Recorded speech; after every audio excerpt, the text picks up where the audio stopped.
Excuse me, sir. I've just had a message from Mr. Williams. He's having some difficulty in logging in. We'll be here as soon as he can.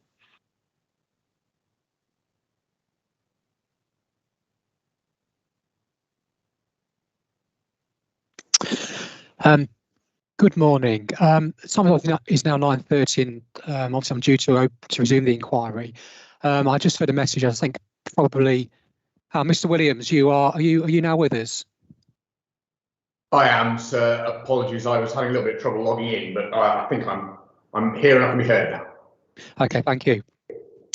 Okay, well, I resume this inquiry into the appeal made by Rainier Developments Limited, Samuel Gray and Robert Clark under Section 78 of the Town and Country Planning Act 1990 against the decision of Braintree District Council to refuse planning permission for an outline planning application, some matters reserved, for the residential development of up to 37 dwellings, including 40% affordable housing, with vehicular access, areas of landscaping and public open space, at land to the west of the A131 High Garrett.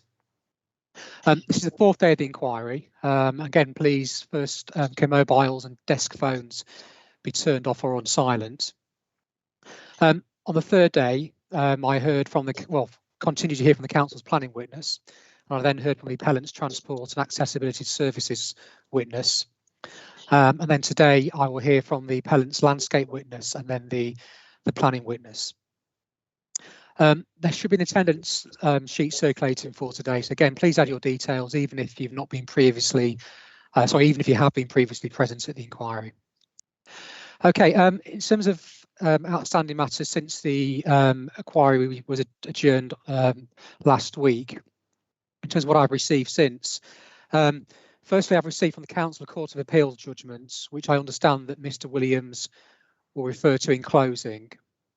So I will call that inquiry document 9.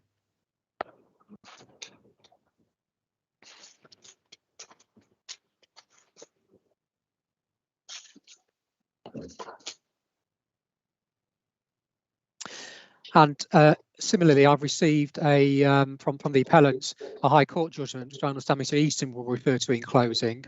So I'll call that inquiry document 10. Okay.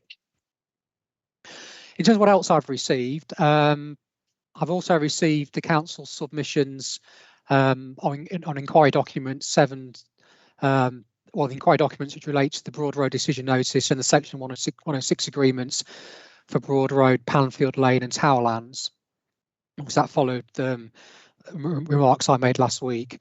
So I'll call that inquiry document 11.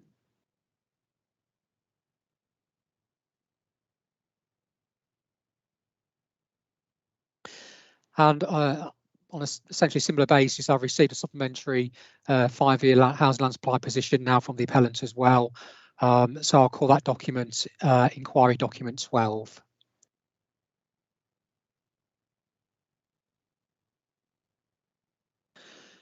Okay. Firstly, Mr. Williams, are there any other housekeeping matters before we proceed? No, sir. That's everything from me. Thank you. And Mr. Easton? Nothing from me, sir. Thank you very much. Okay, thank you. Okay, Mr. Easton, would you now call your second witness, please? Thank you, sir. I will call Mrs. Claire Brockhurst. And to forgive me, I didn't have the opportunity to send a separate email in terms of documentation we'll need for Mrs. Brockhurst's evidence in chief, but it's not as lengthy as for Mr. Grist. But can I just ask you to note the following? We'll need Mrs. Brockhurst's proof and appendices, core document 1.9, which is the Tyler Grange landscape and visual appraisal, core document 3.1, which is the committee report in relation to the appeal scheme, core document 5.1, which is the draft local plan part 2, core document 8.10, which is the planning and other matters statement of common ground, and CD 8.13, which is the landscape capacity analysis.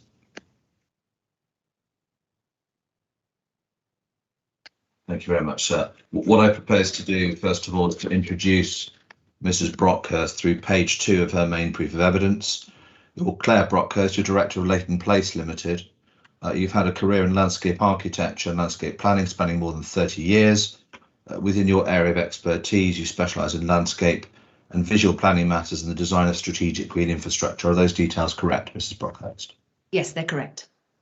Thank you very much. In paragraphs 1.2, 1.3, you set out your very considerable academic and professional qualifications and membership, including that you are a fellow of the Landscape Institute. Is that also correct? Yes, that is correct.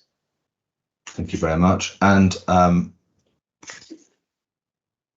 at the rest of paragraphs 1.7 through to 1.17, you set out the background to your instruction in relation to the appeal scheme, your assessment of the landscape and visual impacts, and you then introduced the scope of your evidence. Again, are all those details correct? Yes, they are. Thank you very much. So I don't see from the list of people on the Teams link, and I'm not sure about YouTube, sir, but I don't imagine there are many interested parties. I'm going to take Mrs. Brockhurst's evidence as read. I'm going to focus on a number of the salient points which I think have emerged during the course of the inquiry, if that's acceptable. Yes, please proceed, Mr. Easton. Thank you very much.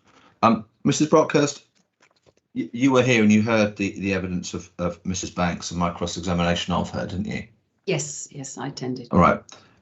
Having heard what Mrs. Banks had to say about the landscape character and visual amenity issues, how do you now see the differences between the appellant and the local planning authority in terms of those issues?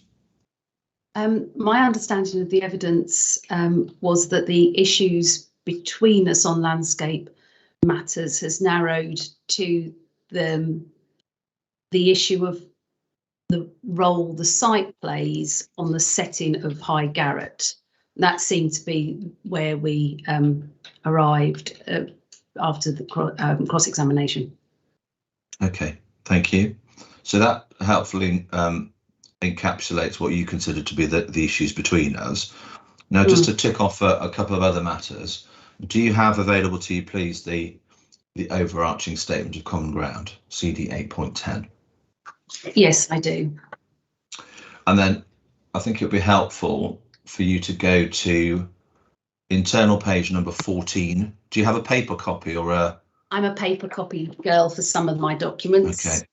How terribly 2019, Mrs. Brockhurst? Yeah, well, I'm afraid I can't use the technology as well as I should, so I rely on certain That's things. quite all right. So it's internal page 14, paper copy, page 16 of the PDF. Yes. And we can see at paragraphs 5.13 to 5.19 some short but possibly important areas of common ground in relation to landscape and visual impact. And is there anything you want to draw our particular attention to in your evidence in chief? I think, sir, for your note, what is clear, just in terms of those first 4 points, para 5.13 to 5.16, is that any value, if there is such value, is at the lower end of the spectrum in landscape terms. The site has avoids development on what are recognised to be the most sensitive and most valued landscapes. So that's that point. I don't think there's any difference, having heard the evidence, on the fact that we are agreed that the visual effects are localised, and they seem both from the written evidence and the oral evidence so far localised to those views from the A131 for that section where it passes the site. Of course, 5.18 is an important reference, which is we are all agreed that this is the up-to-date, and the capacity study is the up-to-date information on the capacity of this landscape to accept new housing development. And I think very importantly, in the context of the evidence base and the work that's done by other members of the professional team, there are no objections from the council's landscape services in respect of landscape and visual effects. Okay, that's extremely useful. Thank you. And then next, just to narrow the issues, I think perhaps even further, would you take up your proof of evidence, please, and go to page 4, paragraph 120? Yes. So before I ask you about paragraph 120, can you just briefly explain figure 1? Yes, so this is you may have come across before, we call it the landscape wheel. Basically, landscape encapsulates all of the attributes and features that create the distinctiveness of a place. And that relates to both from the ground up, below ground up, I would say, because we include geology and archaeology. So all of these combinations create the character. So quite often there may be a landscape impact sort of as the totality, but when you look at the components, it tends to be actually a much more narrow set of issues because the geology isn't changed, the landform isn't changed, there's no issue with hydrology, the soils are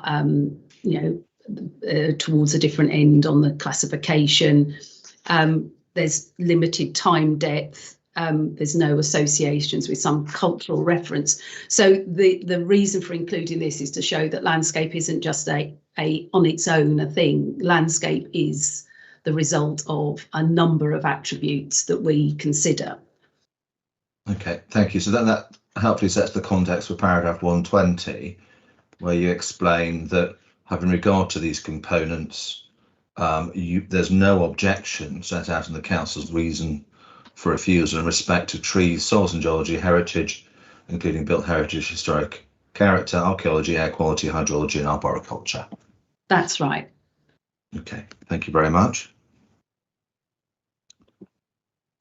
And then next, please, would you take, I'll ask you some questions about the landscape capacity analysis from June 2015, which is called document 8.13. Yes. Before I ask you to look at specific parts of that document, can you tell the inspector, please, in your judgment, why this is a relevant piece of work? So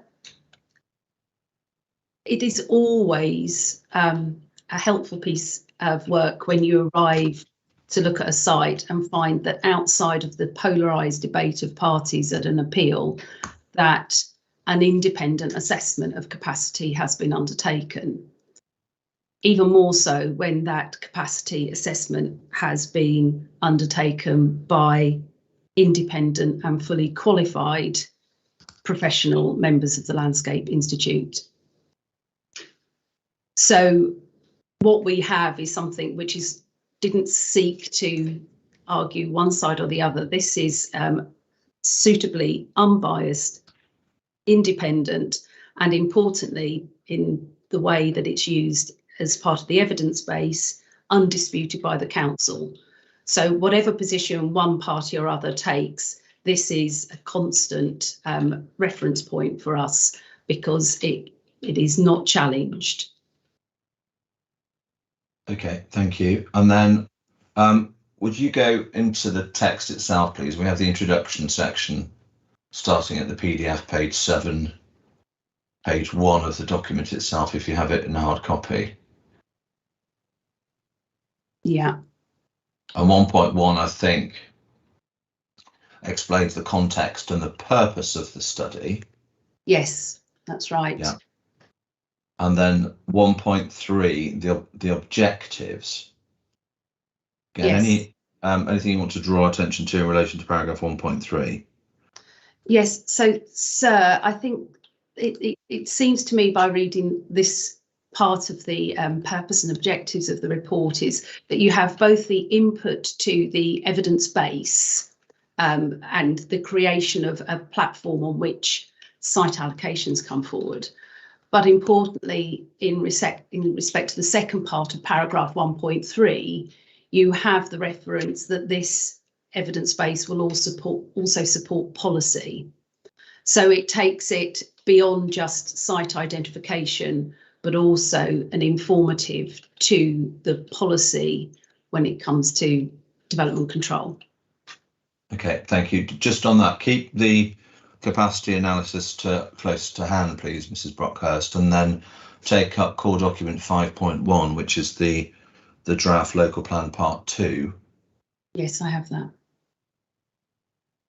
And we need to go to paragraph 8.26, which is at page 133 of the PDF, or page 130 of a hard copy document. And we went here with Mrs. Banks, but just picking up the point about the relevance of the capacity study to individual decisions. Again, what does paragraph 8.26 tell us? Certainly about the council's intentions regarding the status of that capacity analysis for individual development management decisions. I think so.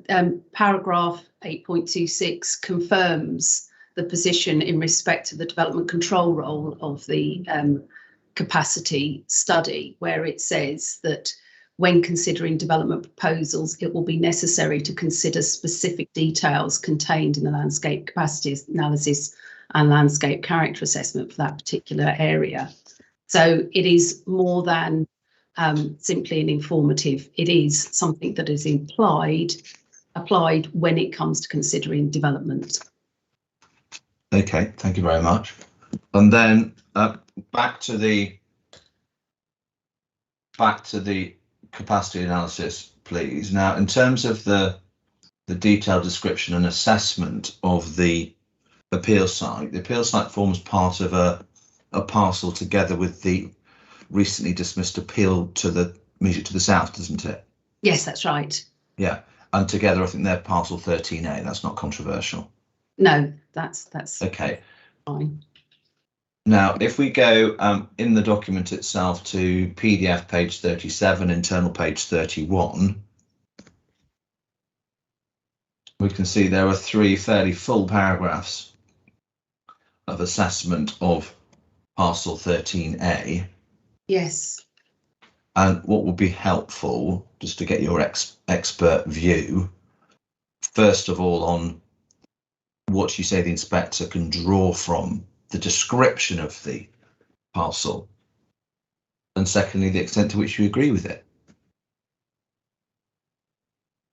So, sir, there are obviously this is under the section which is dealing with those sites that have moderate capacity to accommodate development. So that's the starting point, and we understand from how it's presented that those are sites that are suitable to be considered for development. I'm sure we'll get to that later when we look at the committee report. But the first part is sort of much more an issue of describing the facts about its location, the relationship in the second paragraph, which is this issue about the visual context with dealing with the road and the public right of way. But critically, having undertaken the analysis, and this isn't the only narrative behind this this land parcel, because you will have seen from my appendix 2 that when it came to the actual site criteria, there is further detailed analysis. But having gone through the whole process, the assessors who considered this concludes that development of this parcel, so that's our site and the land to the south, would form a natural extension to High Garrett. It wouldn't have this impact beyond because the separation is provided by the change in topography and the western boundary, and that also maintains the separation between High Garrett and the open countryside. So what we're getting is a very positive and very specific response to development in this precise location, and that is a success. That would be a successful site to develop, because there are a scope for mitigation, and it explains the mitigation that can come with that. Okay, thank you. We'll come back to your appendices, but just in light of that, can we then take up the committee report, please, and just to see the way in which members were advised about the conclusions of the capacity study, and it's core document 3.1. I have that, and I'm going by the pagination in the document itself. So at the bottom of page 46. Yes. And it's PDF page 18, where it says the site forms part of parcel 13A in the capacity study, which is identified in the study as having medium capacity for accommodating development. Parcels with medium high or high capacity are defined in the study as those, quote, most likely to be suitable as a location for development. Yes. Okay, thank you.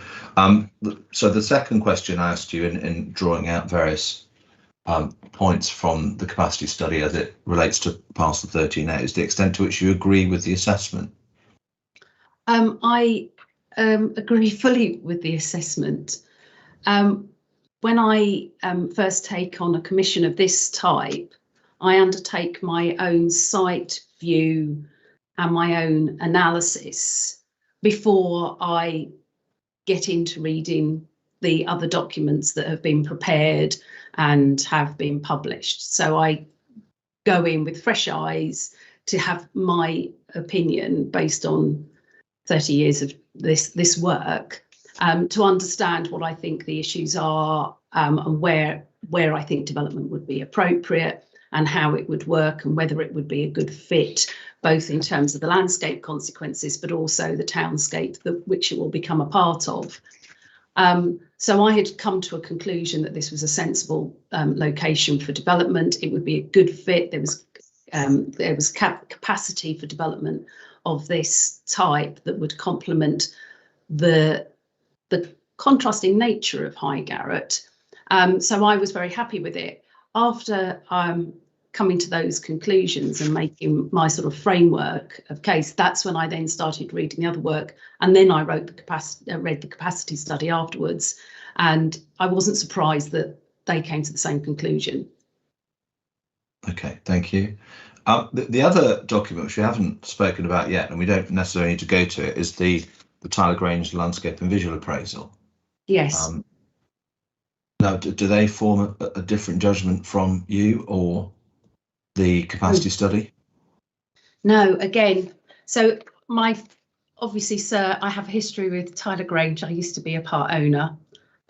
So when I took on the initial commission, I was asked to look at the LVIA. And what I did when I looked at it was basically just check it had all the components one would expect of an LVA,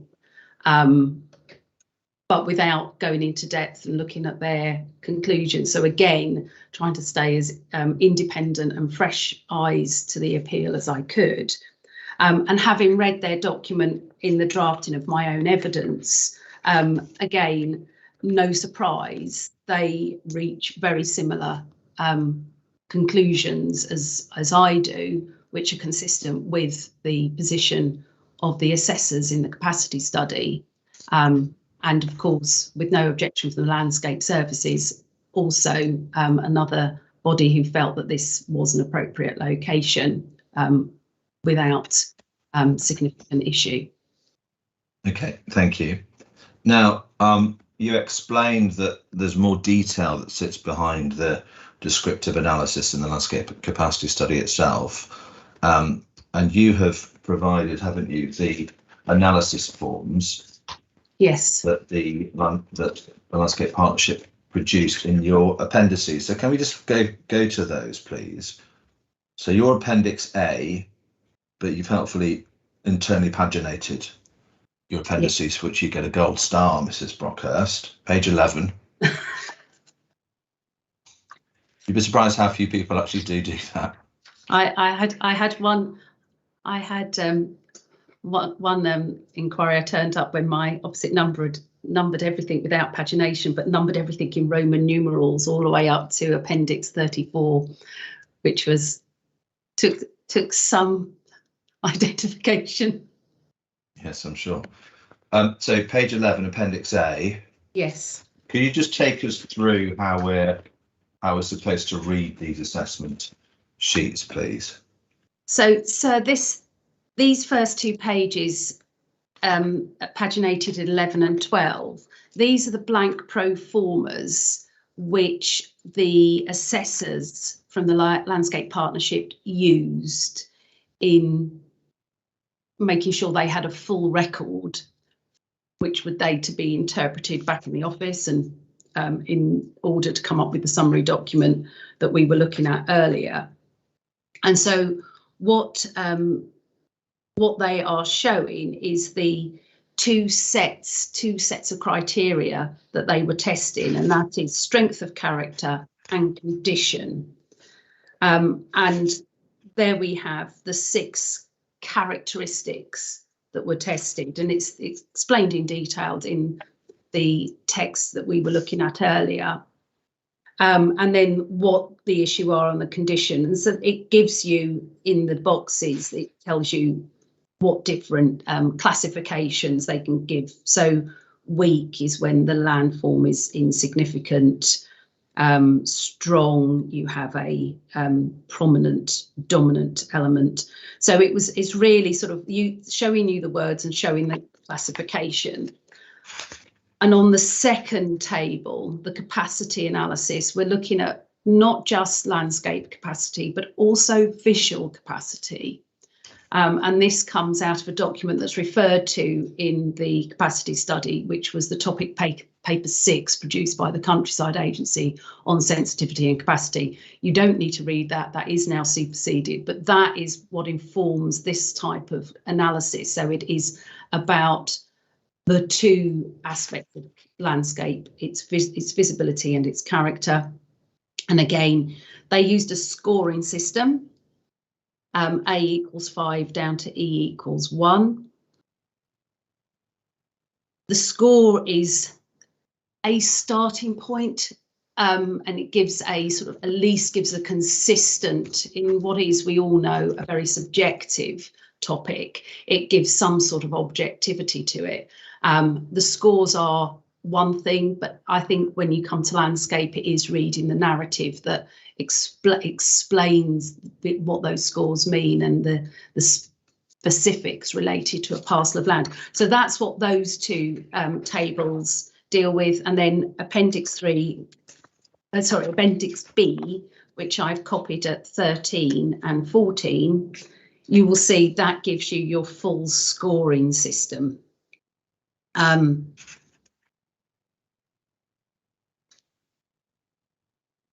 So those are the pro formas. And then when we get to page 15 of my appendix, this is the completed pro forma for parcel 13A, which is our site and the land to the south. And I think I ought to say, sir, when you look at the size of the parcel B13, it is a very large area. So the fact that this assessment has gone down and looked at 2 fields specifically, and it has compartmentalised other areas, but the fact that we're down to these 2 fields, it's a very specific assessment. So the conclusions aren't, well, some parts of this land maybe have more capacity than others because it spreads over a wider area. The comments are very specific. So this is the capacity that applies to this parcel of land. There's no dilution because of other features. And I think that's really important when you're looking at something like this. It's highly unusual to have something so specific in a capacity study, in my experience. So then you have on this capacity analysis for 13A, you have again that a full descriptor of the parcel And that's has some of the information that you read in the main body text, but also a lot more. And I think importantly, you have that we were talking about this setting issue, but what we have in the final paragraph is that the parcel is closely associated with the residential development to the north, east and south. You have a description of the settlement pattern, grove fields branched off the main road, change in topography, which is the separation. So what you have is a lot of information about what are two fields in this broader landscape. It concludes that the strength of character is moderate and that the condition... So pause there for a second. Sorry, Mrs. Brockhurst, to interrupt, but just to pick up the setting point, and you took us to the last paragraph in the description. I mean, to what extent, if any, does the capacity analysis support the view that parcel 13A, including the appeal site, performs any useful function in providing a setting to High Garrett? Well, it doesn't, and that is, and again, that's quite a specific issue, because for other sites, if the land forms a function of setting to a settlement, it is explicitly stated in the text in CD 8.13. So there isn't anything to say that this land forms a setting of High Garrett. And as I say, having looked at it at a very small scale, that hasn't got that. And the only issue in relation to setting that's identified in association with this land parcel is the setting to Mill Lodge, which you read at the bottom of what is paginated 16 in my appendix. Okay, so I interrupted you. You're going to draw attention to some of the conclusions in the table. So we have a moderate strength of character and a moderate condition, and that has resulted in the recommendation to improve and conserve. So then we have on the capacity study on the second page, we now look at the actual capacity analysis. And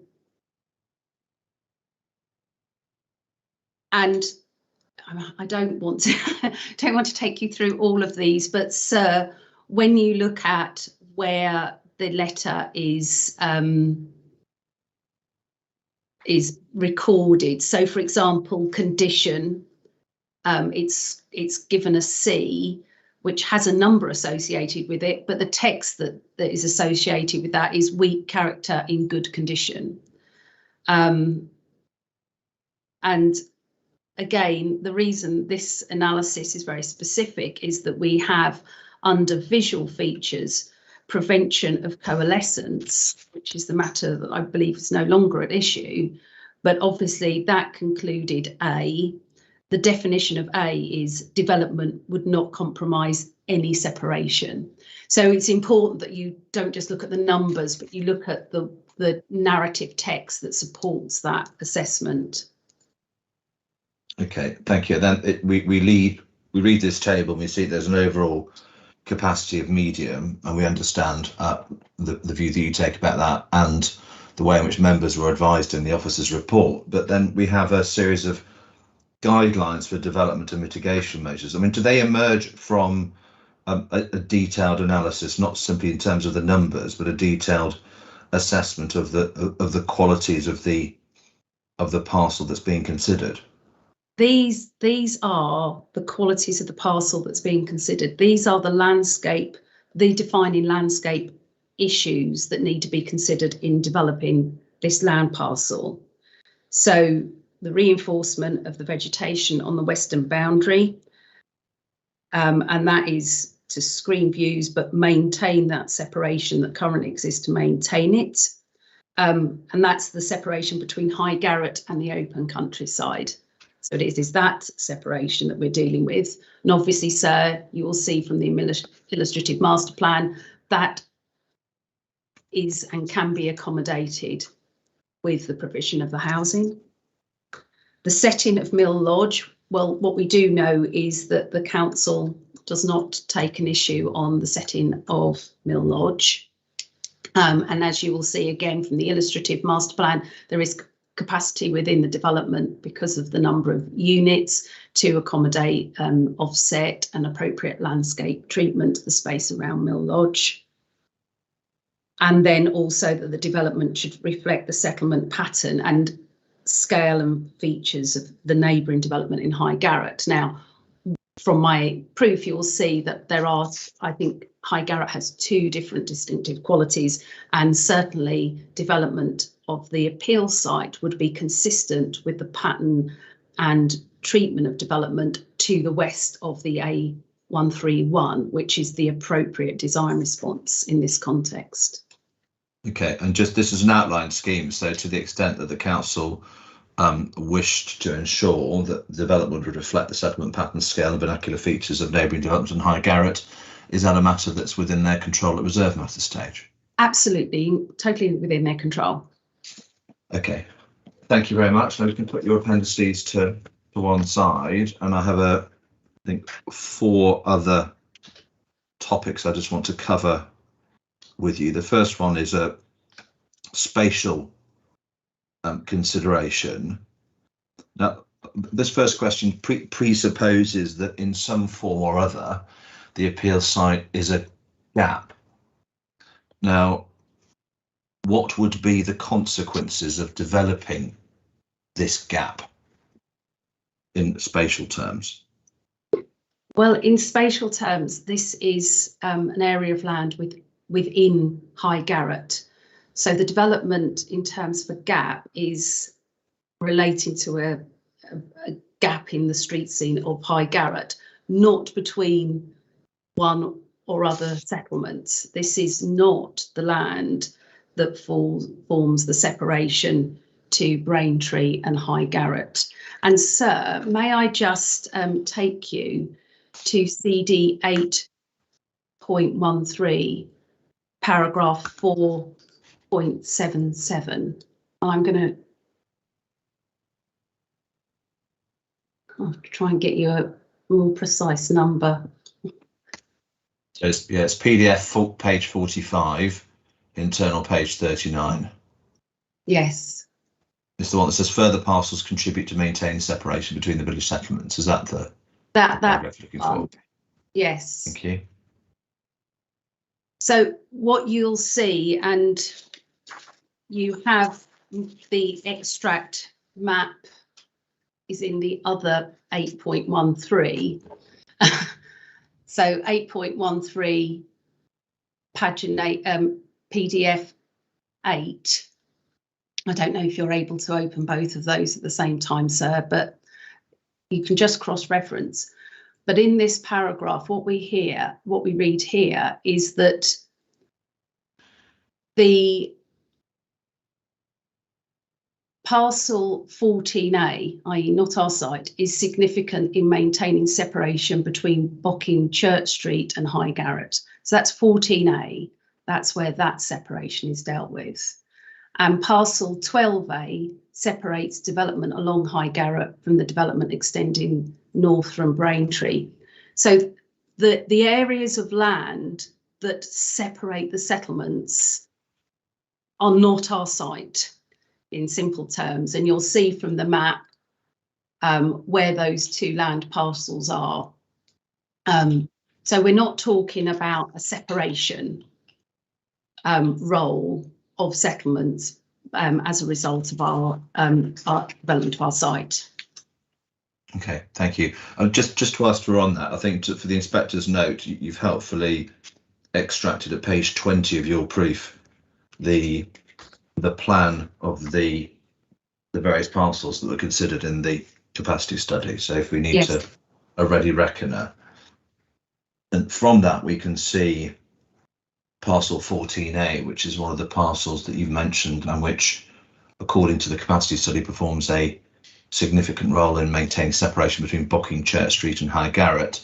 The reason I just focus on that for one moment is that in her written evidence, Mrs. Banks referred to the appeal decision on land off Church Street, the Gladman appeal decision, as some sort of support for the separating or anti-coalescence function that piece of land had, and I think tried to extrapolate the conclusions of that inspector to the role that parcel 13A, including the appeal site, performs. Is that a correct comparison, Mrs. Brockhurst, in your judgment?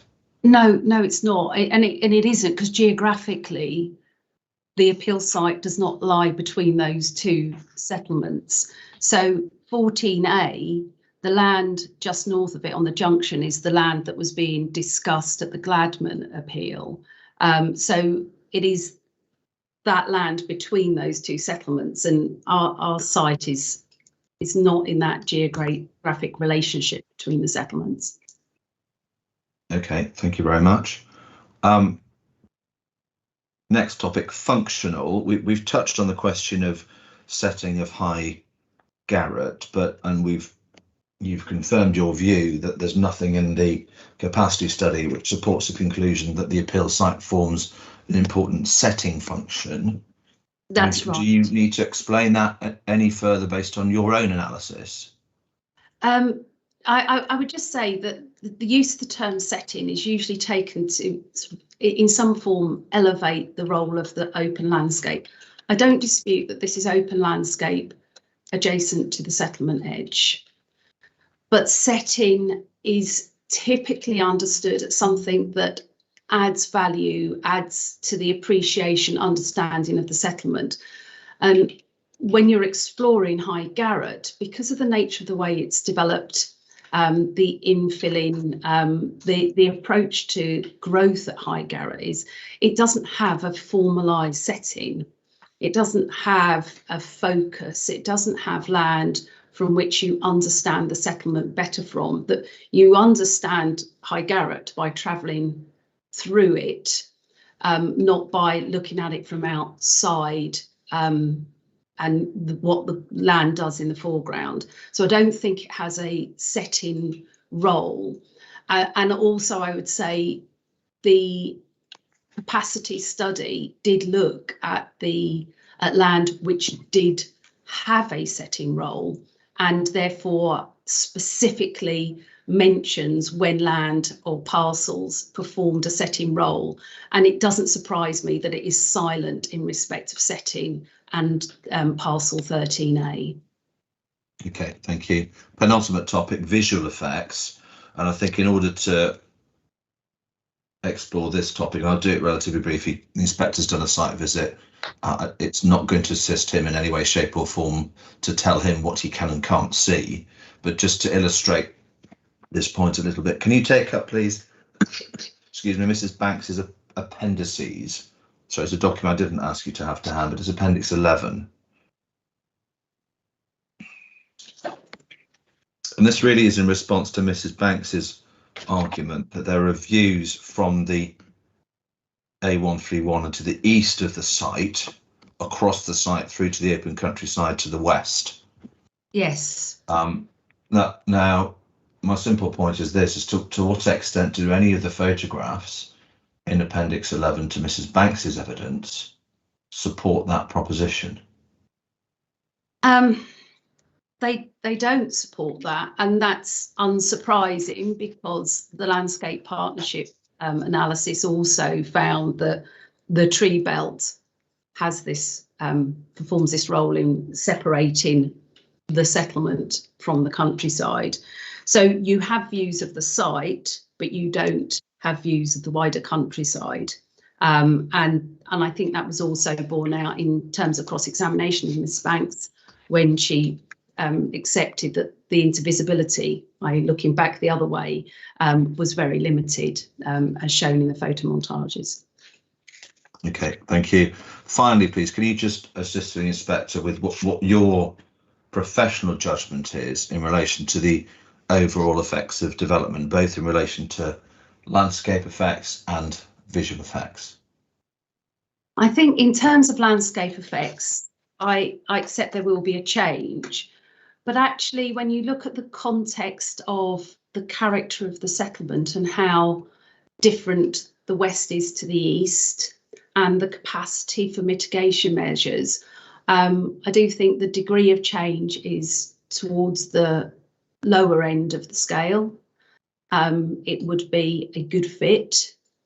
There is ample scope for enhancing the existing measures which already would mitigate visual effects, but also to provide a scheme which provides some positive open areas which will contribute to a wider range of functionality of the green infrastructure. So I think in character terms, there will be some adverse effects, but the degree of those effects is limited and slight to moderate at worst, but that would be mainly at the earlier part of the construction, because I think quite quickly you will have very good assimilation because of the structure and green infrastructure that already exists. And then visual effects, the way people travel through the landscape on the A131, the nature of the change being consistent with other development would be an appropriate change. So there will be a change of view, but it doesn't block views of the open countryside. It just puts more housing in the view. But again, so if I might just take you just to one image while I think of this, and it's my my figure 2.4 in my main proof, page number 14.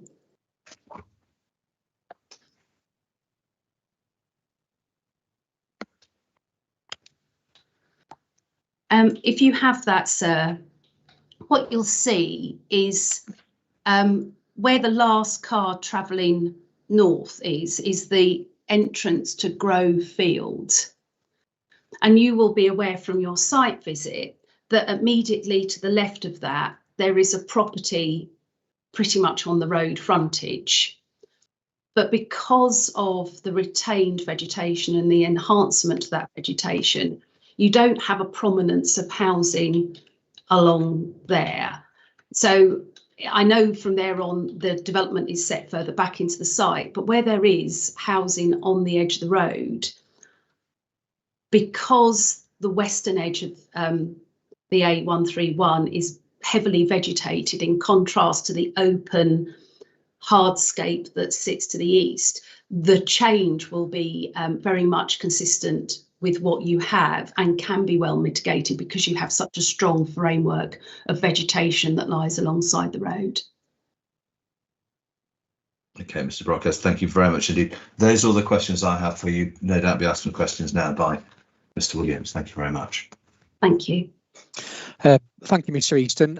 Mr. Williams, you may now cross-examine Mrs. Brockhurst. Thank you very much, sir. Good morning, Mr. Brockhurst. Good morning, Mr. Williams. Can you hear me okay? Obviously you can because you responded. Ms. Brockhurst, can we just pick up your proof of evidence, please, at 1.27, page 6.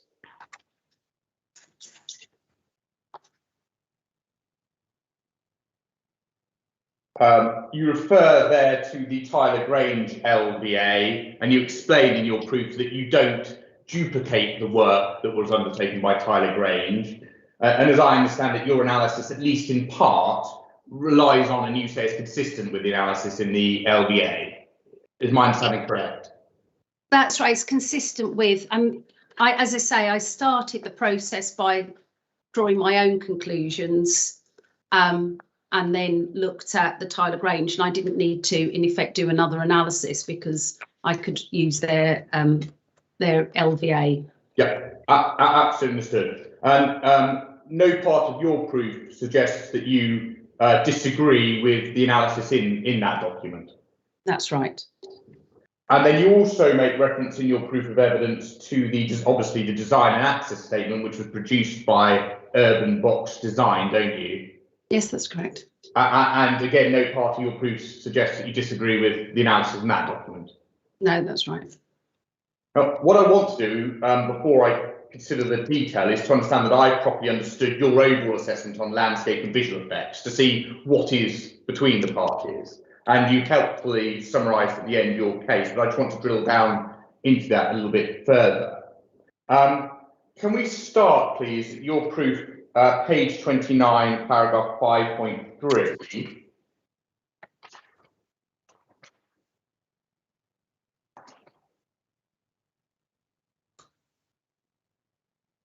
You're talking there about the proposals being brought forward in the context of recognised national and local need to deliver new homes. Now, obviously, housing need, the degree of it, is a matter for witnesses other than you.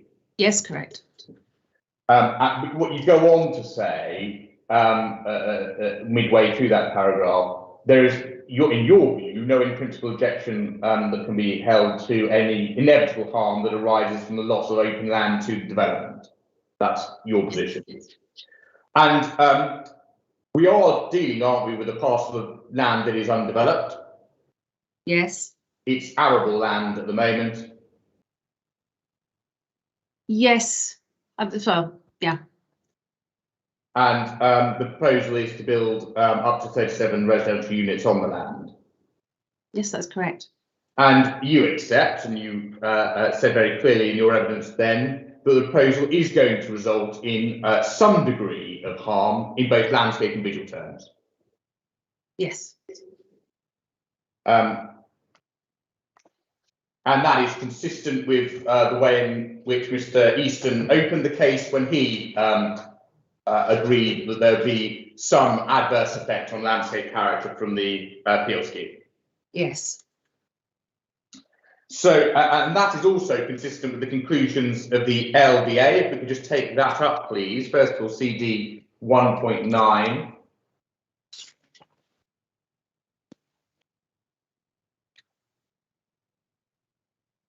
And if we go into that document, page 25, please.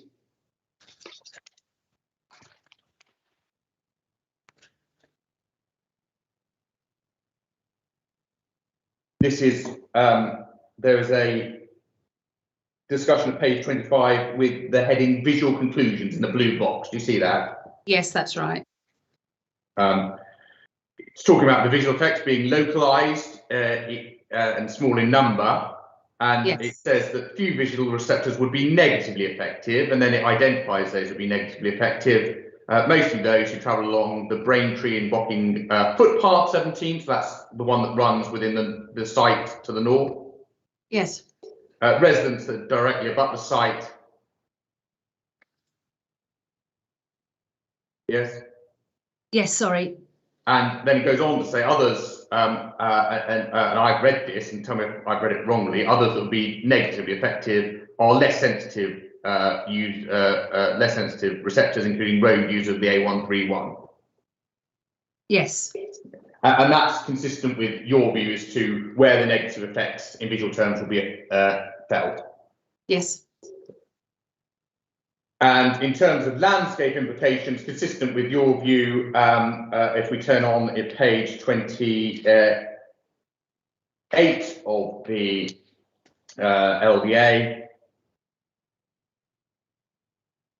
paragraph 5.11, yes.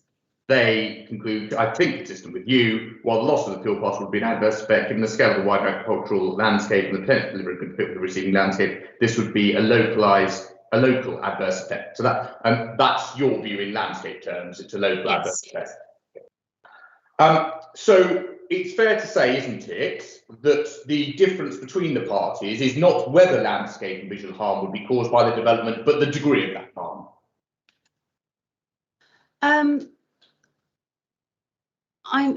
I'm sorry. My understanding was that it was an issue about setting, not landscape harm, for the council. I haven't seen what degree they apply to the harm. Well, Ms. Brockett, we say that the setting and the impact on the negative impact on the setting of High Garrett, and also the impact on the distinction in identities between High Garrett and other settlements, causes harm in landscape and visual terms. That's the evidence given by Ms. Banks.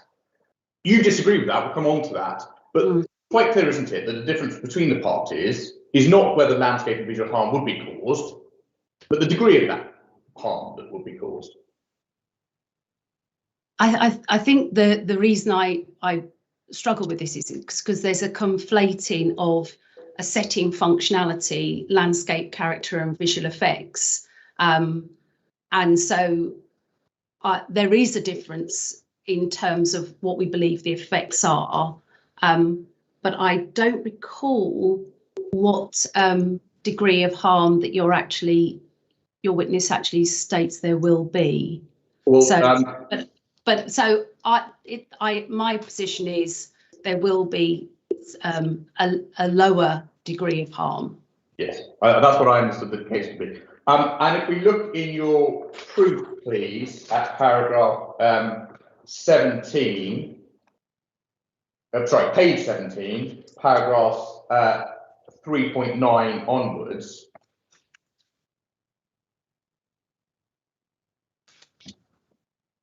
And particularly at 3.10, you refer to the LVA and you say it highlights a number of benefits in the context of delivering new homes, and it identifies 4 benefits in total.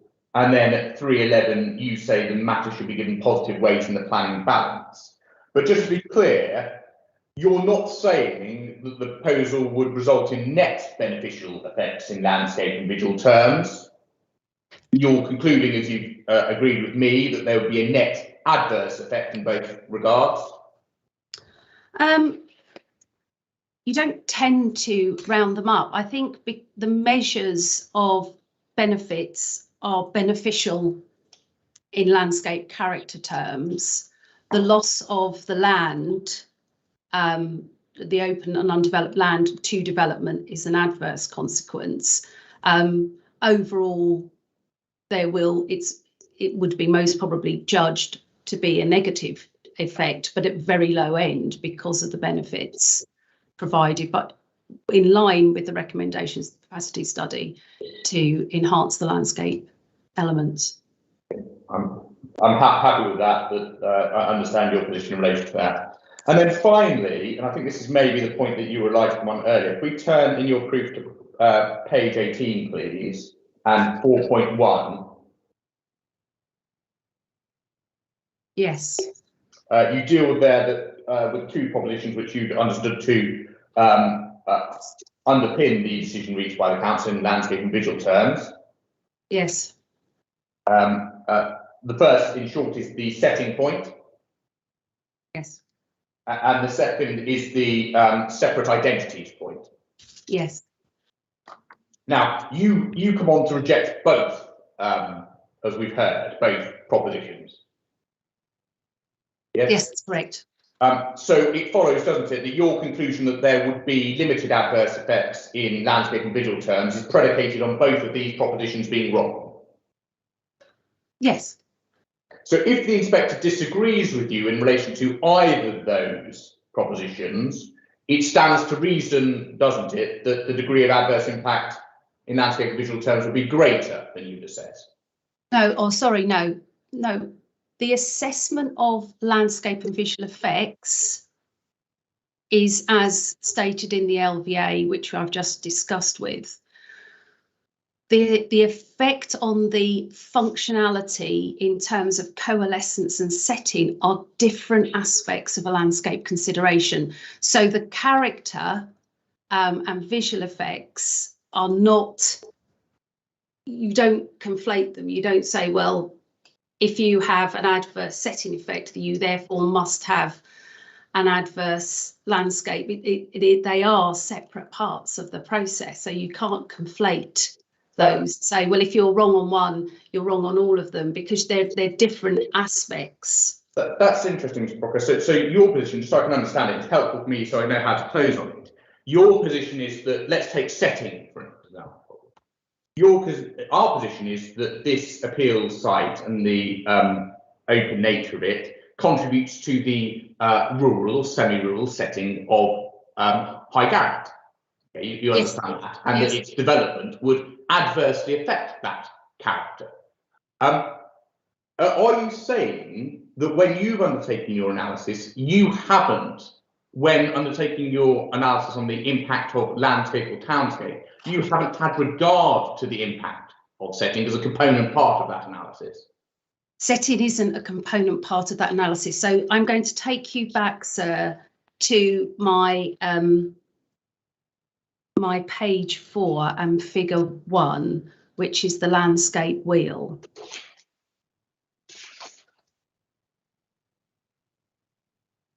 And this is about the attributes and components of the landscape, and not the function of the landscape. So the function of the landscape is different. So when you look at a character assessment, it will tell you the sort of factual information about the physical attributes, the distribution of those, the relationship, the emphasis. But in terms of something like the setting, does this form the setting? The setting can be formed by a variety of different landscape character types. It is about a functional performance as opposed to a character. It happens that the council's position appears to be that because it is open and has rural characteristics, it therefore is setting. But they aren't one of the same. But let's not get too hung up on the word setting, Ms. Brockhurst. Let me just try and, I understand your position, and that is your professional view, I understand that. But let me just try and test it in this way. The character of a settlement is derived in part from its built elements and its non-built elements. Yes. If the inspector comes to the conclusion that development of this site would adversely affect the existing character of High Garrett, if he comes to that conclusion, that would be a factor which is relevant to his overall judgment on landscape or townscape impacts, isn't it? Sorry, can you repeat that? So if he comes to a conclusion If that it he has comes an to the adverse conclusion that the landscape, development of this site would adversely impact on the character of the settlement of High Garrett, that would be a conclusion. I appreciate you don't necessarily agree with that, but if he comes to that conclusion, that would be a conclusion that he would have to factor in his overall judgment on landscape or townscape implications or effects. yes, he would. Okay, happy with that. Okay, let's move on then to this point about setting and character points. And I want to look at that. And I want to look at, please, first of all, from a bird's eye view, and then we'll zoom in. So can we pick up the design and access statement, please, at page .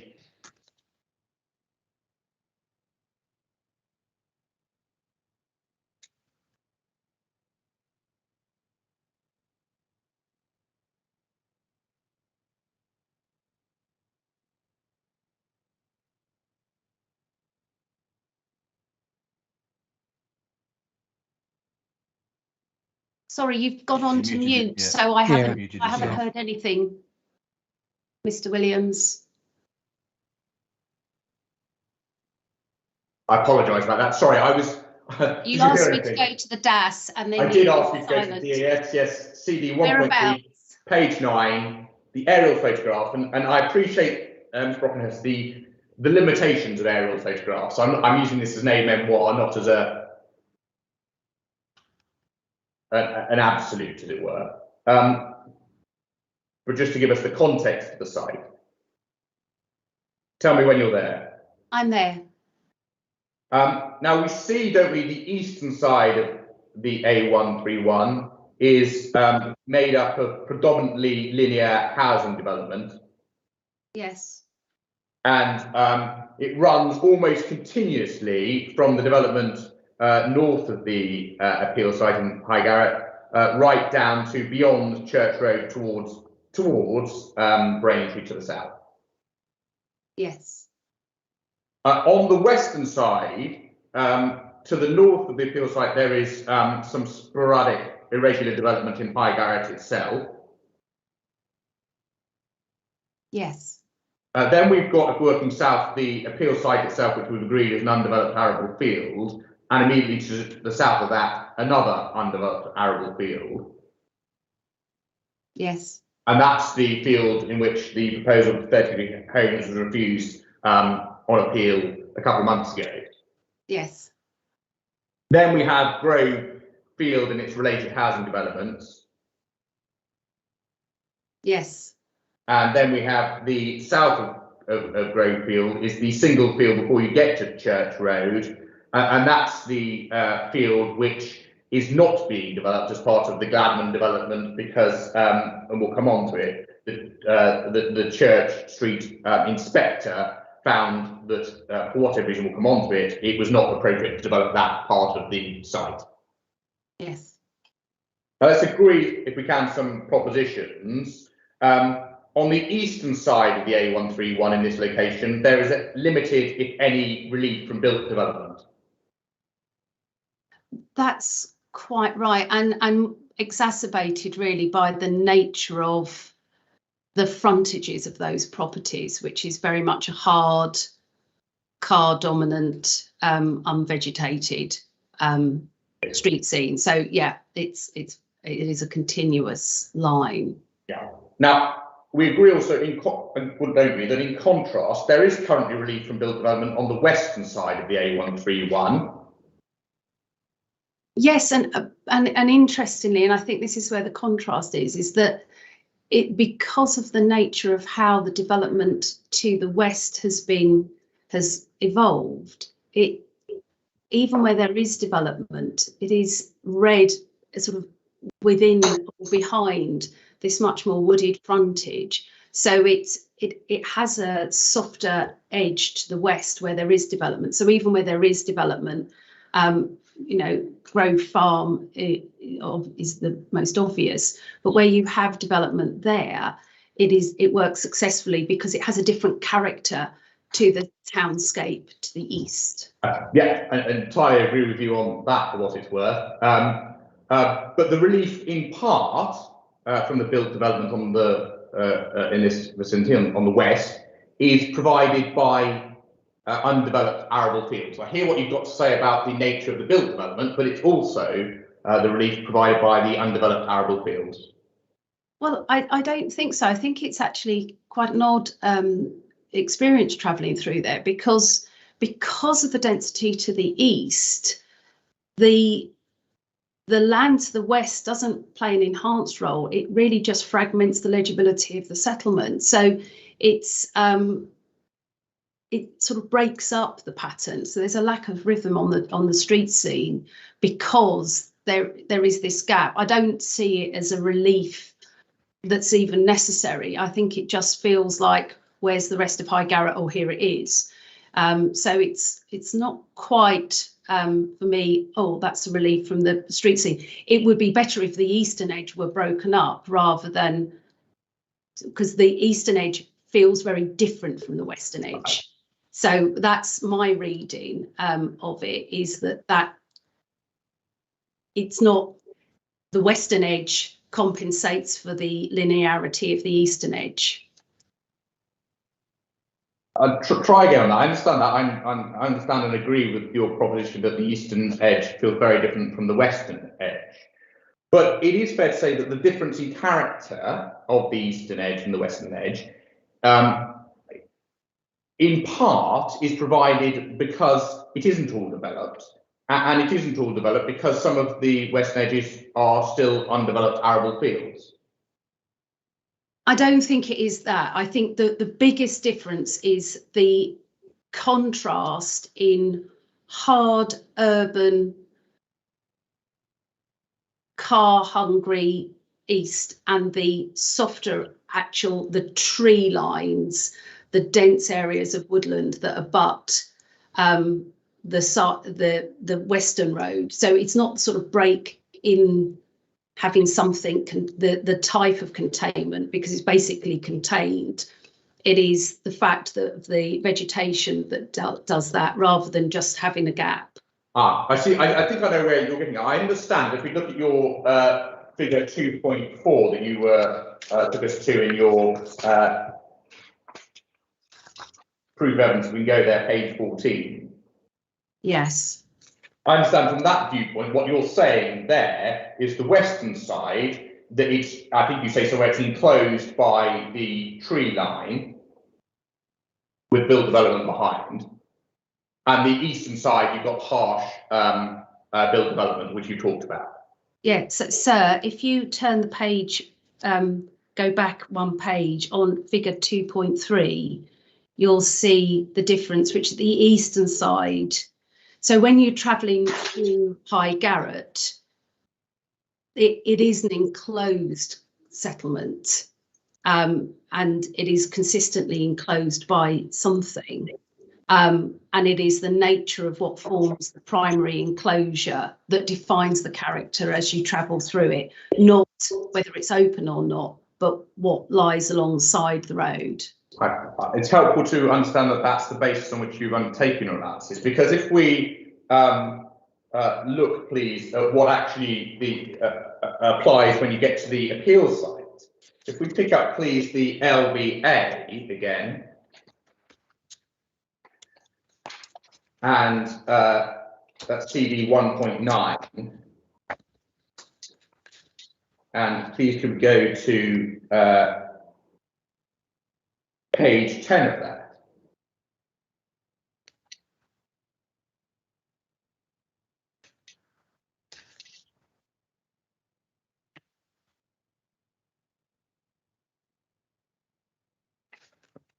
Yes. Under landscape character conclusions. The second and third sentences are dealing with its wooded features. Sorry, second and third sentences of which bit, sorry? Page 10, landscape character conclusion, blue box. Oh, yeah. Sorry, Ms. Brockhurst. It's talking about the fact that the site itself benefits from strong enclosed wooded features that lie within a wider context of green and greater network. And then goes on to say, this vegetation is fragmented along the eastern boundary to the A131, especially towards the south of the site, where clear views into the site are offered.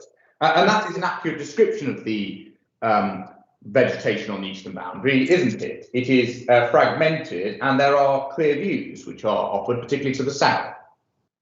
Particularly to the south, I'd say actually quite remarkably limited to the south. So, sir, if I might, just for your note, if you go to viewpoint 1, which is on page 15, you'll see the view from outside the public house of the vegetation, and it's, you know, that is remarkably similar to what we were looking at south alongside Grove Field. So a lot of that boundary is vegetated, and obviously there is a more fragmented edge down towards the eastern part. But again, looking out from photo viewpoint 2, which is on page 16, again, you'll see the vegetation along the road. That is a highly contained site in comparison. It's not such an open character, but there is an open component to it, which can be remedied. We'll come on to that in a moment. When you say remedied, you mean by additional planting? Yes, I mean, and that would be an appropriate response to the landscape character in any event to manage the hedgerows better. We'll come on to that in due course. But even on this viewpoint 1, we'll go to another viewpoint in a moment. But viewpoint 1, the authors of the LBA 3.29 acknowledge that views of the site are evident through gaps in the hedgerow from this location, and that's because of the fragmented nature of the vegetation.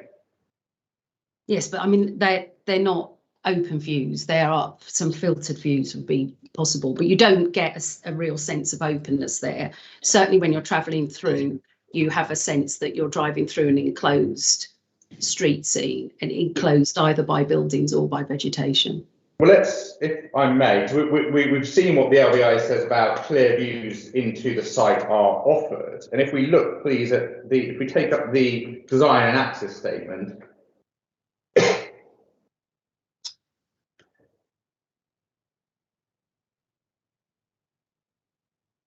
at page 26, please.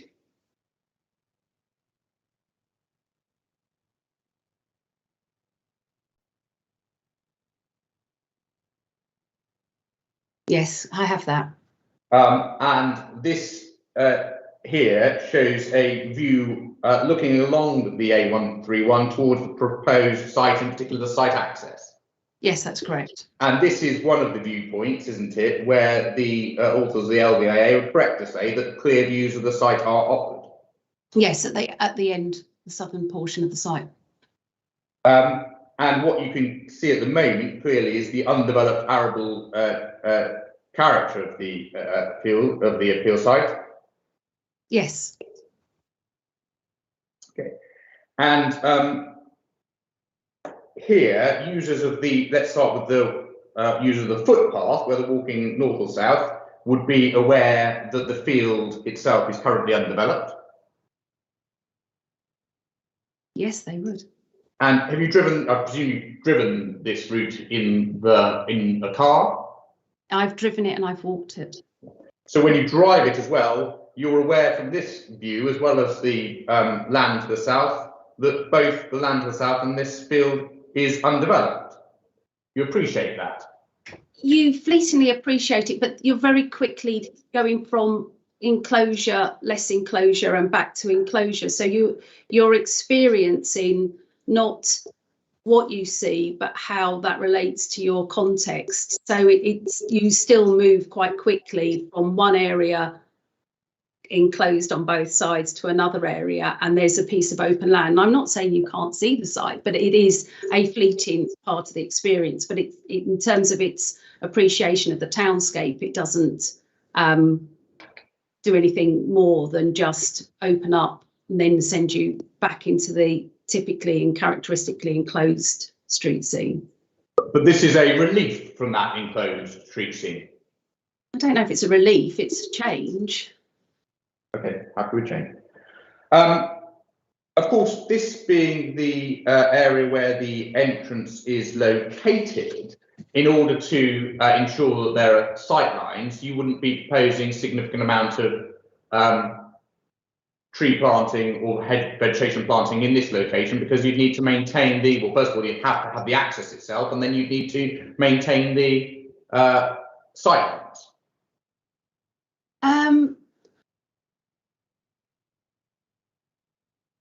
Sorry, well, you wouldn't necessarily have roads on the street, but you would have roads within the entrance. You would have planting within the entrance area.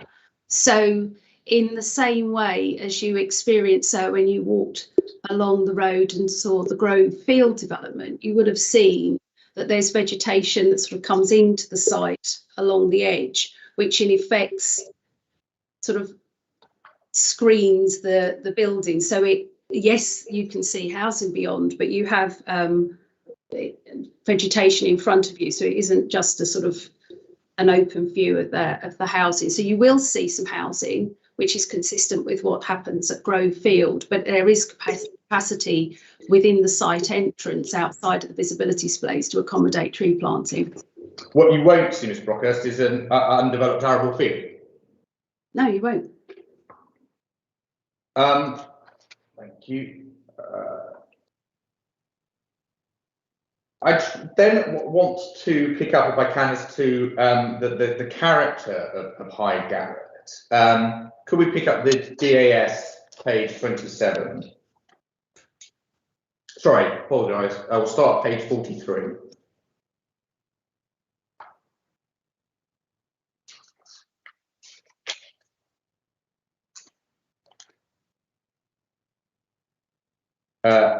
We are within the section on the building for healthy life and creating places that are memorable at 5.6. Refers to the site having a semi-rural setting, and indicated that would dictate the approach to the facades. Yes. And again, if we pick up, please, page 45, within the section 5.7,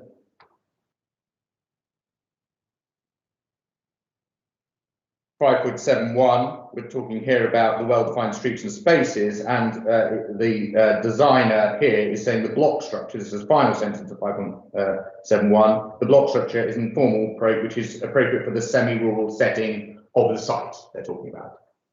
Yes, and that's quite appropriate to look at the location and the context.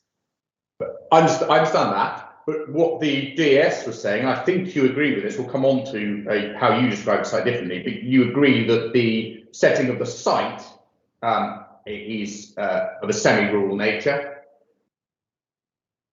I mean, the site is semi-rural. It has a rural land use, but it is notably part of an urban context. Yeah, so it's semi-rural in character. Yeah, peri-urban, semi-rural. And High Garrett is semi-rural in character. I think you will come on to it, but you refer to it as peri-urban, but I think the terms may be interchangeable. Parts of it are. I mean, the developed parts of High Garrett are urban. Yeah. It inevitably, because it has countryside around it, has a rural context, but it is urban. You can't get away from that.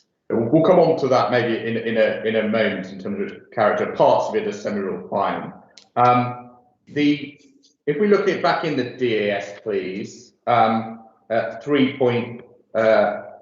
page 27.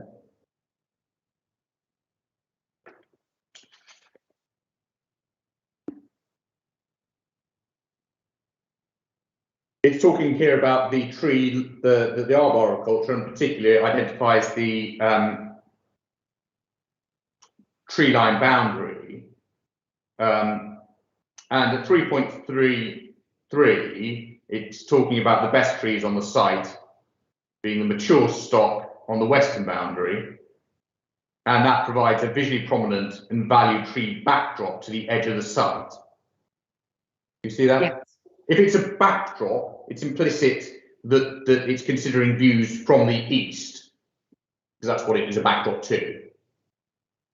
Yes, in arboricultural terms, that's what it's doing. I know the arboricultural teams; they're not doing a landscape or visual assessment. It's the commentary in their analysis. Yes. No, I appreciate that, but that's what it's saying. So that's the context then for 3.4, where they say there are opportunities to enhance the tree cover along the western and southern bound of the site, so we know where they are, to reinforce the character of the rural approach into the settlement. Now, as you were telling us in your examination chief, the approach into the settlement of High Garrett in this context is provided by the A131, isn't it? Yes, but if I may say, I'm not saying that this is the approach to the settlement. This is within the settlement. And I understand your case on that. So I just want to make sure. But what they're talking about there, and consistent with you, is that the A31, the character of the A131, they say at least here, is provides a rural approach into the settlement. Well, I don't think that's consistent with me. They're saying this is a rural approach into the settlement. What I'm saying is it's not an approach into the settlement. You are already in High Garrett. I appreciate your traveling. I know you appreciate what I'm saying, but I am saying I don't agree that this is a rural approach to the settlement, because by the time you get to our site, you are in High Garrett. I understand that. I'm not at the moment. I'm not concerned about that point. We'll come on to, but I'm talking about the character of that approach, or that the A131, which they have identified as a rural one. I'm afraid they're wrong. They haven't done that assessment. I mean, I know the arboricultural guys take a different stance. I don't believe travelling on the A131 through High Garrett, you feel like you're on a rural road. Okay, then if we look at the LBA, please, page 27.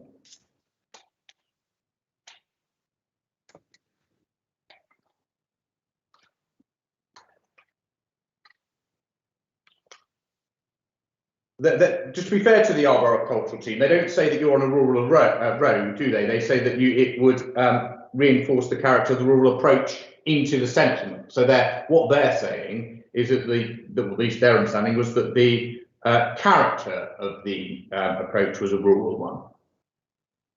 Well, it's wrong in a number of ways. One, it's not an approach. You're already in the settlement, which you accept, or you understand. I understand. I've made that point. And I don't believe it is rural, because you are on a busy road and you have a solid line of housing to your east. You have travelled through clustered of enclosed housing north and south. So it's not an approach, it's not rural, and its character isn't of a rural approach. Let's see what the authors of the LBA said. If we look, please, at page 27 of that document under proposals and benefits. Yes, I have that. It's talking about what's going to be proposed, including in terms of landscape strategy. So we can see that from the plan. And 4.6, please. The second sentence. A setback, and it's talking there about a setback of built development from the existing tree belt along the A131 and the western boundary. But let's concentrate on the setback from the A131. Ensures no hard development edge will arise and have an effect on the rural character of the road.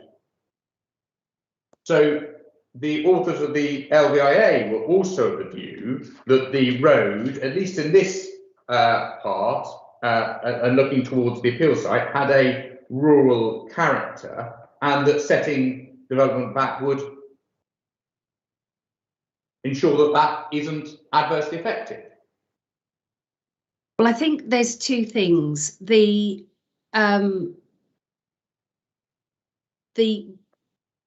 two elements to that. The rural character of the road, I don't agree, and I should have picked that up earlier. I don't agree that the character of the A131 is a rural road.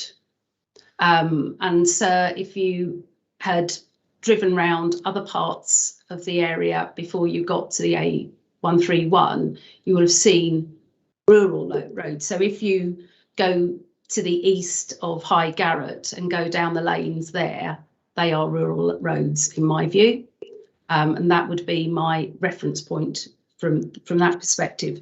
But there is also the other thing, which is the countryside to the west, which of course it is both desirable in landscape terms, but also as recommended by the capacity study to reinforce that western boundary to address the open countryside to the west. So there's two parts to that. I don't agree that the A131 is a rural road. The undeveloped nature of the appeal site and the fact it can be perceived from the A131 to the east, that contributes, doesn't it, to the semi-rural setting of High Garrett? No, I don't think it does. I think the experience of the semi-rural setting is once you've walked through, you've crossed the road, you've walked through the site, the semi-rural setting, and that was really the issue that was addressed in the initial work by Chris Blanfords in 2007, was that the countryside west of the site has this rural setting to the settlements, but this particular piece of land doesn't have that, and that's evidenced through the analysis in the capacity study. So the rural setting is very much the land west, where viewpoints 6 and 7 are in the LVA. Once you get away from the road, you get away from the settlement, then you have this sort of semi-rural character. You're aware there's a settlement, but you have that rural sense of rurality, but that is west of the appeal site. Well, let's look at this in a different way, Ms. Brockhurst. You describe it in your proof, Yes. the character of High Garrett as being peri-urban, don't you? I think Sorry, can you take me to that point? Yes, absolutely. It's page 28.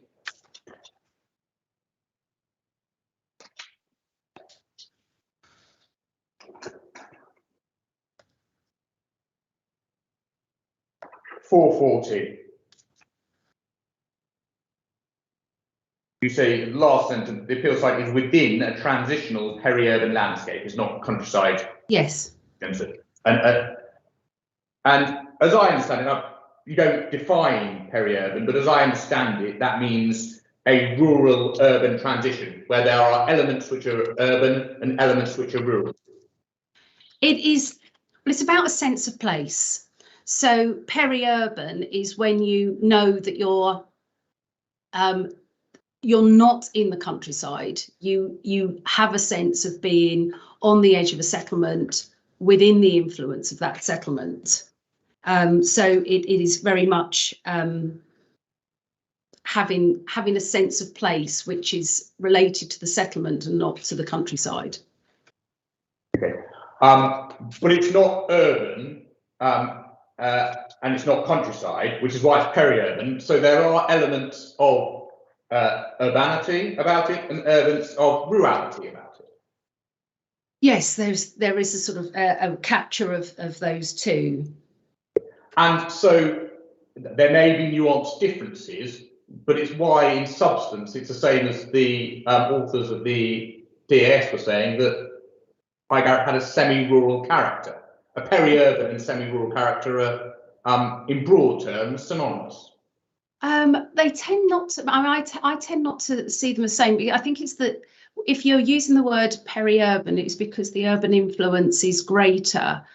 Semi-rural is when you feel the rural influence. So you may have a semi-rural character, which is much stronger rural, whereas peri-urban is much stronger urban. Understood. It's a continuum, and they're it's a continuum, and I say it is much more towards the urban sense. It is the road, the housing, the dominance of the housing on the eastern side that gives you that sense of you're in the context of the settlement. And you're absolutely right. Then the road, the housing, particularly to the east, is harsh. That contributes to the urban element of the peri-urban character. Yes. But it's right, isn't it, that the appeal site, being a currently undeveloped and arable character, is an element of the landscape which contributes to the rural element of the character.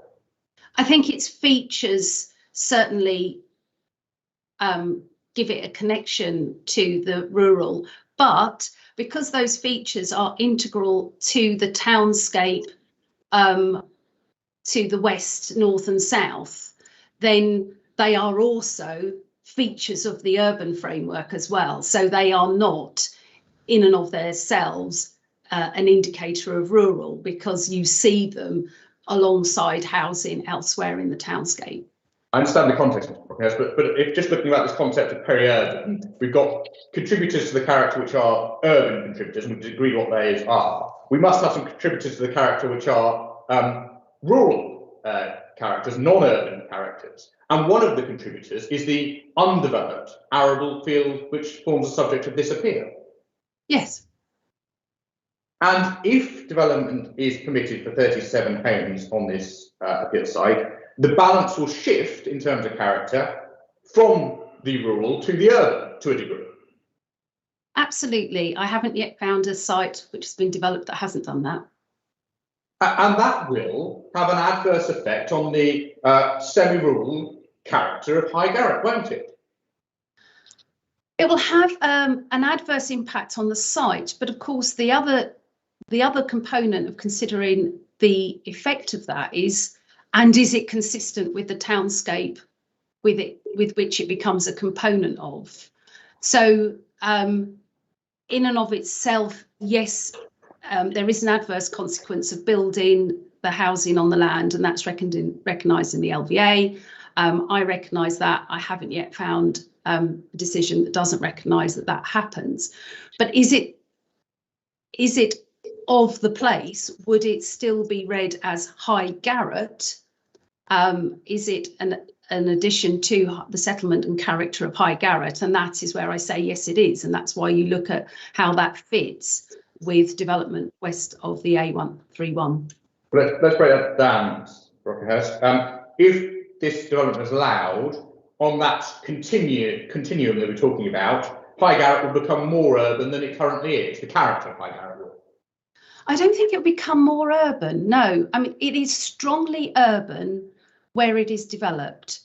And what it would have is it would be larger, but it wouldn't become more urban. I mean, more of what's to the east has the potential of really tipping and making the tipping point, because if you were to basically mirror from the east to the west and have that hard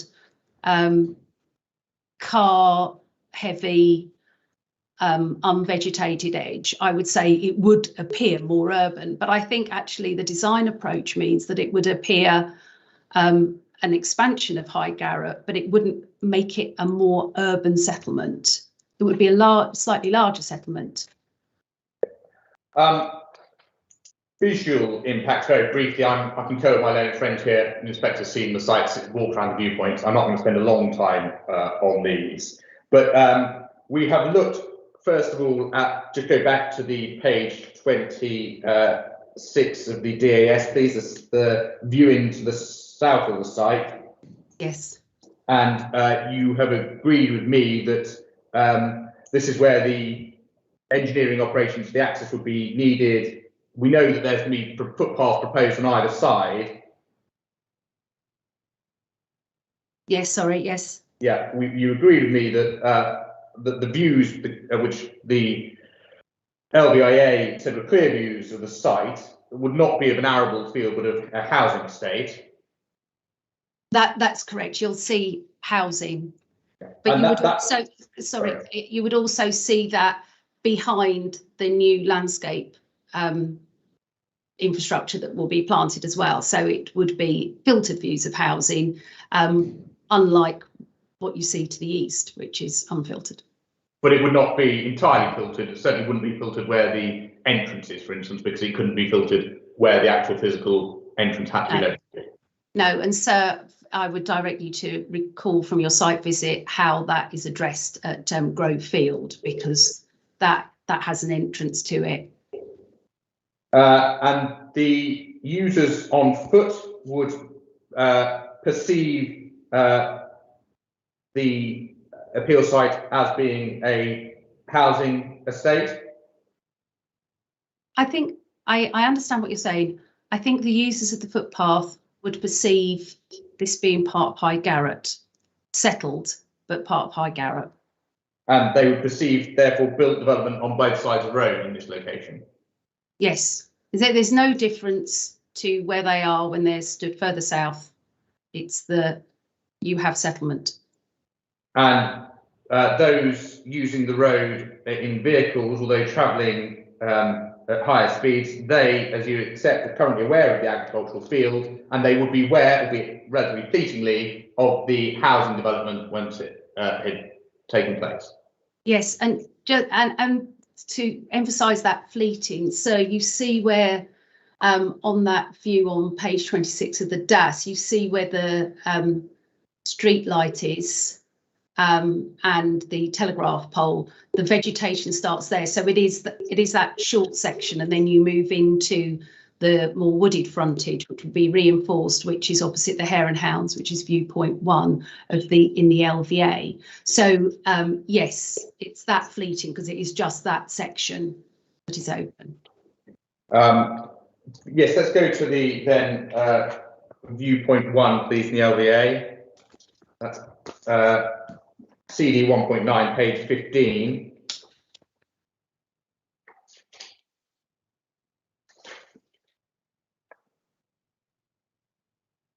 As we have noted, the authors of this document indicate that views of the site are evident through gaps in the hedgerow in this location. Yes. Can I just ask you, is the intention that those gaps are going to be fully enclosed such that there is a blocking of views, or is it that there will be enhanced, but they would still be filtered views that are achievable? I need to just check. I mean, from the landscape. Sorry. I don't want to speak out of turn, so please forgive me. So, yes. So if you look on page 27 of the LVA and the landscape strategy plan, obviously this is illustrative, sir, so the degree to which tree planting occurs is in the control of the council, but it is certainly that the existing hedgerow will be retained along the A131 and enhanced where appropriate. It has a number of reasons why you would want to strengthen that buffer. As much as anything, you would want to put in more tree planting to ensure longevity of the feature, because if you have a variety of age range within your stock, then you have continuity of cover. So it is intended to, the scheme allows for an offset for significant planting alongside the existing boundary. What you won't get, whether it's either blocking of the views or filtering the views, is you won't appreciate what you appreciate currently through the gaps, which is an undeveloped arable field beyond the vegetation. No, that's absolutely correct. Same with all new developments. And then finally, just for visualization, viewpoint 2, over page 16. This is on the public right of way, isn't it, that runs through the north of the appeal site? Yes, that's it. And we can see Mill Lodge to the left of the photo. Yes. The perception, you know that walk this, we know the inspectors walk this. Perception when you get this point and you're walking west is that the residential development of High Garrett is behind you. Yes, you're still aware of High Garrett, certainly, but the residential development is behind you. And you are entering into, if not within, an agricultural semi-rural setting with the more rural setting beyond. You're leaving High Garrett. You don't really get the sense of entering the rural setting until you've got through the fence, because you don't feel that really big separation till you get past. That's why the western boundary is so effective, because that is a very strong demarcation. So you don't really get out of High Garrett until you've moved through into the fields to the west. The views on any account here would change significantly. There'd be an area of open space immediately in front, but then of the viewer in this location, but then you'd have roadways and built development beyond. Absolutely. And so just to put this in context, obviously anyone arriving to the site from the A131 will have walked past housing, past the roads. You see Mill Lodge and its close ball fencing.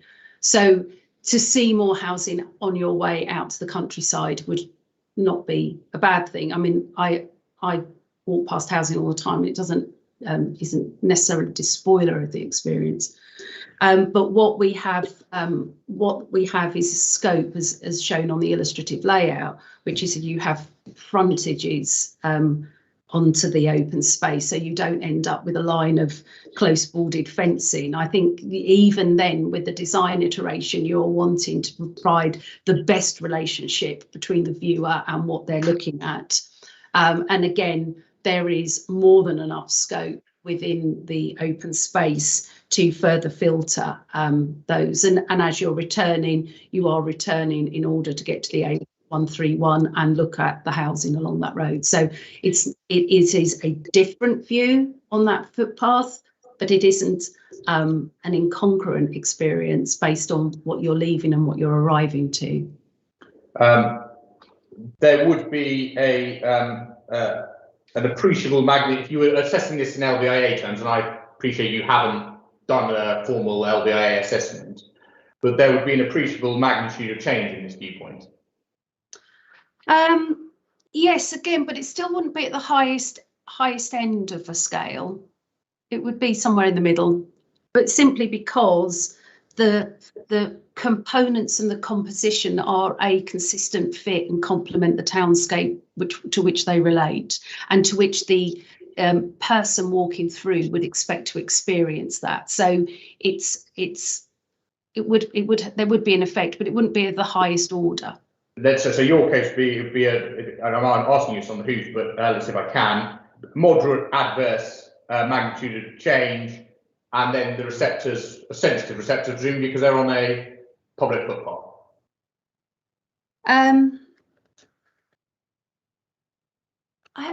I think that adverse is something that, I mean, I think if it were the back edges, close boarded fence, unmitigated, I would say most probably an adverse effect. But I think it's actually going to be quite neutral, because it is reflective of the local area. So I don't think just seeing houses, I mean, I just genuinely don't start on the premise, which is seeing houses as an adverse consequence on my visual experience. I understand your viewpoint there. So you're saying a moderate magnitude of change, but let's put aside the nature of that change, whether positive or negative. For the moment, that would be affected on receptors which are of a sensitive nature. Yes, for a very short period. I mean, they're not on that part of the route. It is not open rural countryside. It is part of the edge of High Garrett. So their sensitivity and their expectation is very much one of expecting to see some buildings. They already do. You walk into the site, you've got close boarded fence, you've got Mill Lodge. It is a harsh edge to that settlement in the view. So I don't think that it's if it were open with no other reference points, it would be much greater. But you would accept though, even with moderate magnitude of change, if we've got relatively sensitive users with those caveats that you've added, that there would be a significant effect here in visual terms. I don't think I mean, I wouldn't say it's significant. Okay. There would be an effect. It'd be consistent with my view would be consistent with the findings of the LVIA, which is limited initial adverse effects, basically changing to an overall neutral effect, and I would say that is correct. And that's paragraph 5.16 of the LVA for your notes, sir.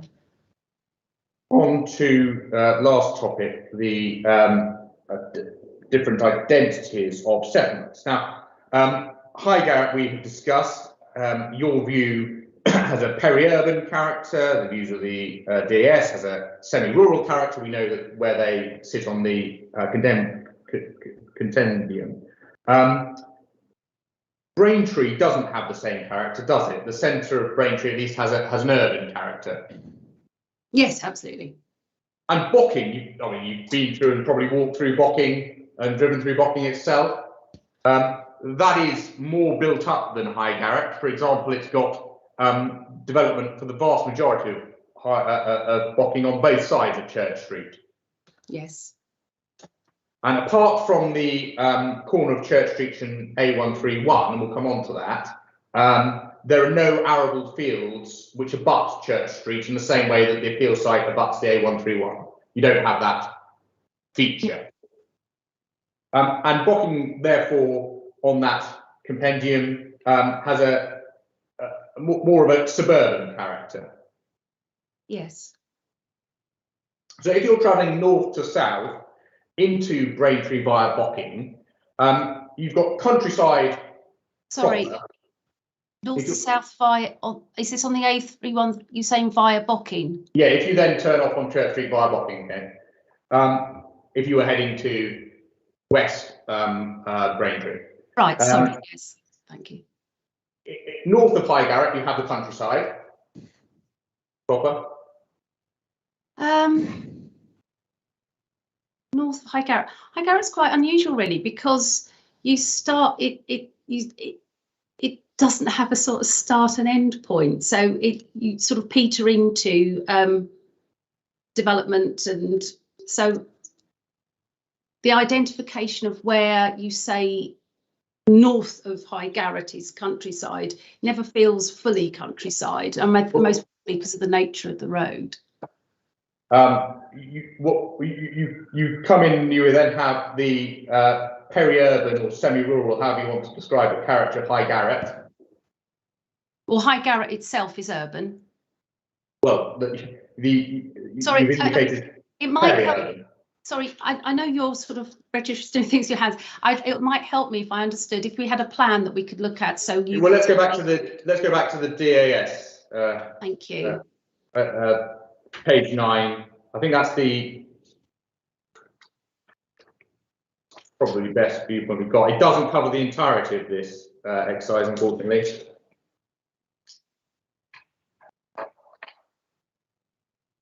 So when you say north of High Garrett, I'm talking north of this this aerial photograph. As if you're carrying on Gosfield Road, you then get to the countryside. Right. Okay. Yeah. The A131 runs through the countryside. Yes. Okay. Then you get to High Garrett, which I had understood. I understand it's got urban elements, but also got rural elements. It has a peri-urban character. Yes. Okay. Then, if you were coming through through Bocking, you would turn on Church Road and you enter the suburban character of Bocking. Yes. And then progressively you get to the urban character of Braintree. Yes. Okay. Now, if the inspector accepts, and I appreciate you don't agree with this, but if the inspector accepts that this proposal will cause High Garrett to have a more suburban and less rural or peri-urban character than it currently has, that's going to have an adverse effect on the separate identities of High Garrett and Bocking, isn't it? It's going to make the character of High Garrett closer to that of Bocking.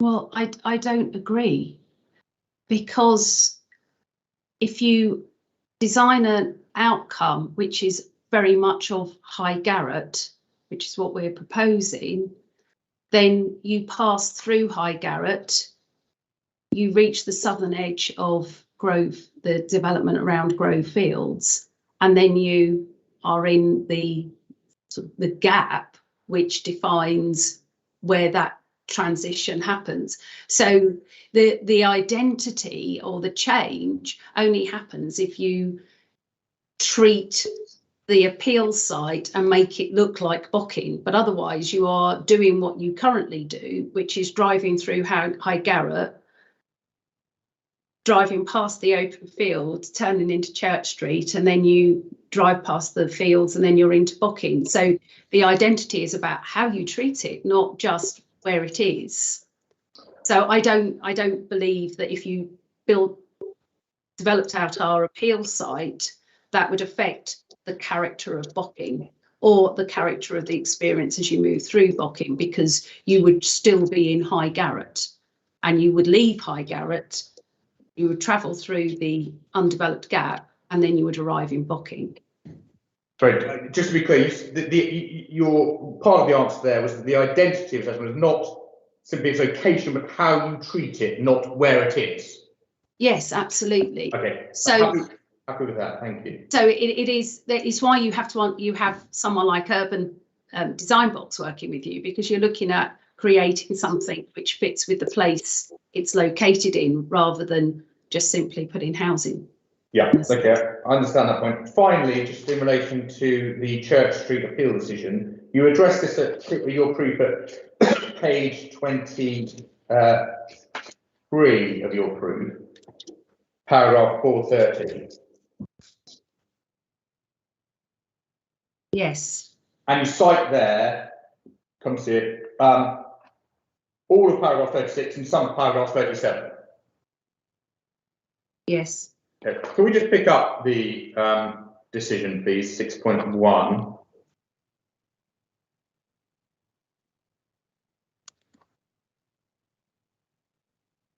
Sorry, sir, I should have said, this is my last question, so I hope we can have a break after this. I'm sorry, I should have indicated whether you wanted a break or whether you... No, that's fine, Mr. Williams. I was about to interject around 1:30, but yeah, that's fine. Thank you for the update. It is last series of questions. If we then go down in CD 6.1 to paragraph 36, which is found on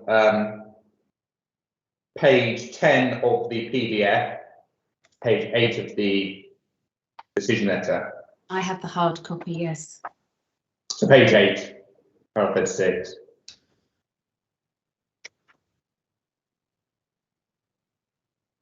Yes. The inspector there is talking about the matter of separation between High Garrett and Bocking,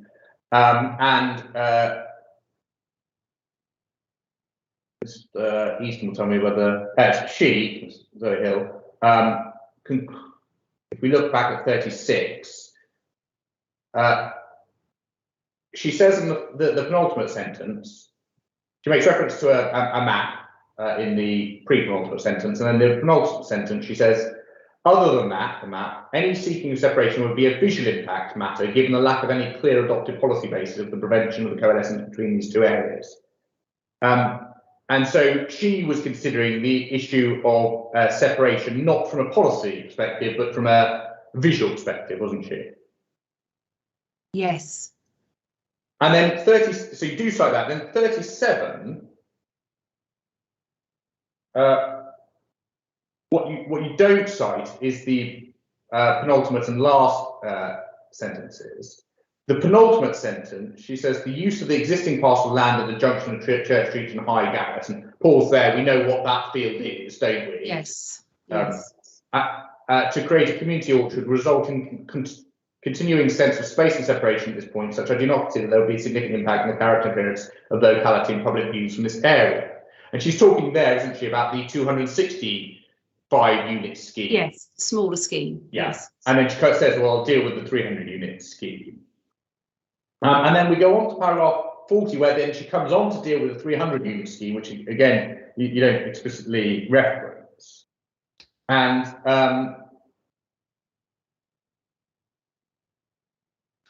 we can see, can't we, if we look at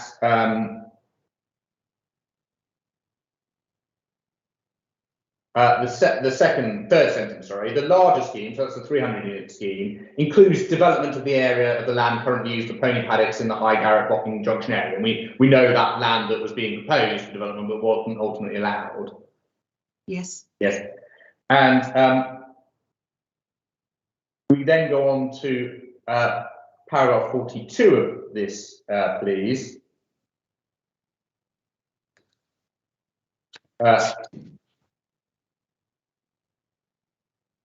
She concludes that she notes that there is an existing area of vegetation to the south of Grove Orchard. But the second sentence says, nonetheless, developing at this junction would consolidate the roadside development on Church Street and High Garrett, and so create a strong visual link. Pause there. Sorry, is the paragraph? Oh, yeah. 42, sorry. Yeah, that's fine. Yeah, are you with me, Miss? Yes, I am. When she's saying consolidating the roadside development on Church Street and High Garrett, when she's talking about High Garrett, she's talking about the road A131, isn't she? Because that's the, she's saying the roadside development on High Garrett. Sorry, she's saying the roadside development on Church Street. And High Garrett. High Garrett, yeah. Yes, that's that corner site, isn't it? Yes. She's referring there to, not to the settlement, say, of High Garrett, but to the road A131, because that's sometimes called High Garrett. Right, yeah. And she says that would create a strong visual link, and she considers that would have a deleterious effect upon the separate identity of these areas of development, and the visual closing of this gap would result in an undesirable, unrelieved, continuous development that would appear visually harmful. And she concluded that the visual effect of the larger scheme was materially different and had to be weighed differently in the final balance. Now, we know, don't we, the difference between the smaller and larger schemes here was 265 versus 300, so a 35 home difference. Yes. And the smaller scheme, she concluded there would be modest landscape and visual harm, and the larger scheme, she concluded there would be more significant harm, materially different harm. Yes. And that was enough to tip the balance in that case against the 300 unit scheme. Yes. And if we pick up, please, page 9 of the DAS.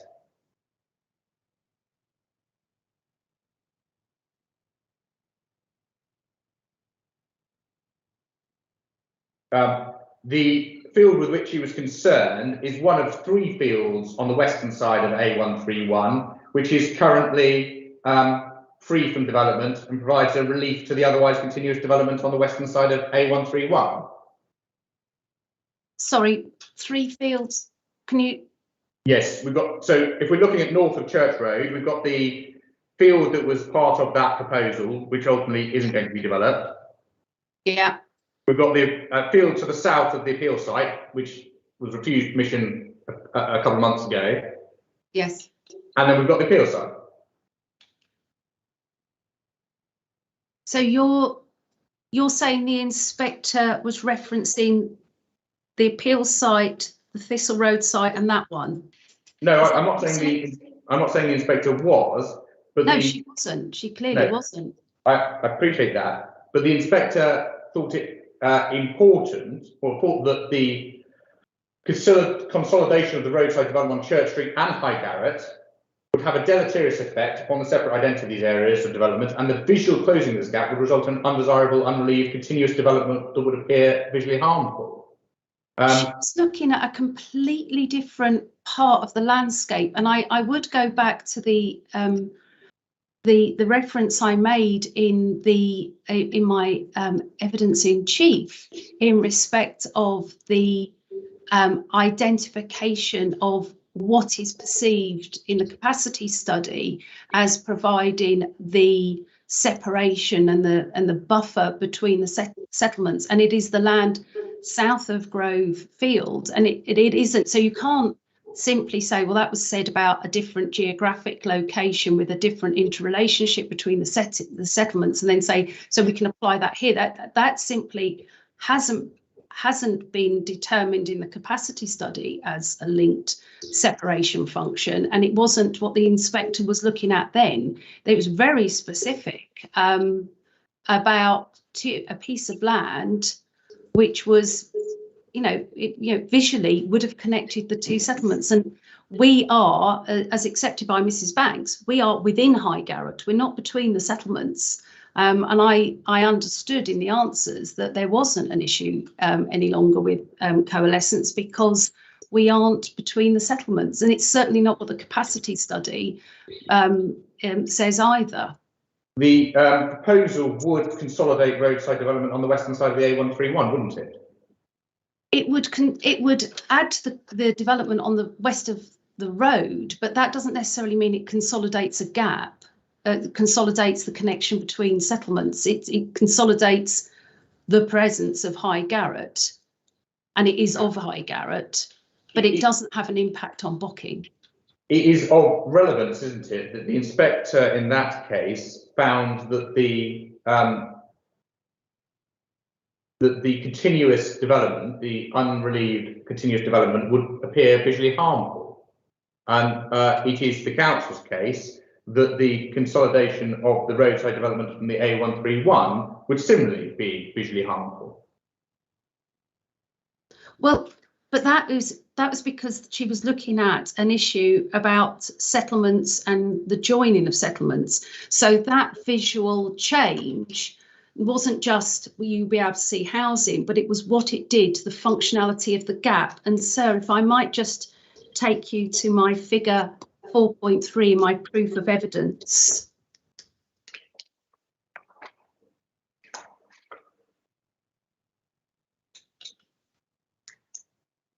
So what you have there is the extract of the emerging local plan, which is the gap, and you will see that that applies specifically to that area that was looked at in the Bocking appeal. It has no impact on our site. So if those areas which are coloured green remain undeveloped, then that separation and that visual harm would be avoided because there would be no intervisibility between the settlements. Thank you very much, Mr. Brock. Those are my questions. Thank you very much, sir. Thank you, Mr. Williams. I'm now going to adjourn the inquiry. Mrs. Brockhurst, I'm sure you're aware you obviously can't communicate with your advocates after re-examination. Just to remind you of that. I've disconnected everything. I can't contact anybody. Okay, thank you. Okay, well, the time is now 11:35. So if we can resume, please, at 12:05. Thank you.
The time is now 12:05, so I'll resume the inquiry.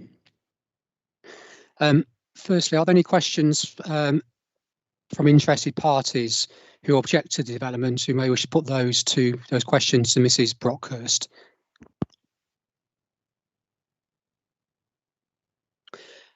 Okay, thank you. I don't have any questions myself for Mrs. Brockhurst. So, Mr. Easton, do you wish to re-examine your witness? So I only have a few questions, but thank you. Mrs. Brockhurst, do you still have the Church Street appeal decision open or to hand? I have it to hand, yes. Thank you. Would you go to paragraph 36, which is one of the paragraphs that you put in your proof of evidence? Yes. And just set the context, because you were taken in cross-examination to paragraph 42, but I just want to set the context here. So paragraph 36 starts off by saying, in terms of the matter of separation between High Garrett and Bocking, knowledge there were settlement boundaries drawn around each, indicating that the open countryside would have been expected to remain between the two, whether or not High Garrett is now perceived as a settlement in its own right. So we then see paragraph 37, 38, 39, and we go through to paragraph 42, which is a paragraph which drew some focus in your cross-examination, particularly I think about halfway down that paragraph, where it says, I consider that this would have a deleterious effect on the separate identity of these areas of development. Pause there for a second. In what context are we to read the separate identity of these areas of development? What are we talking about? We're talking about the areas of existing settlement at Bocking and High Garrett. Right. Of any relevance or any assistance to the inspector in this appeal? No. Right. It goes on to say then, the visual closing of this gap would result in an undesirable, unrelieved, continuous development that would appear visually harmful. Now let's assume, for the purposes of this question, that would be a relevant consideration in this case, whether or not there would be an undesirable, unrelieved, continuous development that would appear visually harmful. Yes. To what extent could you reach the same conclusion about the appeal scheme before this inspector? Well, you don't, and you don't because there is no visual relationship between the appeal site and the edge of Bocking, and the gap that is important is south of Grove Field, and that is undeveloped. So it doesn't have any bearing on this appeal. Okay, thank you. And then still on the same topic, you drew the inspector's attention to figure 4.3 of your proof of evidence. Could you just turn that up for a moment, please? Yes. On page 23. I have that. And it's an extract from the emerging local plan, and I'm right in saying, aren't I, that the green shaded areas are the areas that are going to be designated as a green buffer? That's correct, yes. Okay, because there's mention, isn't there, in the Church Street appeal decisions as that as an emerging policy tool for preventing coalescence. Yes. So my question is this. Could the council, if it had so wished, included the appeal site before this inspector in a green buffer? It could have done if there was analysis that supported that, but it A, hasn't, and B, there is none. Their capacity study doesn't give any support to that being part of any separation. We see that it performs no role in separation. Thank you. Next, please. It was put to you on a number of occasions that the appeal site is currently an undeveloped arable field, and that in landscape or visual terms, one would perceive a change from an undeveloped arable field to residential development. Now, just your view, please, Mrs. Brockhurst. Is there anything in landscape or visual terms which is in principle unacceptable if there is a change from an undeveloped arable field to residential development? Is that change sufficient in and of itself to lead to a conclusion there is a significant or unacceptable level of adverse effects? No.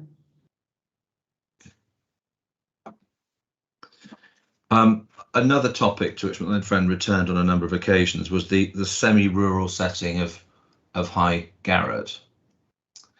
Now, to what extent is that characterisation supported by the landscape capacity analysis? It has no support in the capacity analysis.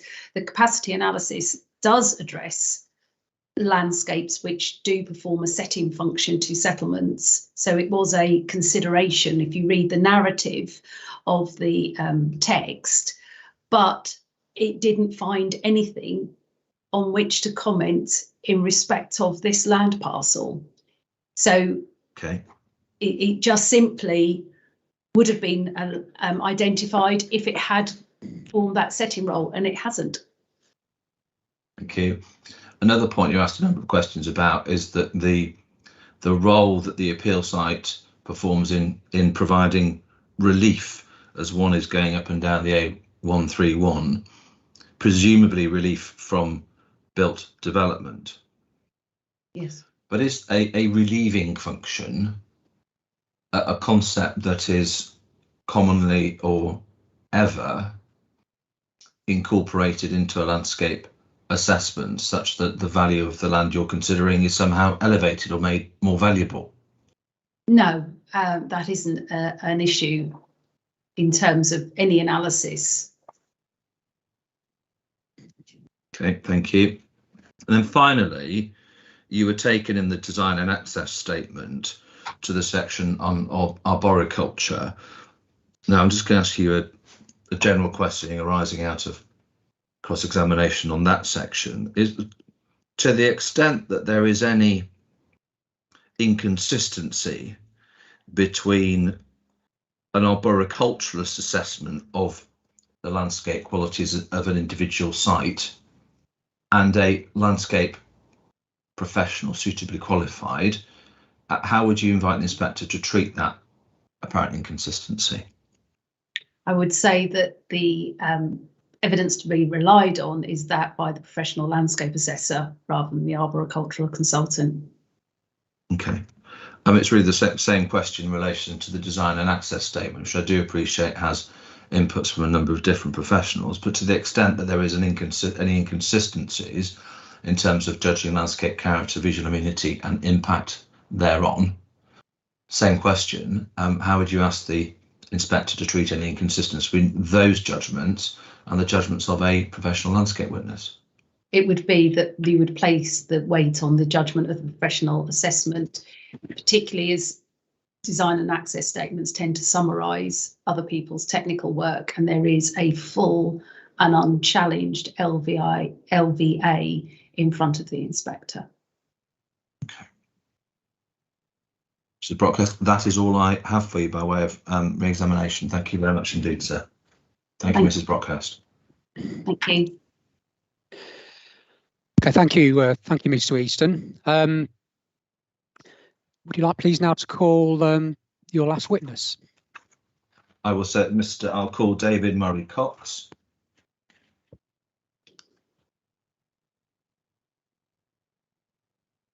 So just while Mr. Murray Cox is getting himself comfortable, I note the time. What I'm hoping to be able to do is to complete his evidence in chief before 1 o'clock, at which point I don't know if that would be a convenient time to break.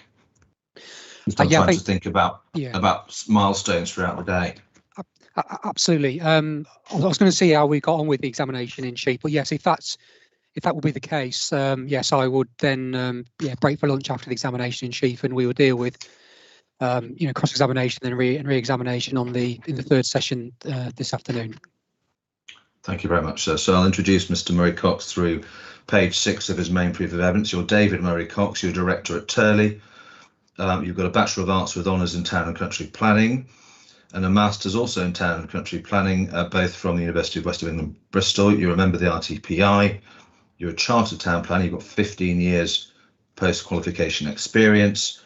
And then in paragraphs 1.5 to 1.9, you set out the range of different clients for whom you've acted, your familiarity with the appeal site, the planning policy background relevant to this appeal, and at paragraph 110, you set out your expert declaration. Are all those details correct, Mr. Murray Cox?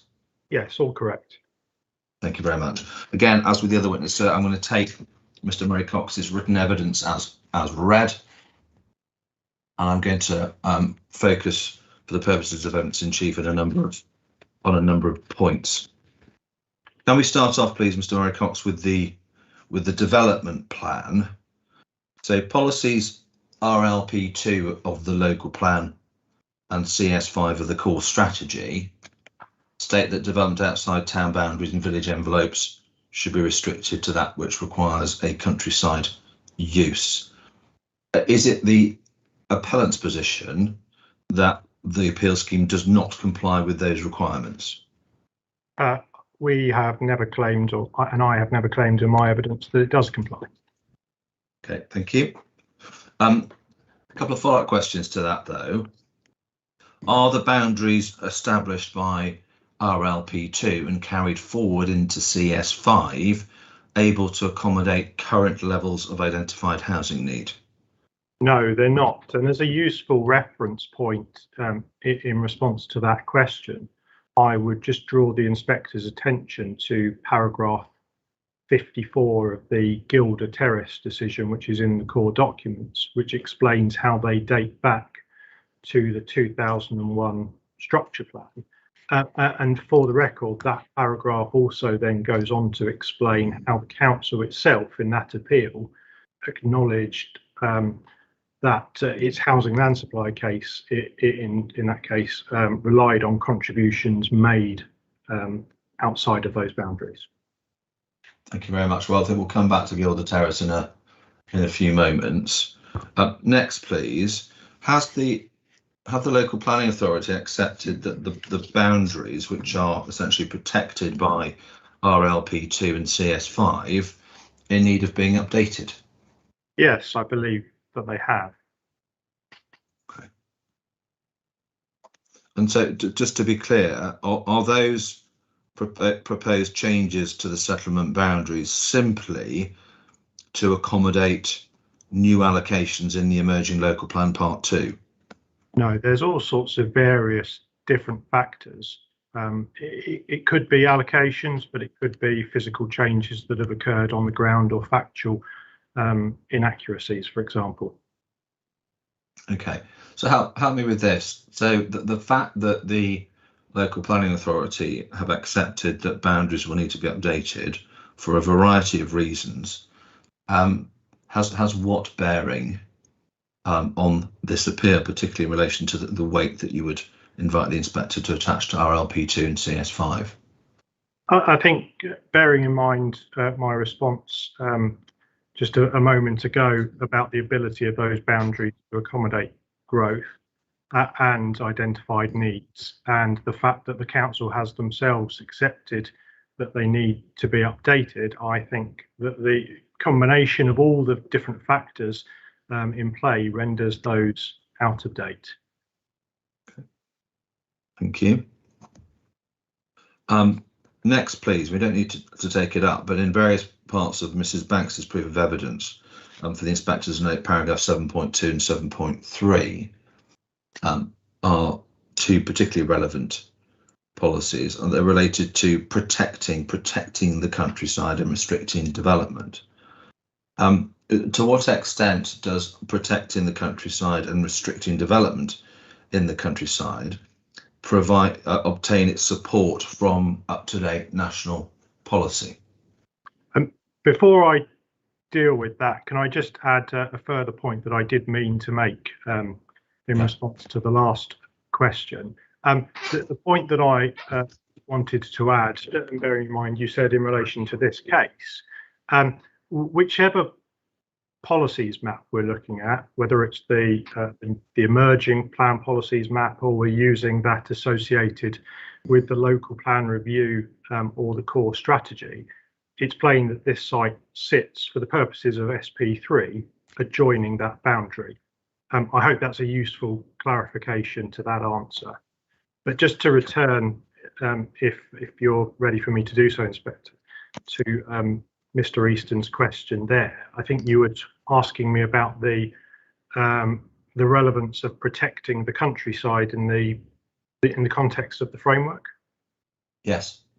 Yeah, my response to that is that there is no such support within the framework, which takes a much more nuanced approach than simply this approach of resisting and protecting. Okay, and so again, the impact, if any, of that, of your conclusion on the weight that you would give to those particular policies? That, in my view, renders them inconsistent with the framework and therefore reduced weight applies. Okay, thank you. As you observed a few moments ago, there are a number of appeal decisions which have examined the question of the weight to be attached to policies RLP2 and CS5. You mentioned the Gilder Terrace decision. Can we take that up for a moment? I think it's CD 6.2.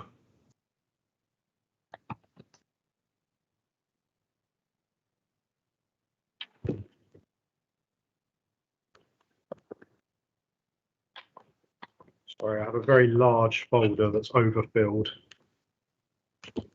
Okay, I have that. Okay. And you made a reference just a few moments ago, and can we take up, and if there are other parts of it you want to draw attention to, Mr. Murray Cox, please feel free to do so. But I'm going to ask you to start by looking at paragraph 54 of that appeal decision. Okay. Yeah. I'm just noting 27th of July this year was the date of the decision. So that paragraph 54, Council acknowledges that revised housing land supply positions relied upon contributions made by a number of sites outside the development boundaries. Pause there for a second. That remains the case, does it? That's right, yes. Yeah. And the restrictive nature of policies RLP2 and CS5 is not fully in accordance with the framework. Do you agree?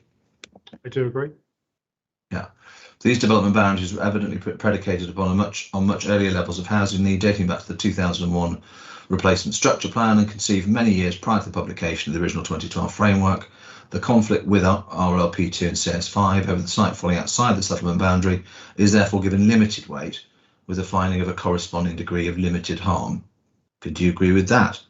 I do agree with each of those points that you've referred to. Right. And so just to bring matters up to date, has anything changed in terms of context, adopted or emerging policies, extent of 5-year housing land supply on our case, that should cause this inspector to reach a different conclusion from the Gilder Terrace inspector? No. Thank you. The other appeal decision that I would like you to take up for a moment, please, is the decision in relation to 16 Old Road, Coggleshaw, which is in Appendix 4 to your proof.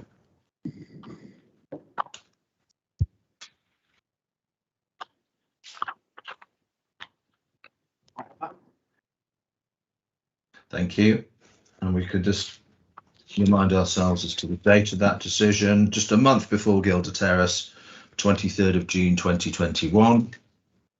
And as with the previous appeal decision, Mr. Murray Cox, if there's any other part of the appeal decision other than that which I take you to, please draw our attention to it. But the first paragraph I'm going to take you to is paragraph 13. 13, because the proposal will be outside the existing settlement boundary, it doesn't accord with RLP2, which confines new development to within those boundaries, or with policy CS5 of the core strategy, which strictly controls the development that can take place in the countryside. And then there's a reference to an emerging neighbourhood plan, which was relevant in that particular context. And then paragraph 15, the blanket restriction on housing outside settlement boundaries imposed by those policies is inconsistent with the framework, which allows for rural housing in a wider range of circumstances. This limits the weight that I give to the conflict with those policies. Agree or disagree, Mr. Murray-Cox, with that conclusion?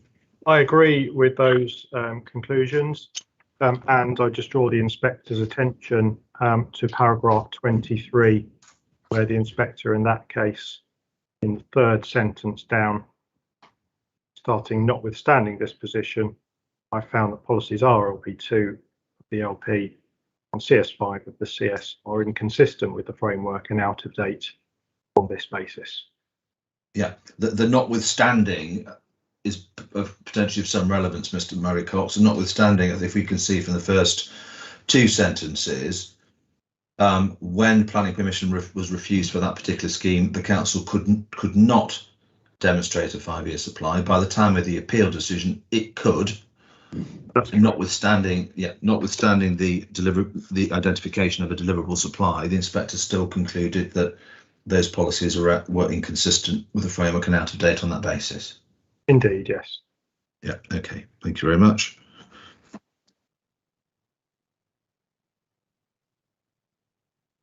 And then the only other appeal decision I just want to take you to for the moment is the Colchester Road Bureau's decision, which is CD 6.3.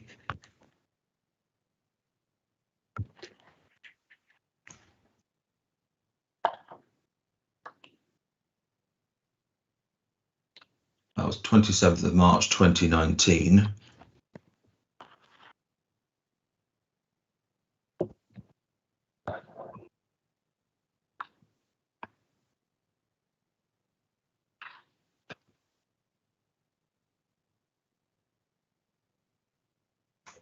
I'm just trying to find the paragraph reference in here that we need to.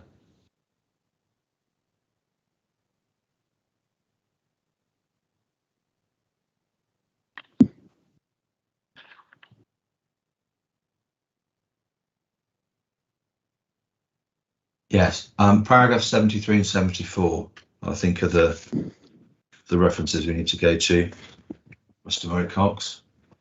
I have that.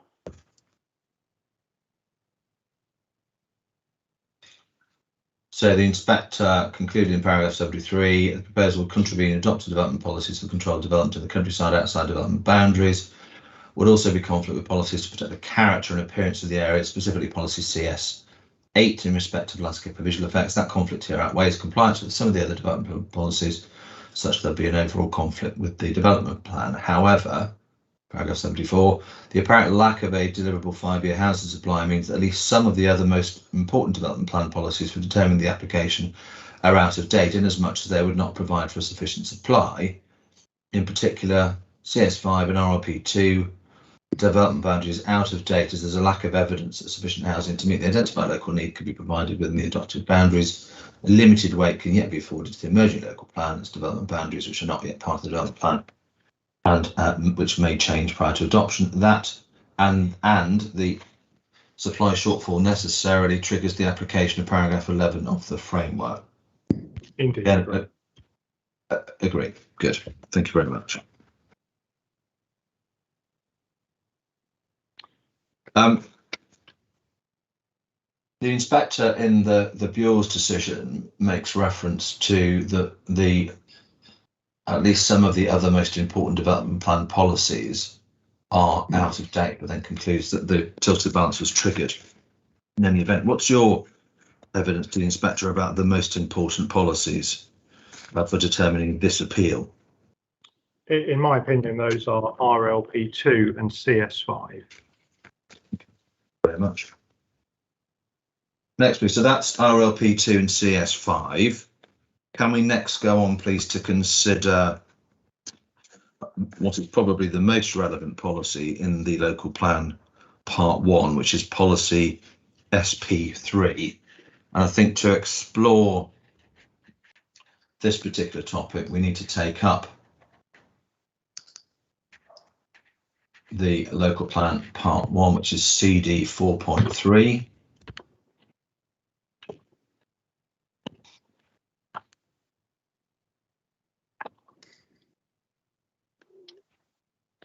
When you have it, it's page 21. Yes, I have that.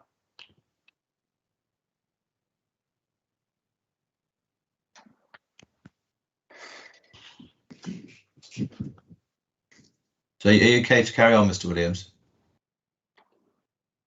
Yes, absolutely. That's all right. So I camera went couldn't on, and the I'm so sorry. My air conditioning was very loud. I was trying to turn it off. That's all right. Right, thank you very much. So the policy itself, Mr. Murray Cox, is at page 22 of the local plan part 1. Page 21 of the PDF. Now, might be a silly question, but is policy SP3 part of the adopted development plan for Braintree? It absolutely is. The Section 1 plan was prepared alongside plans also prepared by Tendring and Colchester councils, but this plan, which we have open in front of us, was adopted at the beginning of this year by Braintree District Council as part of its development plan. Okay, thank you. The heading of policy SP3 is spatial strategy for North Essex. I mean, are we to read anything of significance into the reference to North Essex? I think that we have to read it as the North Essex authorities, but the fact of the matter is that Braintree District Council is one of those three, and as I just said, has adopted this plan as part of its development plan. So I think that reference must cover this authority area. Looking at the text of the policy itself, is there any support for what appears to be the local authority's view in this case, that this is a strategic policy that principally, if not only, assists in formulating policies or making allocations in a Part 2 plan? No, I don't believe that approach is correct. There is nothing within the text of the policy which suggests that. Thank you. And then in terms of how you as an experienced planner would read policy SP3, as we sit here today, if we look at the first paragraph, existing settlements will be the principal focus for additional growth. And then the second sentence, development will be accommodated within or adjoining settlements according to their scale, etc. Now, how does an applicant for planning permission identify settlements for the purposes of policy SP3?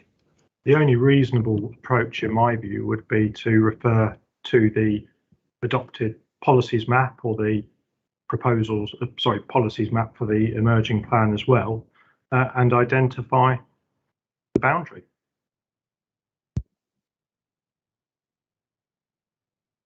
On the assumption that the Part 2 plan is adopted, with the amendments to the settlement boundaries we've already discussed, how would one then assess whether one is within or adjoining a settlement? In precisely the same way. Thank you. And is there anything in policy SP3 that suggests that the policy itself should do anything other than endure for the duration of the planned period? No, absolutely not. That would be a rather bizarre outcome, in my view. This is a policy adopted as part of the development plan, which must endure for the planned period. And I don't find any suggestion in the policy that it expires at some point. The point that I make in that regard as well as an extension to that point is that if the allocations in the Section 2 plan are built out and delivered as intended, the policy still says what the policy says, and that is development will be accommodated within or adjoining settlements. Okay. That's to apply now just as much as it does at the end of the plan. Okay, thank you. Now, I think it's common ground, isn't it, that if approaching the assessment of settlements in the way that you've just described, the appeal site does adjoin the settlement boundary of High Garrett. Is that your position? Yes, that is my position. Okay. And so in those circumstances, how is a decision maker faced with an application adjoining a settlement to consider whether or not there is compliance overall with policy SP3? I think that individual would need to work through what the policy then says. So, for example, I refer to the first paragraph of that policy, wherein it says, according to their scale, sustainability and existing role, etc., etc., and the other points set out in the text there. Okay, that's just one example. Yeah, and so in fact, if we look at the second paragraph, future growth will be planned to ensure existing settlements maintain their distinctive character and role, avoid coalescence between them, and to conserve their setting. Again, relevant development management objectives when assessing compliance with policy SP3, Mr. Murray-Cox? Absolutely, I entirely agree with that proposition. Okay. And then the third paragraph, I just want to touch on this briefly, please. In the third paragraph, it says, in section 2 of its local plan, each local planning authority will identify a hierarchy of settlements where new development will be accommodated according to the role of the settlement, sustainability, its physical capacity and local needs. To what extent, if any, could it be said that that particular paragraph means that you don't make decisions about whether development is allowed adjoining settlements unless and until the section 2 local plan is adopted? I don't believe that it does say that. Sorry, I think all that it says is that the section 2 plan will identify a hierarchy of settlements. And for what purpose? I mean, just a general planning point, really. For what purpose would the local plan part 2 identify a hierarchy of settlements?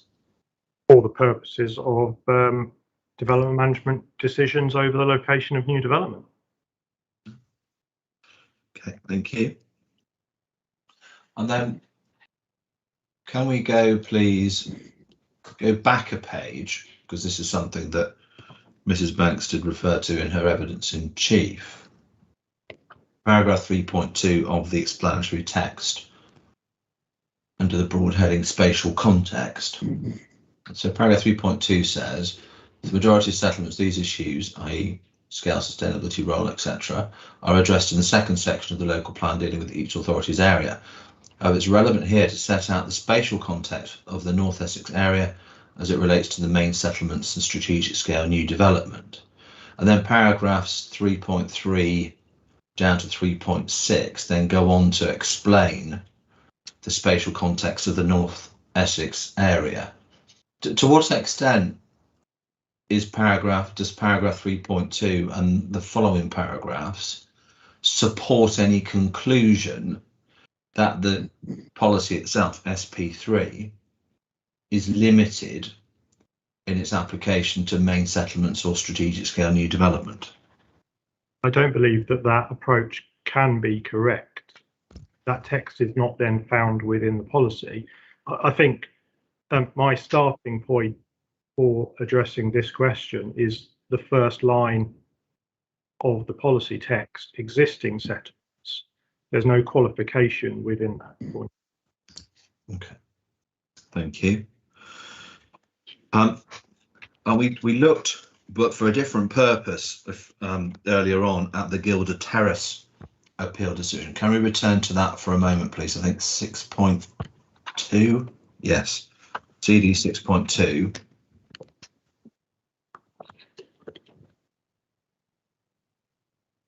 And then we looked at 54 in the decision letter. Can we look now at paragraph 53, please? I have that. Thank you. And that there's clearly some tension between the strict confinement of development within settlement boundaries and the more recent SP3, which accepts further housing growth both within and around Braintree. Our decisions over any changes to these boundaries depend on the eventual adoption of the Part 2 plan. Policy SP3 does not provide a free rein to all proposals adjoining settlement boundaries. I just want to stop there for a moment.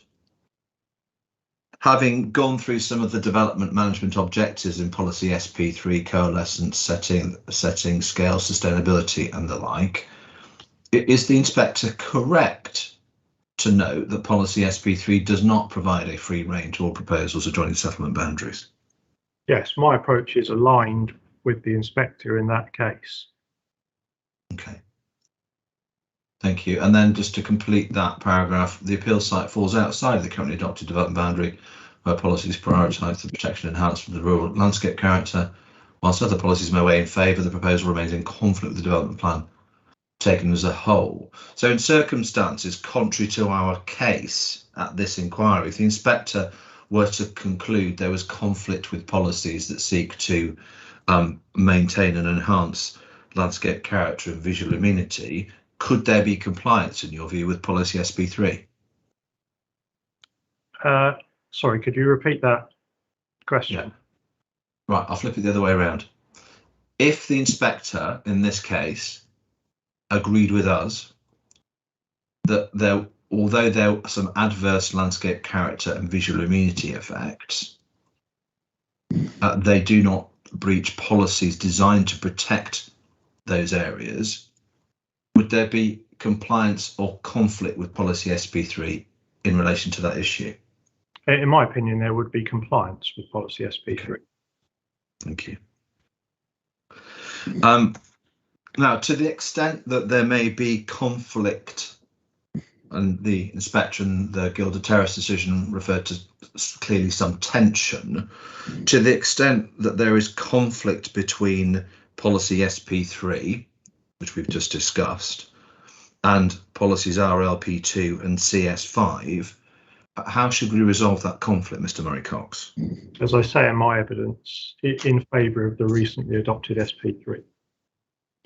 Thank you.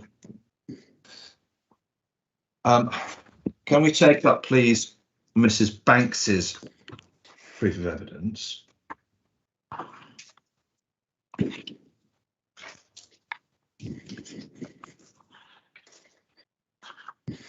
And go to page 10.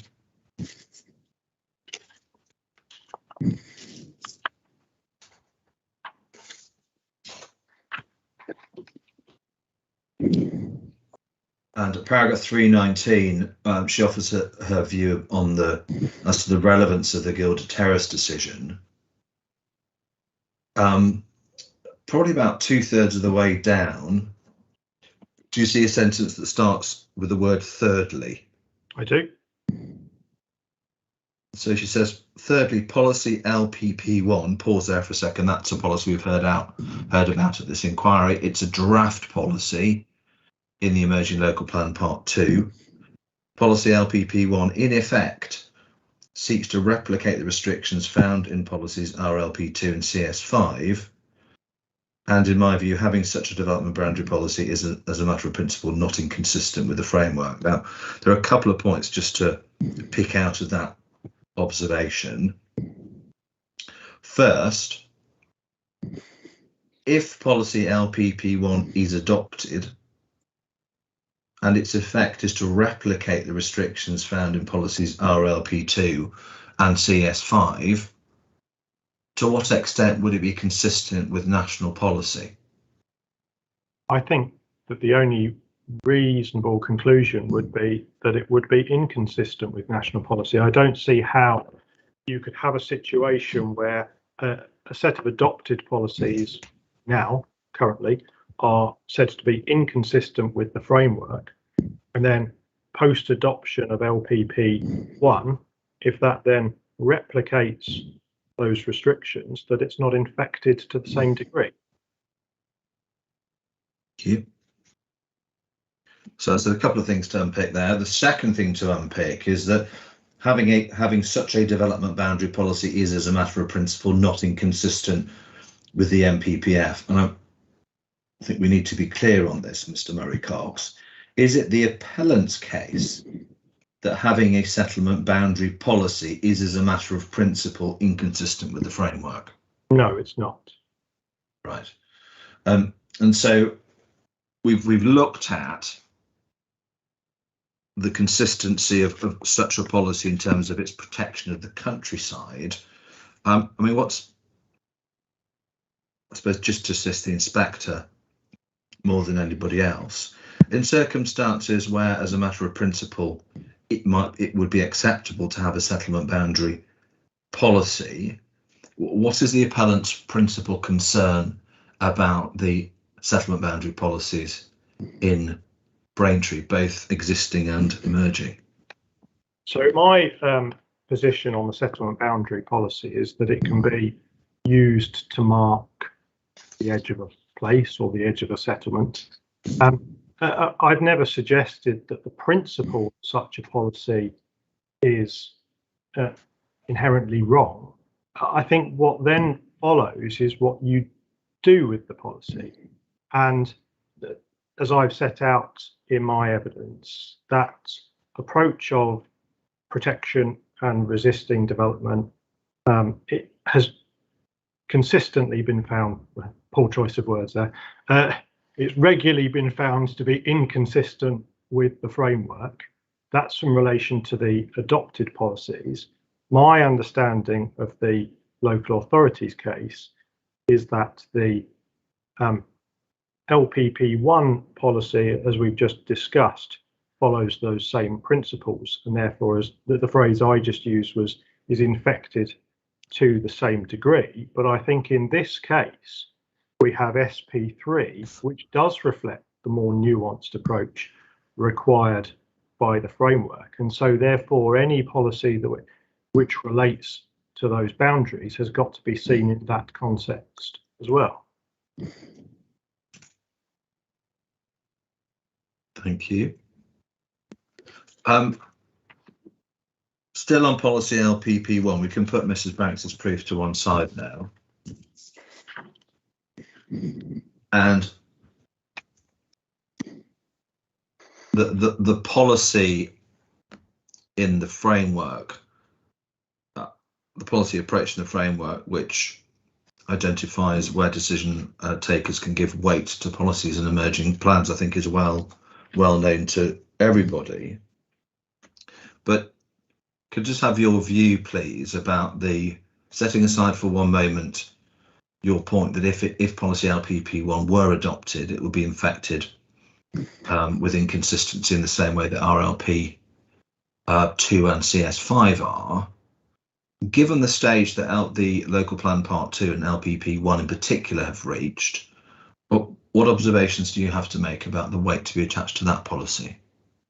In my view, it should still be afforded limited weight. I am aware that, of course, Section 2 was submitted in 2017. It was, if I remember rightly, submitted more than 4 years ago. There are various changes and modifications proposed to that plan. Not only those set out within the main modifications, but there have been other changes made to it during the course of the process as well. And I think that it is reasonable to assume that because of that time period that's expired since the point of submission and the various changing circumstances, it's highly likely that new interested parties will emerge from the woodwork. That could include any type of stakeholder involved in the planning process. It could be that people have moved to the area or people have other interests. But this is a fairly unusual set of circumstances where the plan, by which I mean taken as a whole, Section 1 and Section 2, has been subject to very significant changes since the point at which it was submitted. Okay, thank you.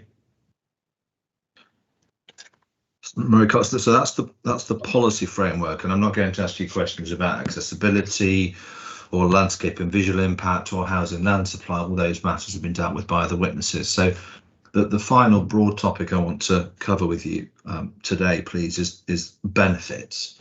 I'm going to first of all ask you about your view in terms of how one approaches the assessment of benefits in the context of the planning balance.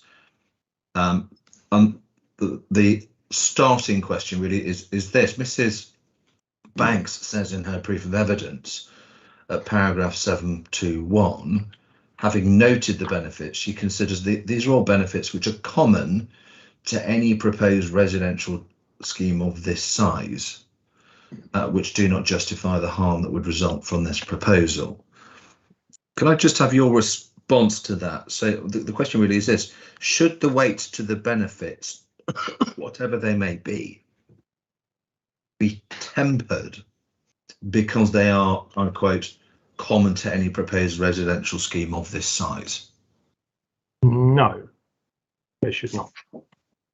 Right, why not?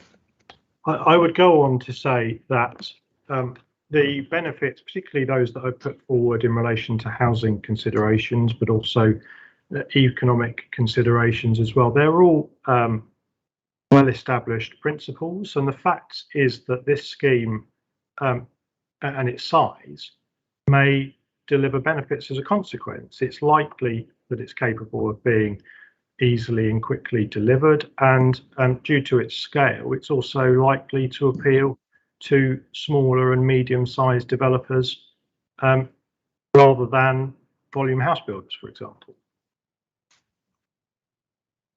I mean, why is the size of the potential developer of the site of any relevance here, Mr. Murray Cox?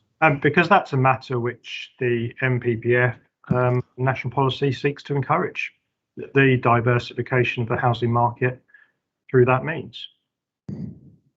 Thank you. The other approach point I wanted to touch on was in the preceding paragraph in Mrs. Banks's proof. She talks about section 106 obligations. She says obligations include the aforementioned affordable housing, which we will come back to, Mr. Murray Cox, in a moment. Open space, education, and the AHRA RAMS contribution are a mitigation for the likely impacts of the development and are required in accordance with planning policy. I therefore afford neutral weight to these benefits. And that's probably an argument you're not unfamiliar with. But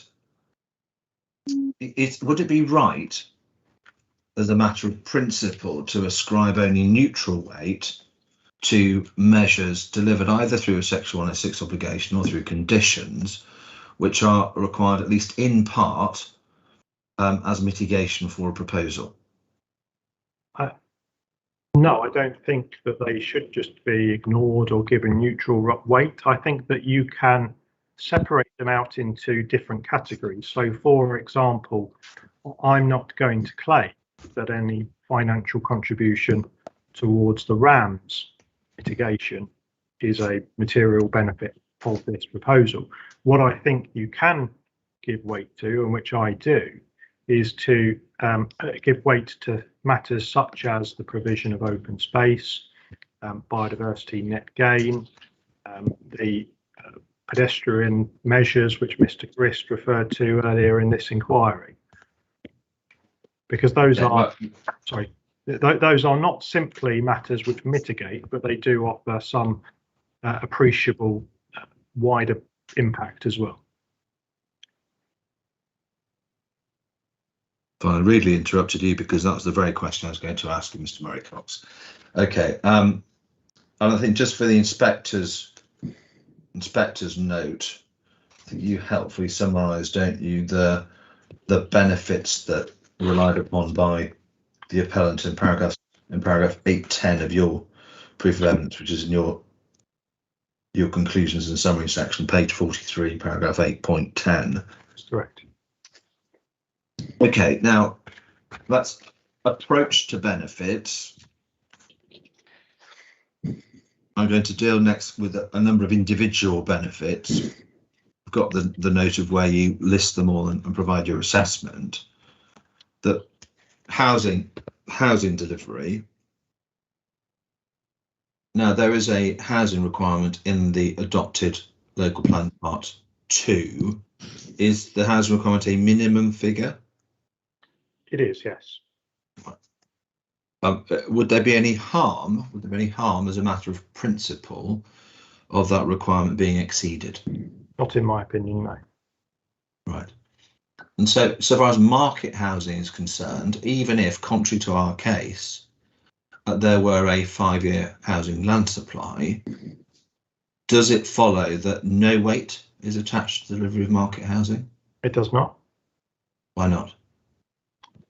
I set out in my proof at 810, as you've just referred to, a series of considerations. The first is the MPPF planning priority being to significantly boost the delivery of new housing, and granting permission for residential development reflects that priority. In this case, there's also the housing land supply shortfall, as you've just referred to, a minimum requirement in, I think it's also in the LPS 1 as well as LPS 2.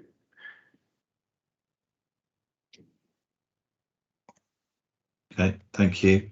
I'm going to move on to a separate component of the housing benefits as affordable housing. And to explore this for a moment, can you turn back in your proof, please, to page 27?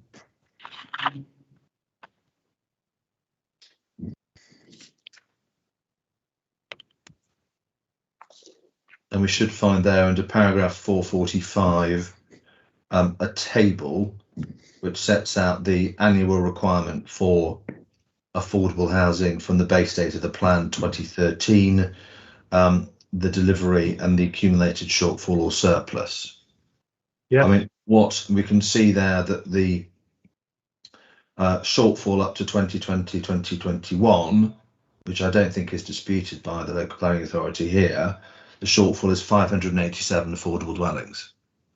Yes, measured now. Against, sorry. Yeah. So that's measured against the so that right 2012 comes from the SHMAR. Now, so far as that is concerned, I mean, how would you categorise that level of shortfall, Mr. Murray Cox? I would categorise that as a very significant shortfall and a significant issue as a consequence.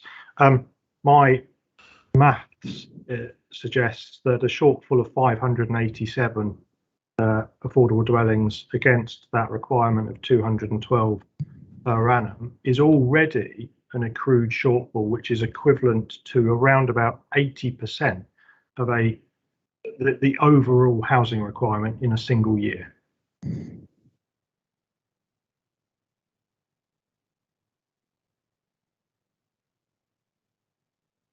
All right. Well, that's your view from a numbers perspective. And I think you make this point at paragraph 449, where you say it's not simply a numbers game. So you've got the 587 shortfall, but it represents real people and real need who have been able to access affordable housing. Yes, absolutely. I actually think the more compelling point is the number of people or households, on the housing register and the evidence that I present in the appendices to my proof. That's a significantly greater number at around about 2,500 or so than the accrued shortfall measured against the SHMAR. And what it does is paint a picture of an area where those in need of housing and who are generally accepted as being restricted from the housing market through other means, mortgages, the private rented sector and so on, will struggle to access suitable housing. And in my view, that is not a matter which can be kicked down the road. It's people who are at varying degrees of genuine housing need, and that should be addressed as soon as possible. The evidence that I've also presented in my appendices, I believe it's appendix 2. Do you want us to go there, Mr. Murray Cox? Happy to go there. Yeah. Having said that, I can't find it myself now. Here we go. So this is correspondence from the local authority, and I think on possibly the 4th page of the response, in response to question 7, there is a set of timescales associated there, which are the waiting lists for accessing affordable housing. And there's only one housing size typology where it's less than 12 months. So this is an authority where, for those people who are on the housing register, potentially with very significant genuine housing needs, they are currently unable to access accommodation for over a year in the majority of cases, sometimes well over. Okay, well, just looking at the answer to question 7, we can see that for 3-bed affordable dwellings, 15.1 months, 4-bedroom affordable dwellings, 21 months, and then for greater than 4 bedrooms, 58 months. Those are the average waiting times. Having regard to the proposed dwelling mix on the appeal site, to what extent does that assist in forming a view about how the appeal site will address the waiting times of those 2,500 odd people on the waiting list? Well, of course, this is an outline application, at least in this sense, anyway, and my understanding of the section 106, which I know is a matter for a separate discussion elsewhere in this inquiry, is that there's to be a scheme submitted for affordable housing, one element of which requires the affordable housing mix to be set out. And so therefore, it's entirely possible that a scheme can come forward in discussions with the housing officers, which meets identified needs in particular. Okay, thank you. And then just focusing up for a moment on High Garrett, the preceding question in the document we're looking at is the number of households on the council's housing register as at the 1st of April 2021, specifying High Garrett as their preferred choice of location. The answer is none. High Garrett is not an available choice. Based on what you know, and in fact other answers to questions in this FOI response, what would be the reason why High Garrett is not currently an available choice? That is because in the period since 2000, so from the turn of this century, there has been no affordable housing delivered at High Garrett. And in real world terms, imagine adult children of families who currently live in High Garrett who want to want their own homes. To what extent is there currently an opportunity? And it's an obvious answer to this question, really. To what extent is there currently an opportunity for people to find affordable housing in Garrett if they wanted to stay in High Garrett? As far as I can tell, on the basis of this evidence, there is no opportunity. With this caveat, I suppose, if you look at question 8, current number of social housing dwelling stock as at the 1st of April, information we hold is 10 as of January 2021. However, Braintree Council transferred its social housing stock to Eastlight Community Homes in 2007. Therefore, Eastlight Community Homes may hold a more accurate figure in response to this request.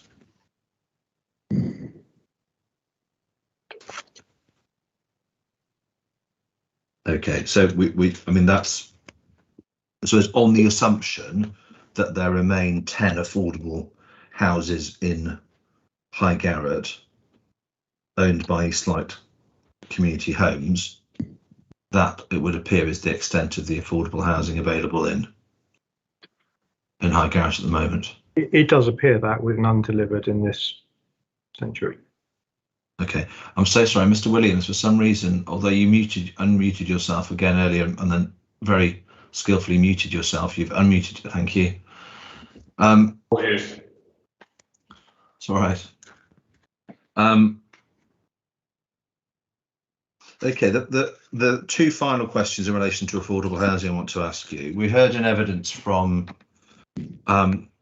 Mrs. Banks, and there was a note that came in from the council subsequently, which claims a projected completion of 408 affordable homes in the current financial year 21-22.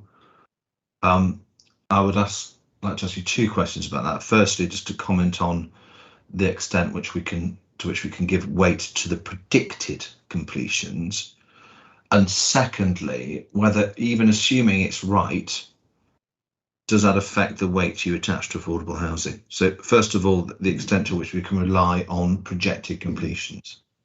So I've seen the note and I've seen the figures to which you refer. I haven't seen anything that sits behind those as a matter of evidence which provides any explanation as to how that forecast supply is calculated. On the second point, I don't think that evidence should in any way diminish the weight given to affordable housing provided as part of this proposal. There's still a very significant issue of those waiting on the housing register, and there's a very significant issue of waiting times for those people to access accommodation. Okay, thank you very much. And so you're, just to draw this topic to a close, what weight do you say the inspector should give to the delivery of affordable housing in this case? Significant weight. Thank you. Okay, finally, just to draw the planning balance together, we know from your evidence that you consider that the tilted planning, well, starting point, first of all, is in your written evidence, you explain that your primary argument is that the development complies with the proposals comply with the development plan taken as a whole. Does that remain your position? It does. Okay. To the extent that the inspector disagrees with you and concludes that there is conflict with the development plan, is the tilted planning balance in paragraph 11 of the framework engaged here? It is, yes, and we went through the various reasons why earlier. So that's a matter of housing supply and policies being inconsistent with the framework. Yeah. I suppose any nuance to that question is we know, don't we, that the local planning authority don't allege any harm to the setting of Mill Lodge, a listed building, but that we take a slightly different view that there is less than substantial harm, albeit at the lowermost end of that spectrum. And you will also know, won't you, that in circumstances where the public benefits do not outweigh the less substantial harm, then the tilted planning balance, which would otherwise be switched on, is switched off. Yeah. I'm aware of that. Yeah, just for completeness, what's your judgment, please, as to whether or not the public benefits associated with delivering this housing scheme would outweigh the less substantial harm to the listed building through development in its setting? In my view, that limited degree of less than substantial harm, even if the inspector agrees with us rather than the local authority, is far outweighed by the public benefits in this case. Okay. And then I suppose the third scenario is where the inspector concludes that the tilted planning balance doesn't apply, and we're in circumstances where an evenly weighted balance is the relevant framework to assess the appeal scheme. In that scenario, what's your judgment about whether the benefits would outweigh the adverse impacts on an evenly weighted set of scales? I reached the same conclusion in that respect, that the benefits of this proposal are weighty and are sufficient to outweigh that limited degree of conflict if the inspector were to reach that conclusion. Okay. Mr. Murray-Cox, that's all I have for you in evidence in chief. I've gone slightly over 1 o'clock, sir, forgive me, but that's a convenient moment. Okay, thank you. Well, I do propose now to adjourn for lunch, and obviously after lunch, Mr. Williams have the opportunity to cross-examine Mr. Murray-Cox.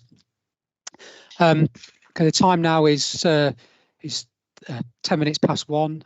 So if we can resume, please, at 10 minutes past. Sorry, Mr. Easton. So can I just mention very briefly, Mr. Murray-Cox isn't formally under cross-examination yet. It's unlikely, but in the event I need to speak to him during the lunch hour, Yeah, that won't be outside the rules, as it were. And I don't think I want to ask any more questions once we resume, but I'm just making that point in open No, inquiry.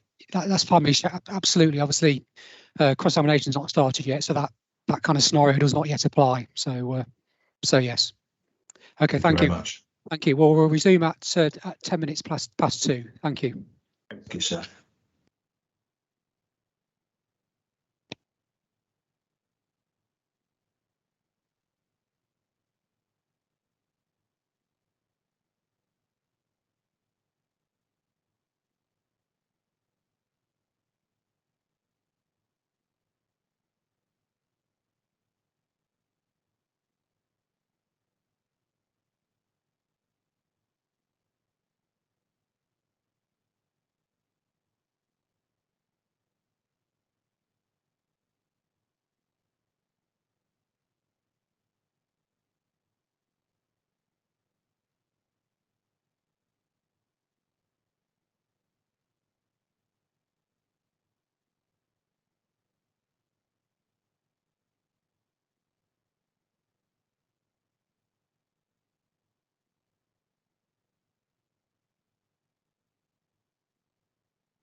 Good afternoon. The time is now 2:10, so it's time for me to resume the inquiry.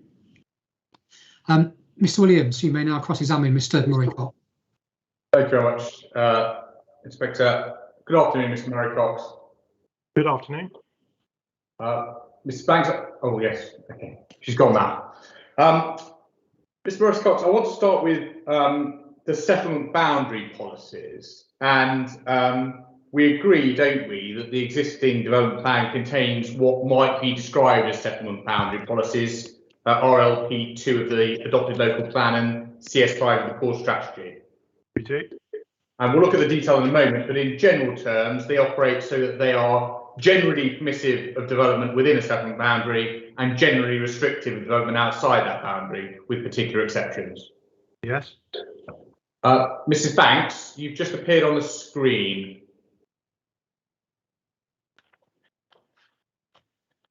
And if we could just very briefly bring them up. Can we go to core document CD 4.2, please, first of all? The adopted local plan. And we need to go to page 12 of the PDF.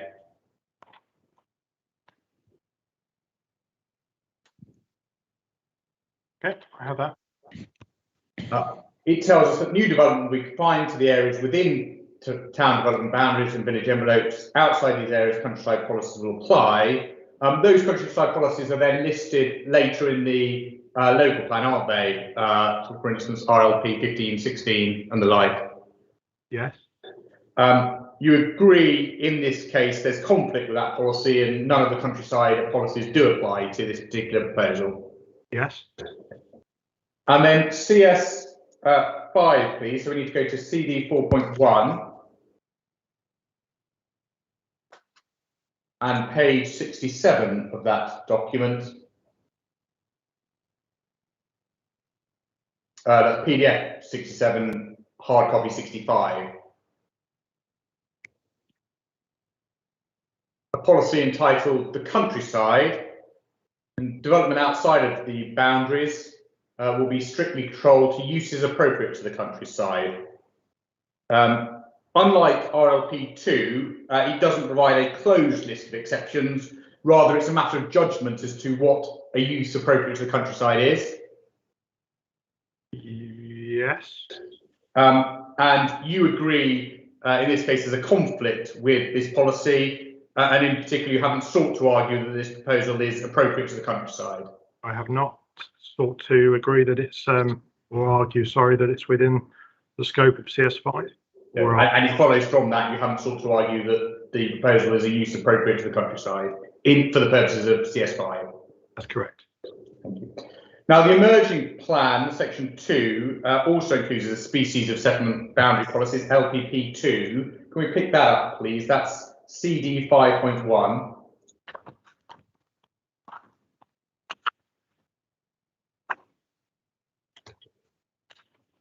Page 29 of the hard copy, page 33 of the PDF. Policy entitled Development Boundaries. And we're told, aren't we, that within development boundaries, development will be permitted subject to meeting the criteria or objectives set out in that first paragraph. Agreed. Outside of the development boundaries, development will be strictly controlled to uses appropriate to the countryside. Now, pause there. We know, don't we, that the words strictly controlled are proposed in the main modifications to be changed to confined. That's correct. That change of wording was proposed by the council, wasn't it, rather than the examining inspectors? That's my understanding, yes. And the reason was to aid clarity, to ensure that it's clear that only uses appropriate to the countryside would be allowed outside of development boundaries. I'm not particularly familiar with the precise reason, but that seems a reasonable approach. I don't know whether this is a sensible time to just reiterate my points made in evidence in chief about the consistency of that policy. With respect, Mr. Murray Cox, I don't think that's to assist the inspector. He's heard your evidence. I think the purpose of the cross-examination is to answer the questions I have, rather than necessarily reiterate your case. I've heard your case and I understand it, and so has the inspector. Obviously do expand on your answers where you feel appropriate, but please don't feel you have to repeat your case in answer to every question I ask. We know, don't we, that you're not seeking to argue that this proposal is a use appropriate for the countryside? I think the same answer would have to be given to the previous policy that we just looked at. But and I know you might not be like me saying this, but of course that has to be seen in the context of SP3. Yeah, and we'll come on to SP3, I promise, with that. But you accept that this proposal would be in breach of the emerging policy LPP1? Yes. Now, if we look above, please, at paragraph 515 on the previous page,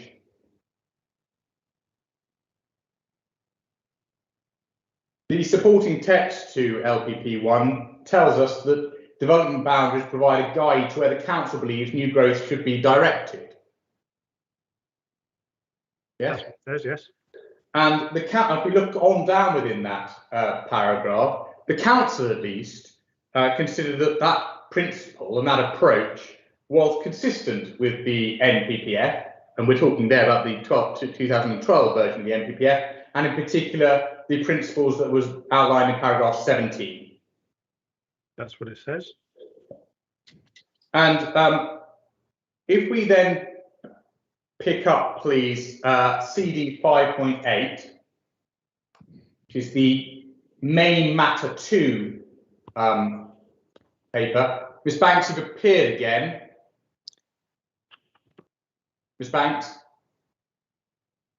I think you might be doing what I was inadvertently doing, leaning on your keyboard. Yes, CD 5.8, please. This is the main matter 2 statement that was submitted as part of the local plan examination. And you will be aware, won't you, that there were hearings in July of this year. Yes.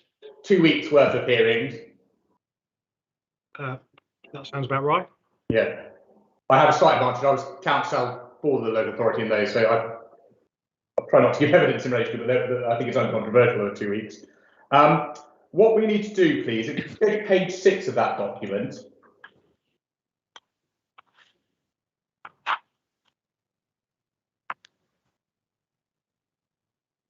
one of the questions asked by the inspectors, if we look at paragraph 2.2 and just above, are the development boundaries in the section 2 plan supported by robust and up-to-date evidence, otherwise soundly based and appropriately drawn? Do you see that? I do. That was one of the main matters asked by the inspectors, and the council then set out their response to it. And if you just cast your eye down, please, at 2.2 onwards, you will see in 2.2, this is third sentence, development boundaries are intended to provide a clear marker as to the differentiation between the urban and built-up area in which proportionate development is acceptable in principle, and the countryside where new development is restricted to uses appropriate to the rural setting, LPP1. And it then goes on to reiterate that in its view, that accords with the 2012 version of the NPPF. That is what it says. And if we carry on down, please, in that section, it goes on to explain how the development boundaries have been identified and changed from the existing development boundaries and the methodology for doing so. But if we look at 2.31. Sorry, was that 2.31? Yes, that's the very final paragraph on the page 7. Okay, I have that. We are told that around 20 responses were received in the consultation period to LPP1. Pausing there, that would be the Regulation 19 consultation, wouldn't it? I assume so. It doesn't say so, but possibly.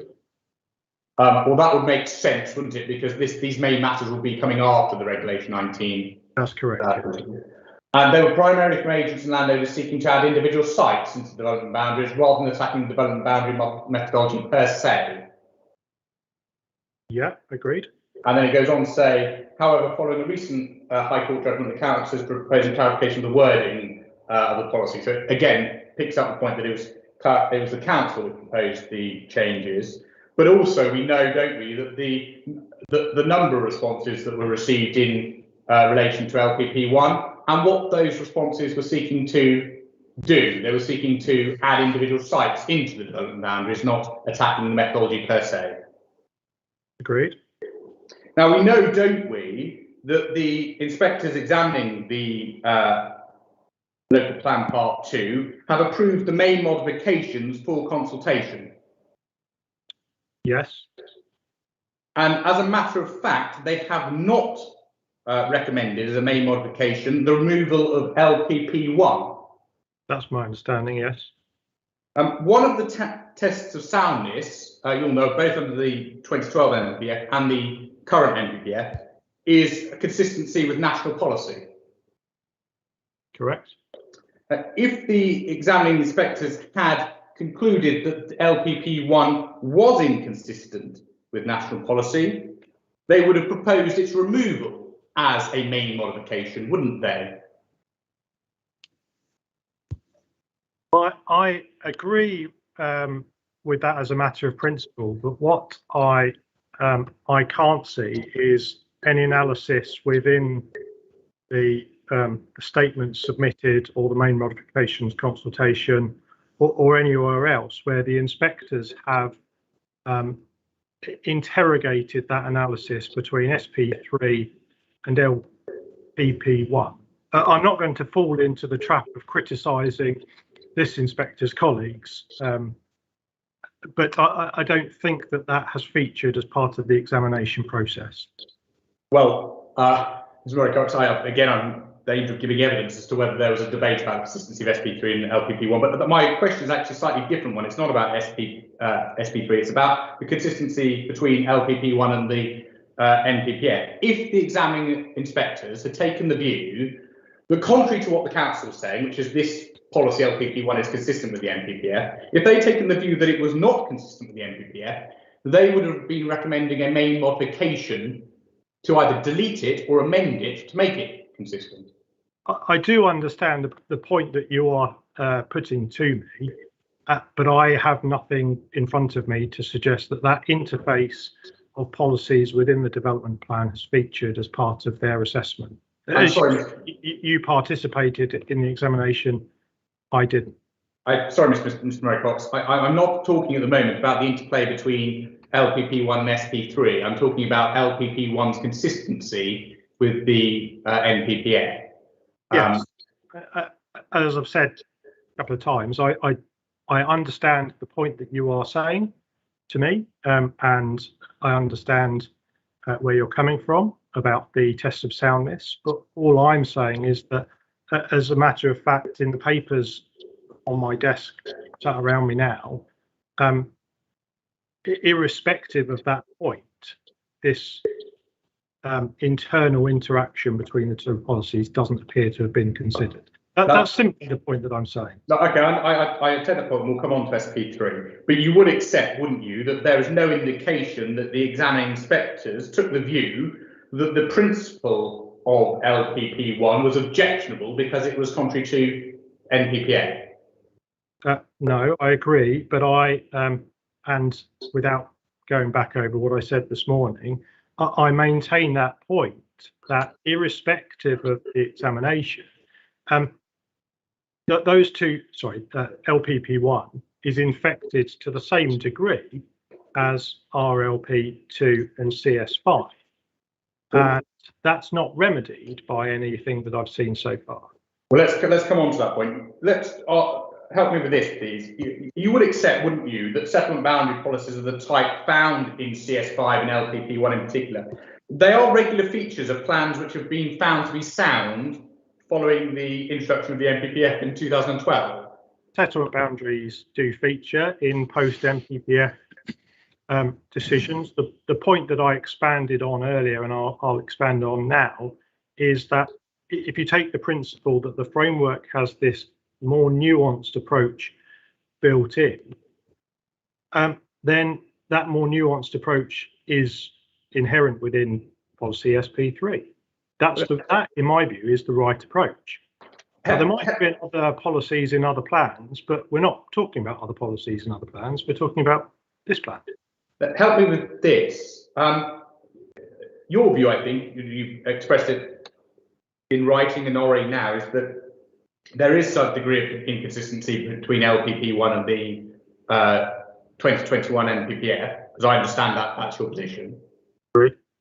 I don't think either in your proof of evidence or your oral evidence you identified specific policies within the NPPF which it was inconsistent with. Could you help me? What policy, so I can close on this point, I want to know what policies you say, policy or policies you say it's inconsistent with. I think it's the, so I spoke earlier about the approach taken in RLP2 and CS5, which I understand not the policies related to your question, but those policies are based on this approach of restricting and protecting. And that is the approach which I see within LPP1. And you just need to look at the final line of that policy, to protect. There's nothing in the framework that I've ever seen in any of the versions that have been published which provide some sort of carte blanche protection irrespective of the land that you're talking about. Now, there might be points about valued landscapes and so on, and about other areas that are designated under national parks or areas of areas of outstanding natural beauty, so on. But we're not dealing with it. Mr. Murray-Cox, I'll try again if I can. I need to know in closing what policy or policies in the NPPF 2021 version do you say that LPP1 is inconsistent with? So let me just find the right section. So I'm going to go to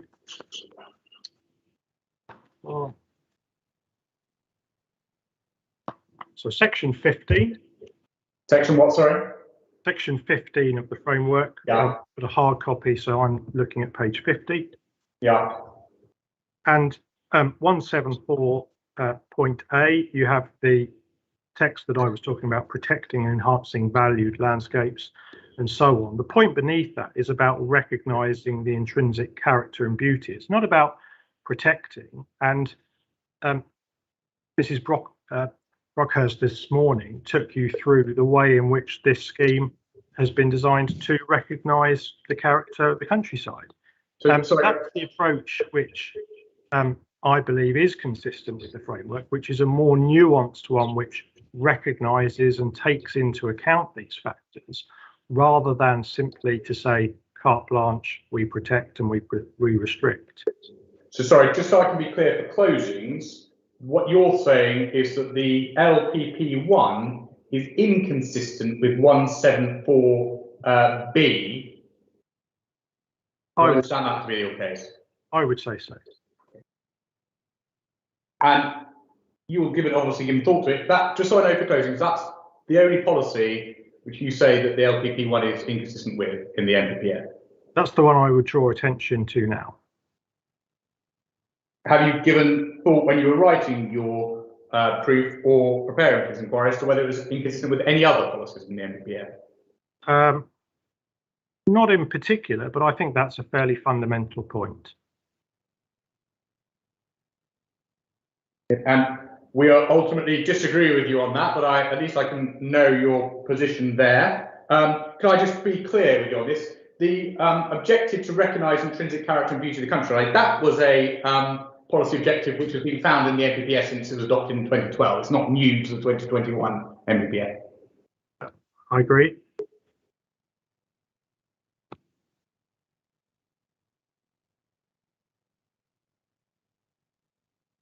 And it could be said, couldn't it, that the settlement boundary policies recognise the intrinsic character and beauty of the countryside by directing development to within settlements and away from countryside locations, except where use is appropriate.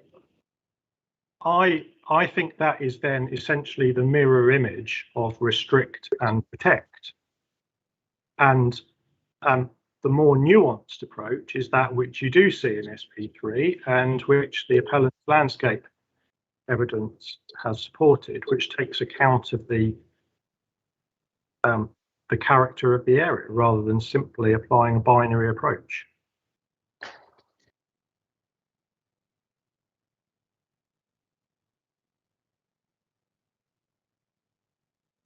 Okay. Moving on, please, to the settlement boundaries and their ability to meet needs. We know, don't we, you can turn up if you want to, that part 1 of the plan requires as a minimum the Braintree to meet 14,320 homes over the period of 2033. Yes.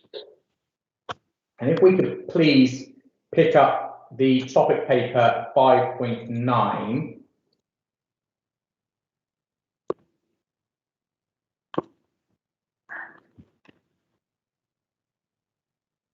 And within that, could we go to please page 13?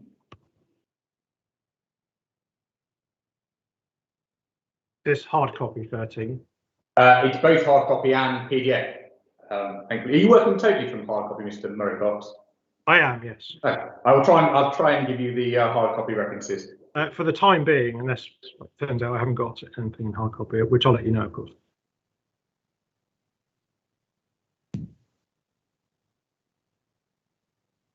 Okay, so we need to go to page 13, and you'll see that there is a table 5. Do you see that? I do.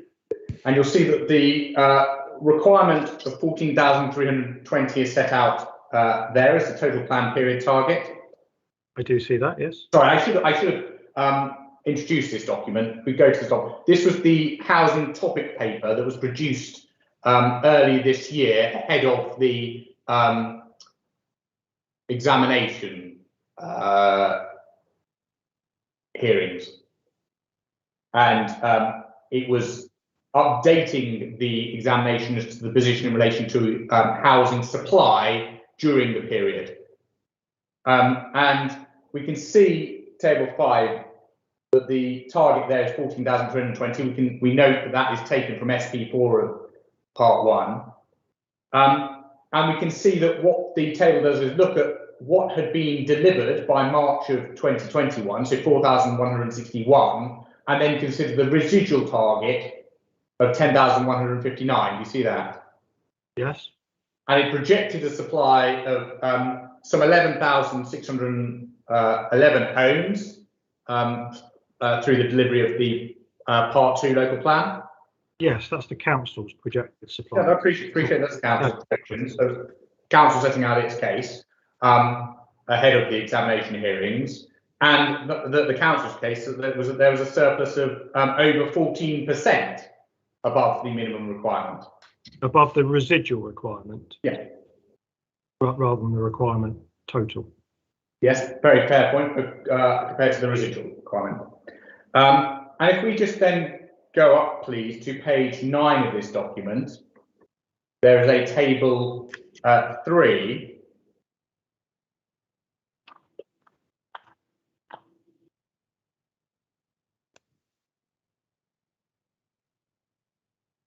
Which broke down the source of supply that the council said that there was from the Part 2 local plan. And you see that the total supply that the council's projecting was a 15,772 figure. Do you see that? I do. Now, that included a windfall allowance of 750 over the whole period. Mr. Easton's got his hand up. Mr. Easton, you've interjected. I have, yeah. Apologies for interjecting. I'm just wondering where this is going, because we've had a housing land supply roundtable session in relation to 5-year supply. The document that Mr. Murray Cox has been asked to look at the moment doesn't feature in Mrs. Banks's evidence, which is what we understood the council's case to be. So if cross-examination on what the council's projected plan period supply is going to be a point taken against the appellant, then we probably need to know exactly what it is. And if we need to produce some further evidence in response, then we should be allowed to do that. This is a new point. Mr. Williams may be coming to something completely innocuous and uncontroversial, which I sincerely hope he is going to do. But if it's cross-examination on figures, then I do wonder why this point's being introduced now. Yeah, Mr. Williams, do you want to care to provide some explanation? Well, so I'd rather like to develop my cross-examination rather than answer questions from my learned friend, but it's not a new point, sir. It's the council's case that the emerging plan, with its amended second boundaries, can meet, indeed exceed, needs for 2033. That is something that Mrs. Banks referred to, and it's something I identified in opening. This is a core document. It's been available to the appellants for a considerable period of time. Nothing objectionable by the line of questioning, I would say. Okay, please proceed. Thank you. And this is the council's position, was the supply of the planned period. And we'll see that if you'll see from the row 4 from the bottom, there's a category other allocated sites in the local plan section 2 without permission. You see that's 3,251. Yes, I see that. The point being this, the vast majority of sites on which the local authority was seeking to rely, or are seeking to rely on a projected supply, have the benefit of either full or outline permission. I'm not sure. Is that a question or is that a statement? That's correct, isn't it? That seems reasonable. And it was the council's case of examination that the Part 2 local plan was providing more than sufficient supply to meet the needs arising to 2033, wasn't it? That is my understanding, but I'm not sure that. If I might make a couple of points, I'm not sure that changes a huge amount of my case at all, because it can't have any significance for the way in which SP3 is constructed, for example.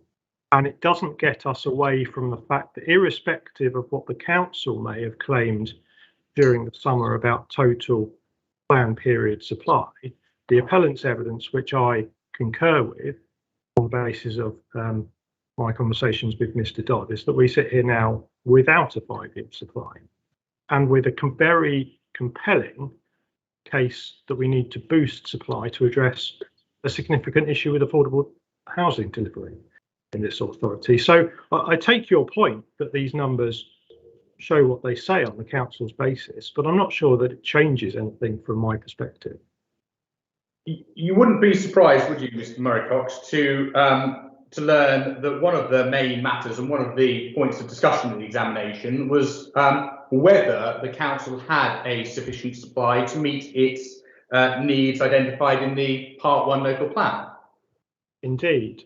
That's, sorry, just to qualify my answer, that's the council's evidence, but what I would point out, just for the inspector's note and straying into the topic of 5-year housing land supply, is that of course these inspectors will have been tasked with considering that under the 2012 framework, but not under 2021 or 2019 as it might have been at the time.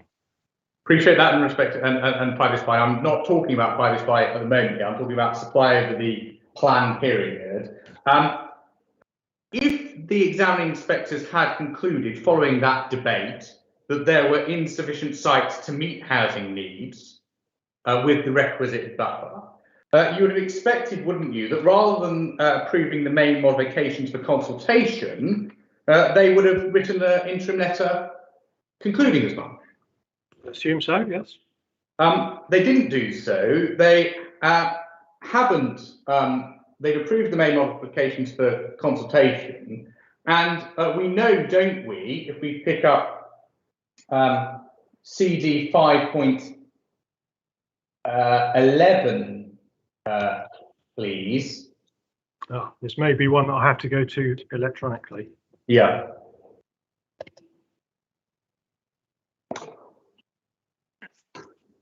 Yeah, I've opened that now. You're ahead of me, actually. Sorry.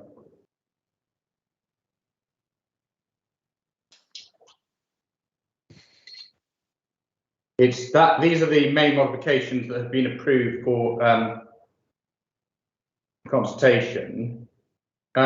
Please, if we go to main modification 104, which is towards the 55, the last one.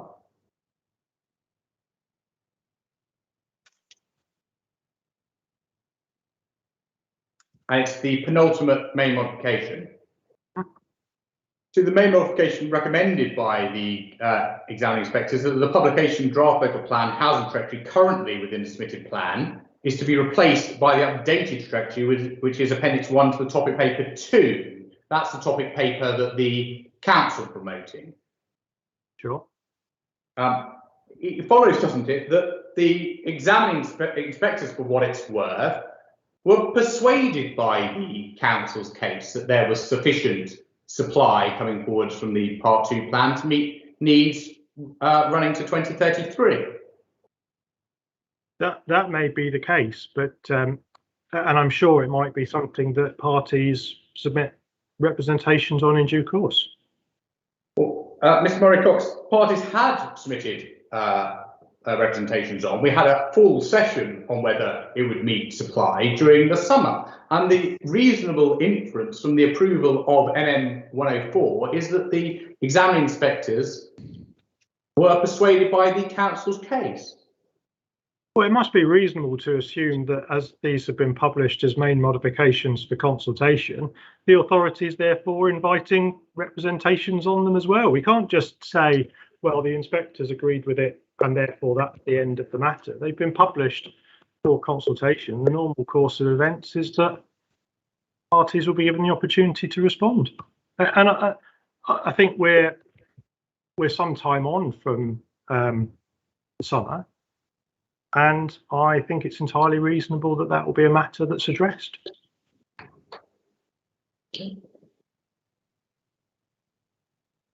Let's see if we can agree in light of that discussion 4 propositions, Mr. Murray-Cox. First of all, that the council's position that the examination was that the emerging plan met, indeed exceeded the housing requirements of the plan period identified by SP4. That was the council's case. The council's case, yes. Secondly, there's no indication from the inspectors that they rejected that position, no interim letter requiring further sites to be found. To the contrary, the inspectors approved main modifications which specifically incorporated the housing trajectory proposed by the council. I agree with that, but I refer to my previous answer that I'm not sure that does anything to change what policies say. We know, don't we, and we can look in the main matter paper if we want to, and we can look in the plan itself, that the development boundaries had been reviewed as part of the evidence base for the Part 2 local plan. Yes. And they've been updated to ensure that they were consistent with meeting housing needs. They've been updated. The question of meeting housing needs, as I said, will be a matter for representations again. And the appeal site remains in the countryside, doesn't it? It remains that side of the settlement, yes. Policy SP3. Now, just to understand your case on SP3, can I pick up your proof at paragraph 4.14? 4.14? Yeah. Which is at your page 22.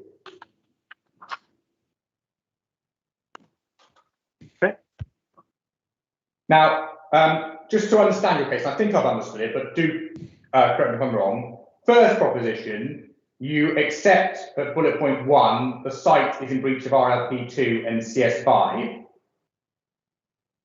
Yes. And to add to that, we can add and emerging policy LPP1. Yes. You say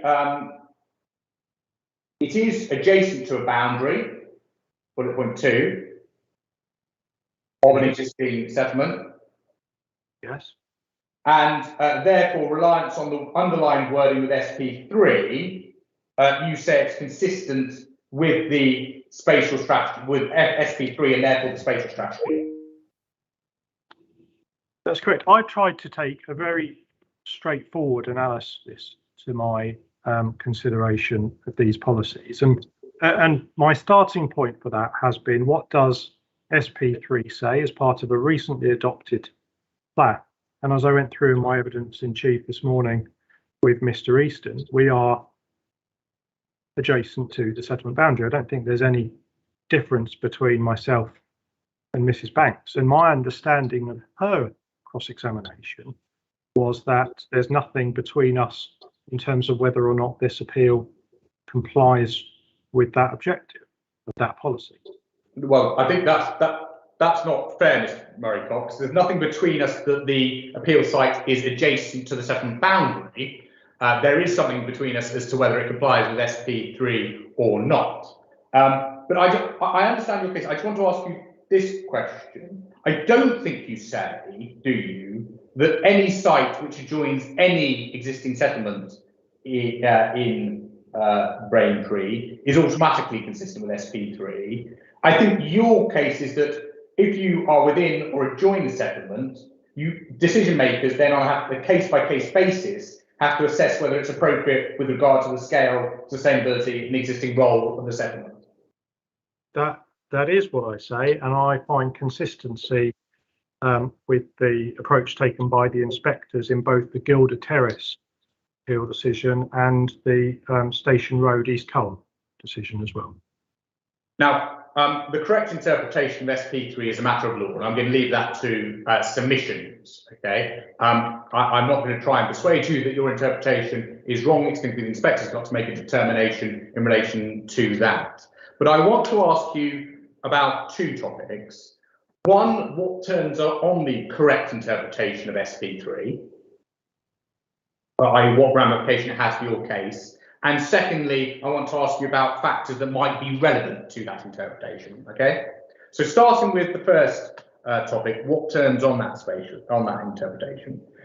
Your paragraph 4.14, as we've looked at, you're telling us there that the proposal is consistent with the spatial strategy of the development plan. Yes, SP3 titled the spatial strategy. Now, it follows something. Your case that this proposal is consistent with the spatial strategy is contingent on your interpretation of the SP3 policy being preferred to that of the councils. It's based on my reading of that policy. Yeah. If the inspector was to reject your interpretation and to favour the council's interpretation of SP3, then it follows that he would also have to reject your argument that the proposal complies with the spatial strategy. It turns and falls on your interpretation of SP3 being correct. Yeah, as I've said in a previous answer, my approach to this has been a very straightforward analysis of what SP3 says, starting at the top and working through it, and on the basis of what two previous inspectors have determined using the same policy. I understand your position, but can I have an answer to my question? If the inspector rejects your interpretation of SP3 and accepts the council's interpretation, which is that SP3 I started my answer with the word yes. Okay, so yes, I've got a yes. That if he rejects that, then he rejects your argument that you're in compliance with the spatial strategy. I think that's reasonable. Thank you. Also, 7.17, please, of your proof.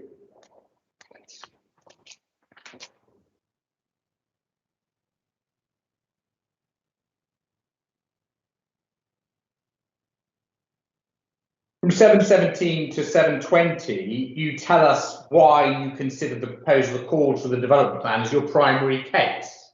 And may I summarise it, as I understand it, in this way, Mr. Murray Cox? You say, well, I accept that it's contrary to RELP2 and CS5, but I say it's consistent with SP3. SP3 is the more up-to-date policy, it must take precedence, and therefore it's consistent with the development plan as a whole.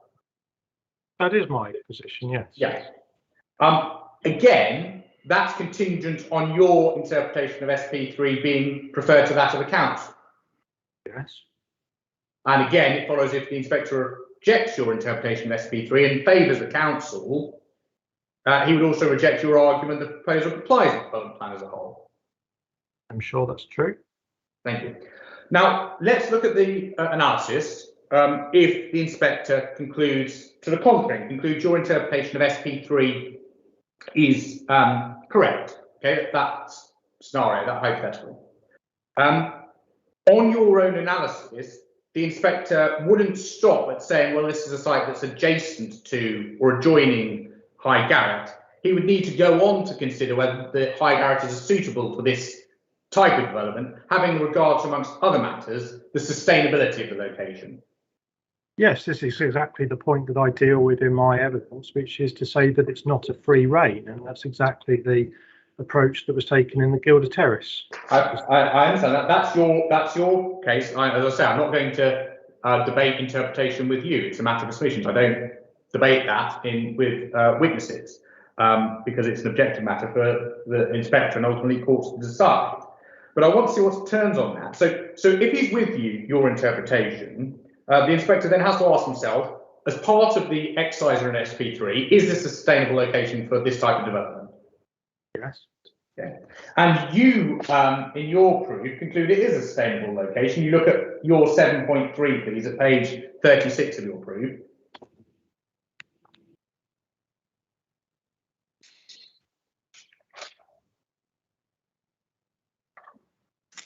Yeah, I have that.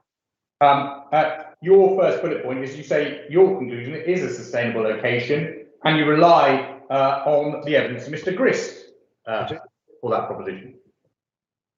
Now, if the inspector concludes that High Garrett and the appeal site location is not a sustainable location for significant development, even on your interpretation of SP3, there would be a breach of SP3.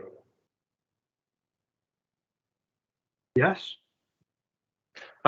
It also follows, if you follow that line of thought, that your interpretation of SP3 is correct, but it's not a sustainable location, that on your own case, as you have advanced it, the proposal wouldn't be in accordance with the spatial strategy, because it would be contrary to SP3.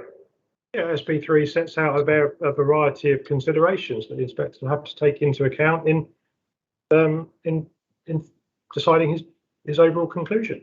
Yes, but I'm trying to work out what the ramifications are if the inspector concludes this is not a sustainable location in policy terms on your interpretation. Because I appreciate that that's a potential. The inspector might reject the submissions we're going to make in relation to interpretation. If he does, he's going to have to ask himself, is this a sustainable location? If he concludes it's not a sustainable location, it's breach of SP3. And what follows from that, it's also in breach of the spatial strategy for the development plan. Yeah, I don't think I've ever claimed there's any difference between us on this this line of question. Okay, and on your own case, if that logic was played out, it wouldn't be in accordance with the development plan as a whole, because your conclusion it's in compliance with the development plan as a whole is contingent on compliance with SP3. Yeah, again, I've never sought to suggest that it would. And just stepping back from SP3 for a moment, I listened very carefully to. I've read carefully your proof of evidence, of course. I listened very carefully to your evidence in chief, including at the end, where you dealt with the planning balance on a number of different scenarios, different hypotheticals. What you haven't done, have you, is to advance the case that if the inspector concluded that High Garrett was not a sustainable location for significant development, the permission should be granted in any event, i.e. that there are benefits which would outweigh the conclusion that this is an unsustainable location for significant development. I've not advanced any case that if the inspector says this is an unacceptable location, permission should be granted, no. And so you agree, don't you, that if the inspector rejects Mr. Grist's evidence and concludes that this is not a sustainable location for development, that the planning balance is against the grant plan commission? Yeah, I have never claimed, as far as I recall, anything to say that permission should be granted irrespective of Mr. Grist's evidence. No, but I just want to be clear on this. Sometimes a planning witness will say, well, even if part of my case is not accepted, it's still, the benefits still would outweigh the harm. But you've been very clear, thank you very much, Mr. Cox, you've been very clear that in order for the planning balance to be in favour of development in this case, the inspector needs to come to the conclusion that this is a sustainable location for significant development. I agree. I don't think there's any difference between us on these points. And that applies even if the tilted balance is engaged, doesn't it? If the tilted balance is engaged, a conclusion that this isn't a sustainable location for significant development would significantly and demonstrably outweigh any other benefits. I think if we're in the tilted balance scenario, then the task for the inspector is different. He has to reach a decision as to whether or not the adverse impacts of granting permission significantly and demonstrably outweigh the benefits. It's not simply a task of saying, well, there is some harm or there's an issue with issues X, Y, Z. It's a high bar deliberately set in that way. I understand your analysis of the tilted balance, but just to be clear on this, you haven't advanced a case. As I understand, you went through a various number of hypotheticals, but I don't understand you to be advancing a case that, well, sir, if you reject Mr. Griffith's evidence and you conclude this is not a sustainable location for development, that you should grant planning permission in any event. You haven't advanced that case in your planning proof, and you haven't advanced that case orally.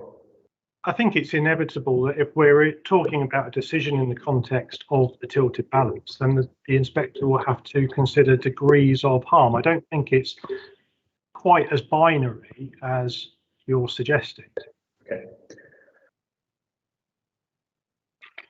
Right.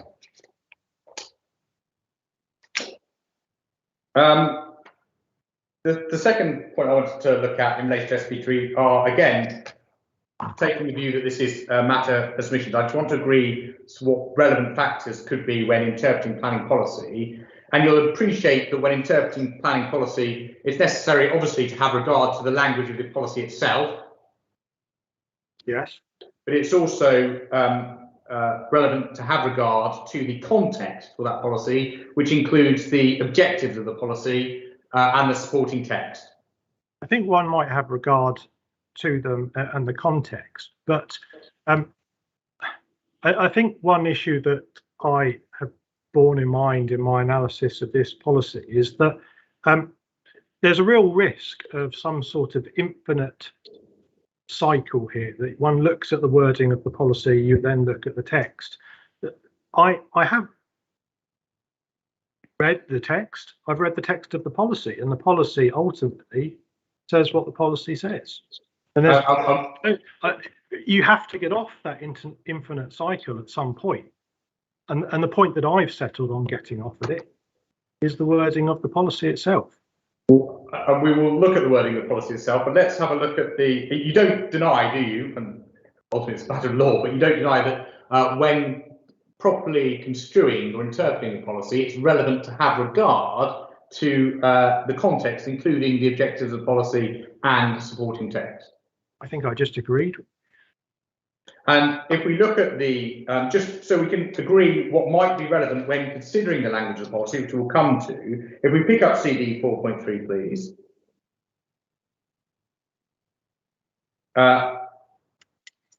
We know, don't we, that the Section 1 plan is entitled the North Essex Authorities Shared Strategic Section 1 Plan. Yes. And we know that the North Essex Authorities with Braintree, Colchester and Tendring. Indeed. And together they produced identical Section 1 plans, which were examined as one. Yes. And they are strategic because they address strategic matters, including cross-boundary matters. Yes. And if we look, please, at the introduction at 1.2, page 8.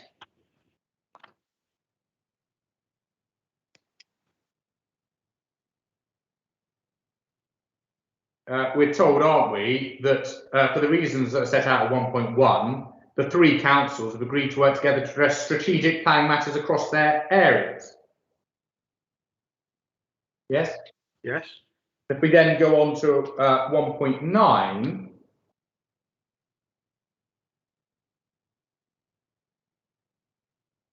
We're told that the three authorities, together referred to as plans of North Essex authorities, have agreed to come together and prepare a common Section 1 local plan because of a shared desire to create a sustainable growth strategy for the longer term.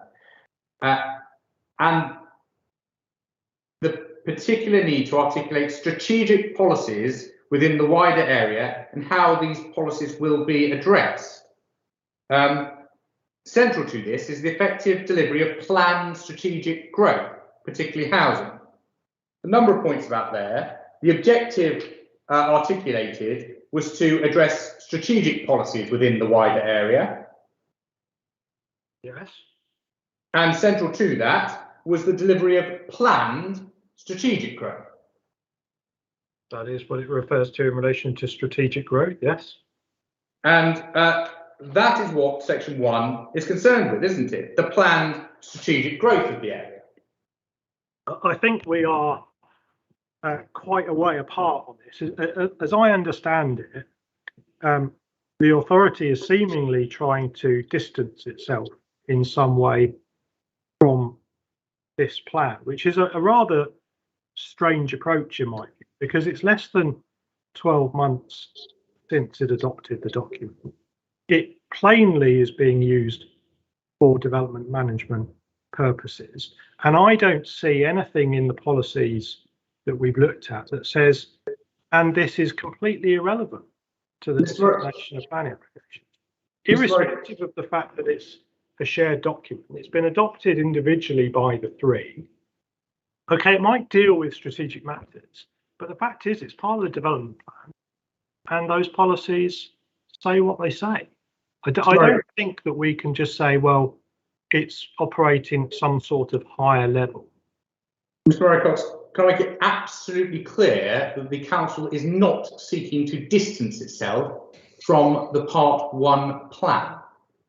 It's trying to, and it is, advancing what it considers to be the proper interpretation of the Part 1 plan and what it achieves within the hierarchy of plans within the development plan.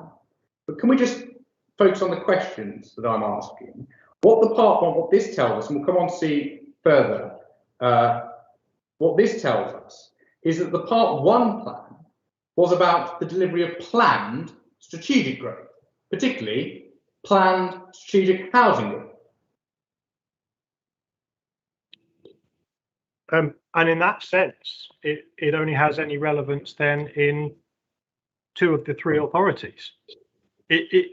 Because those are the only ones that have a garden community remaining in this plan. No, Mr. Murray-Cox, no, it doesn't. What it does do, and we'll come on to see this, it provides a framework for accommodating future planned growth. And if we can see that, please, if we turn to paragraph 1.13. 1.13 sets a number of bullet points, which are the main purposes of this strategic chapter of the local plan. By this strategic chapter of the local plan, they're talking about the Section 1 local plan. And the first one of those is to articulate a spatial portrait of the area, including its main settlements and for strategic infrastructure, as a framework for accommodating future planned growth. And so what it was doing, wasn't it, was establishing a framework for accommodating what was planned to be coming forwards as growth. I'm not going to dispute with you that it says what it says on the page in front of me. And then the next bullet point confirms as much, providing a strategic vision for how planned growth in North Essex will be realised. That's what it says. And that is achieved by SP3. That provides the strategic vision for how planned growth will be realised. My position is, as per my previous examples, that my reading of SP3 talks about development within and adjoining the settlements, and the settlements being defined on the policies map. If you're accommodating development adjoining them, that is envisaged by SP3. We'll come on to the language, but can I ask you this question? When you were interpreting the meaning of SP3, had you had regard to the objective set out here? Yeah, I said earlier I have read the text of the plan, and then to get off the infinite cycle of looking at text and policy, My analysis has focused on what the policy says. If we look down 113, can we just agree this, please? The next bullet point is setting out the numbers of additional homes and jobs across the area. That's achieved by SP4 and SP5. Correct. And then highlight strategic growth locations across the area. That's SP6 to SP8. That's the garden communities. Okay. And the second bullet point, providing a strategic vision for how planned growth in North Essex will be realised, that's SP3 that achieves that. We agree that, don't we? Yes, that's the spatial strategy. And we know that what that tells us about that being about planned growth. It's in that context, then we look at, please, then policy SP3 itself.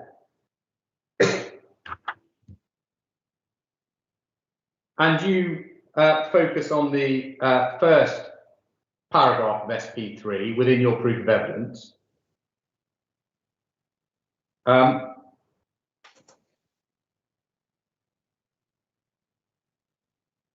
And that is providing a framework, as we told earlier, for planned growth, isn't it? Yeah, using the language set out there, existing settlements will be the principal focus. And then it goes on, accommodated within or adjoining. And it does so as a framework for planned growth. In my view, it's a policy that applies in the way that the local authority is using this for development management purposes. And I think that it's a general policy that applies across the board. The third paragraph of SP3, it tells us how we know where development will be accommodated, doesn't it? Because it tells us that in the section 2 of its local plan, each local planning authority will identify a hierarchy of settlements where new development will be accommodated according to role assessments and the like. So the language of SP3 itself tells us that it's for each local planning authority to identify where new development will be accommodated and to do so through its section 2 local plans. Yeah, it says that they'll identify a hierarchy of settlements, which it's done. But it goes beyond that, doesn't it? It says that each local planning authority will identify a hierarchy of settlements where new development will be accommodated. It's for the local planning authorities to identify that hierarchy of settlements and where the new development will be accommodated. That is what it says.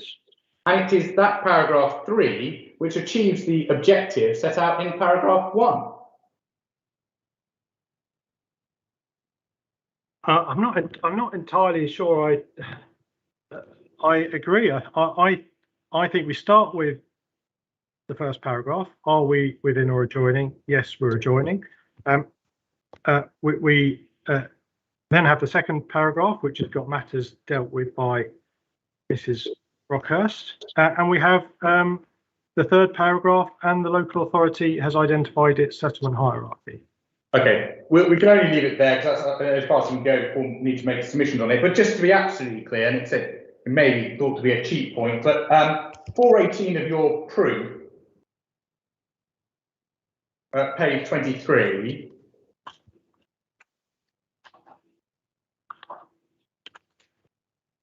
Midway through that paragraph, we were talking about why your interpretation is correct. Midway through that paragraph, you see the sentence "to further support my interpretation." Yes, I see that. The text of the policy does not itself refer to LPS2, local plan section 2. It does, doesn't it? In terms refer to. I've written myself a note in my margin to reflect this. I think I would say in relation to the first part of that policy when it's talking about developments adjoining settlements.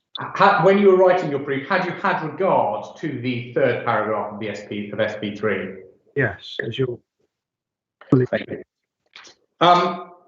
Just following on from that third paragraph of SP3, can we pick up then, please, the emerging local plan and what it has to say about the hierarchy of settlements and where new development will and will not be accommodated? So, please, if we pick up CD 5.1.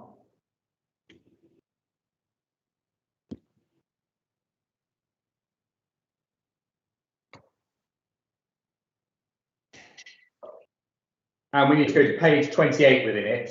a chapter entitled The Spatial Strategy. I have that. We're told 5.1, the spatial strategy directs development towards the most sustainable location and provides the framework in which local planning growth is provided. This district spatial strategy follows on from that which is set out in strategic section 1 local plan for North Essex and completes the picture of the role and functions of the different areas within the district. And then if we go down, please, to 5.4, we're told the spatial strategy and hierarchy has been formulated to provide the most sustainable locations for new growth in the district in accordance with the golden thread of sustainable development, which should run through all planning decisions. And then that's the context then for the spatial strategy itself, which is set out, if we look then please at page 32 of the document.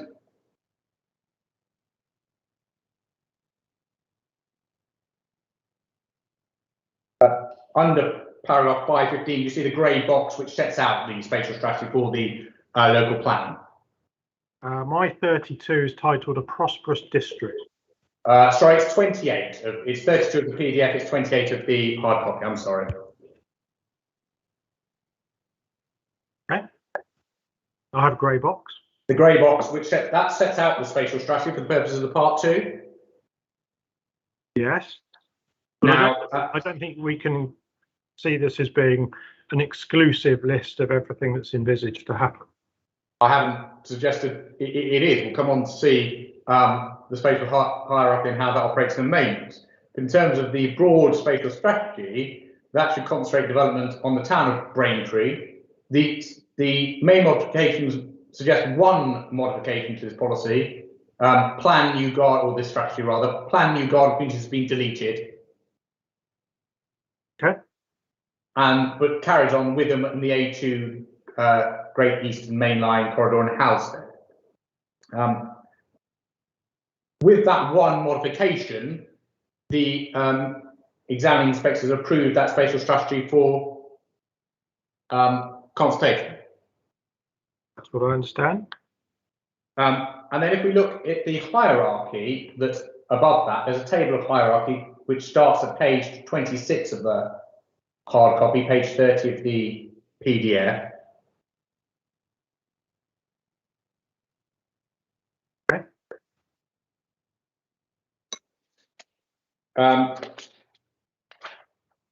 We can see at the top of the hierarchy are 3 towns, can't we? Braintree, Witham and Halstead. Yes. Braintree includes Bocking and Great Notley. Yes. Not High Garrett. True. And High Garrett is proposed to be included within the 3rd tier of settlements by way of main modification, isn't it? That's right. And the inspectors approved that main modification as well for consultation. Yes. Now, what we can see if we go up, please, to pages 24 and 25 is the approach to development within the various tiers. And we can see, in terms of key service villages, please, can you see that at 5.6? Yes. They're large villages who serve a wider rural hinterland. Last sentence, development may be considered sustainable within a key service village, subject to specific constraints and opportunities of that village. Yes. Then ignore new garden communities. Second tier villages are those, this is 5.9, are those which may not serve a wider hinterland but provide the ability for some day-to-day needs to be met, although they lack the full range of facilities of key service villages, and it suggests that development of small scale may be considered sustainable within a second tier village, subject to specific constraints. That's what it says. And then 3rd tier, all other villages which have development boundary are considered 3rd tier villages. These are the smallest villages in the district that lack most of the facilities required to meet day-to-day needs. Yes? Yes. Now, you were here when Mr. Grist was cross-examined on Friday, weren't you? He agreed, didn't he, that High Garrett itself doesn't have facilities for day-to-day needs. The dispute between us is whether the facilities in Bocking were accessible. Yeah, I'm sure the inspector has an accurate note as to the evidence Mr. Grist gave. And what the emerging plan says in relation to third-tier villages is that when considering the test of sustainable development, these will not normally be met within a third-tier village. Indeed, not normally, but not exclusively. Okay. And then it has the countryside, which 511, which is consistent, isn't it? The text of 511 with the settlement boundary policy LPP1. It appears to be, yes, and includes the word protect again. So it's quite clear, isn't it, from the emerging plan that High Garrett, as a third-tier village, neither forms part of the spatial strategy for significant development, nor falls within the third-tier villages where the test of sustainable development will not normally be met. Yeah, and I think I would stress that word "not normally" and refer to the evidence of Mr. Grist, who presents an accurate position, as I understand it, in relation to those matters. So that goes back to the point about your case being contingent on Mr. Grist's evidence being accepted. Yeah, Mr. Grist presents the evidence on accessibility. Yes, and but your case on the planning merits of the scheme is contingent on Mr. Grist's evidence being accepted. Yes, I don't present evidence on accessibility myself. No, I understand that, Mr. Murray-Cox. I'll just ask a question once again. Your planning case that this development is acceptable in planning terms is contingent on Mr. Grist's yes, I evidence. started that answer as well with yes. Yes, thank you. Thank you. Right, finally, benefits, if I may. 7.4 of your proof. Sorry, let me just move one folder out the way to. No, absolutely, do that. It's page 37 of your proof of evidence, and you list a number of benefits.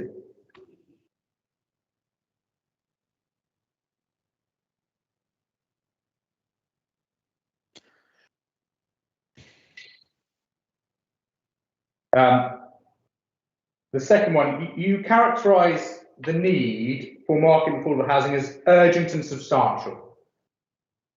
I say that. Let's deal with them separately, please. Market housing. The courts have confirmed, haven't they, that the weight to be given to housing supply depends at least to some degree on the degree of shortfall, if there is a shortfall, and also what steps are being taken to meet that shortfall.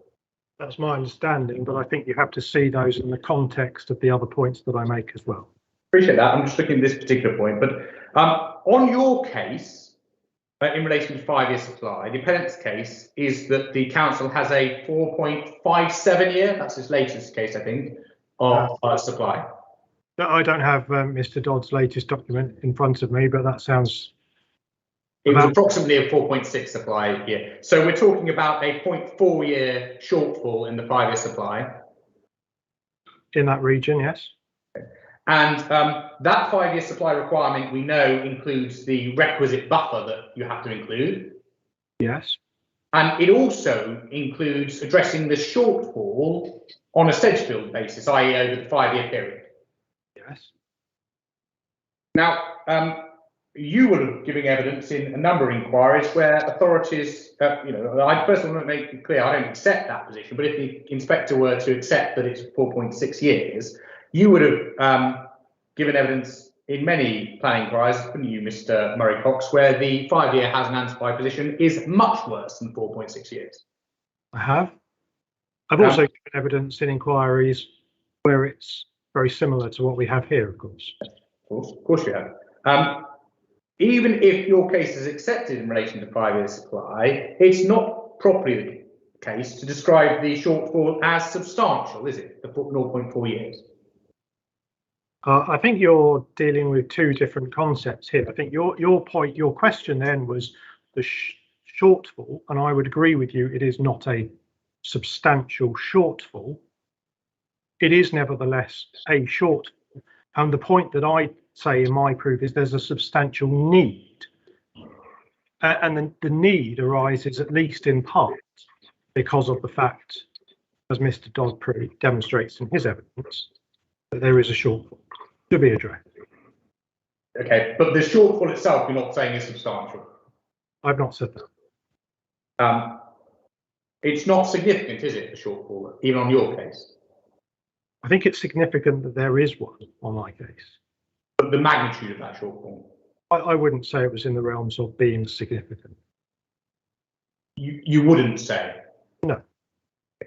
But that's simply relating to taking the housing land supply position in isolation. When the matters of housing supply, which no doubt we'll get onto, are taken collectively and considering all the different issues such as affordable housing, I would categorise that as a substantial need for housing. I see that. So it's the cumulative market and affordable housing need is, you say, substantial. Indeed. Okay, but it's helpful to break that down. In terms of the steps taken, we know that the emerging local plan seeks to exceed the housing need to 2033, and that there is a buffer above the residual amount by 14% on the council's case. On the council's case, as you rightly say, yes. And we know, don't we, the vast majority of that supply. Can I just clarify that answer, if that's okay? Yeah, of course, Cam.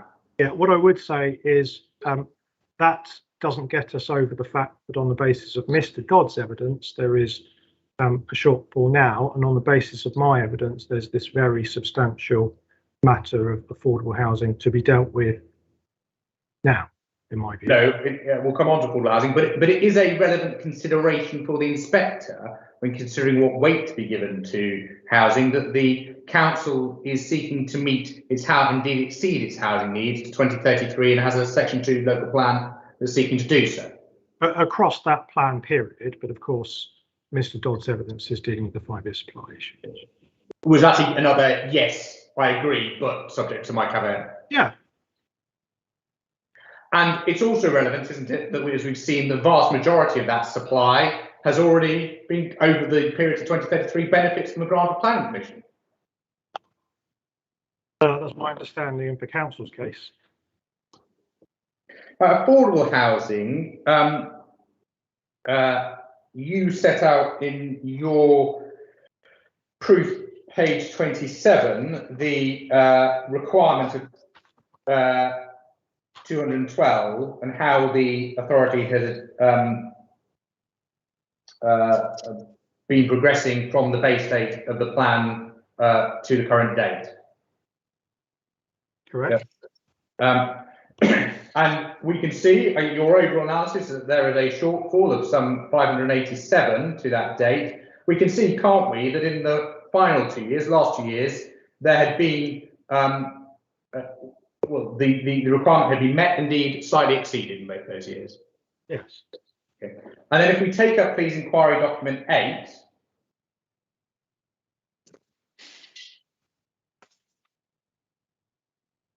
Which is the affordable housing document for the period 2021-2022. Yeah, sorry, I have this one electronically, if you just... Yes.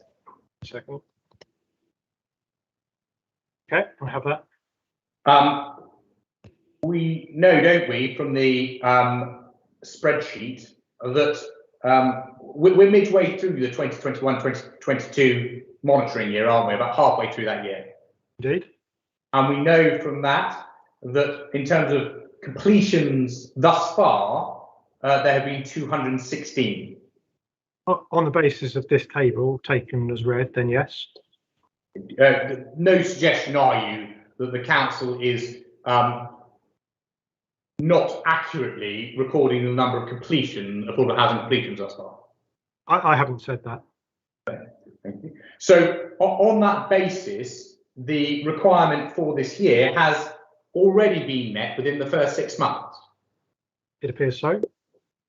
And the projected amount for the year is 424 affordable housings, which would be double the requirement.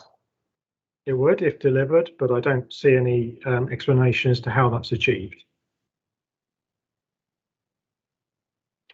You mean how it's been calculated? Indeed, yeah. Yeah. Well, I'll let the inspector read the note in relation to that. Your proof at 4.47, page 27, makes the point that there had been no affordable housing completions in High Garrett since the turn of the millennium. That's correct. Now, it is government policy, isn't it, that local authorities shouldn't seek affordable housing from developments that are not major, that are not 10 or more. That's correct. Paragraph 64 of the NPPA. That's correct. I don't think that's necessarily relevant to the point that I make, which is simply, as a matter of fact, there have been no affordable housing completions.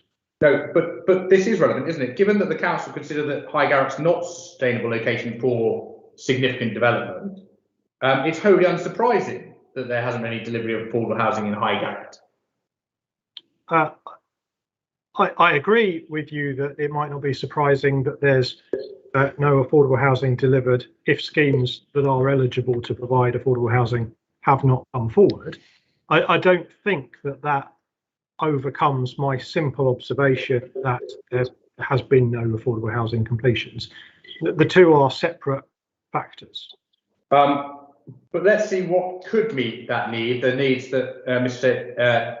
Easton were talking about, of adult children, of people growing up in High Bocking. Can we pick up Miss Banks's Appendix 1, please?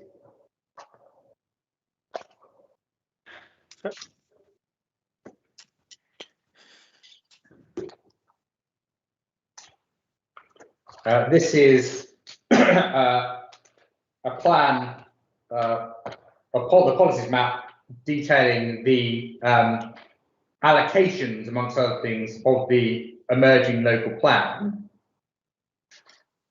Yes. And within the Bocking North Ward, which High Garrett is located, there are a number of sites that will deliver affordable housing at the policy requirements. If we look at Bock N135, that's Church Street, isn't it? Station Road. Yes. And that's delivered 265 homes. Correct. 30% of which are affordable. That's my understanding. Bock 132, that's Broad Road, isn't it?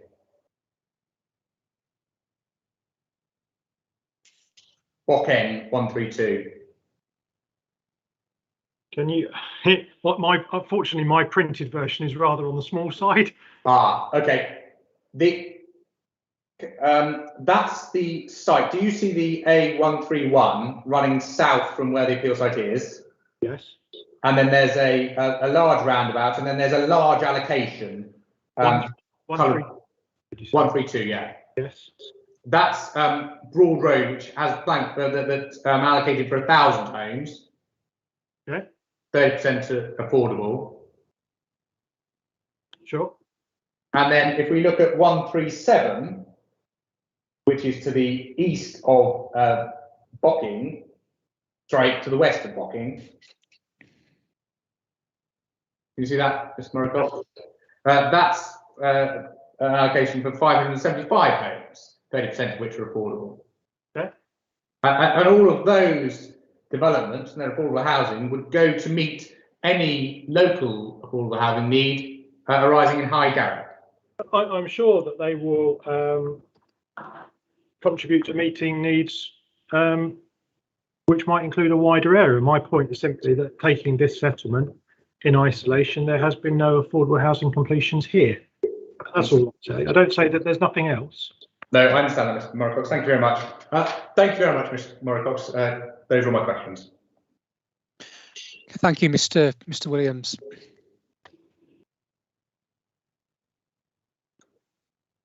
Are there any questions from interested parties who object to the development that they wish to put to Mr. Murraycock?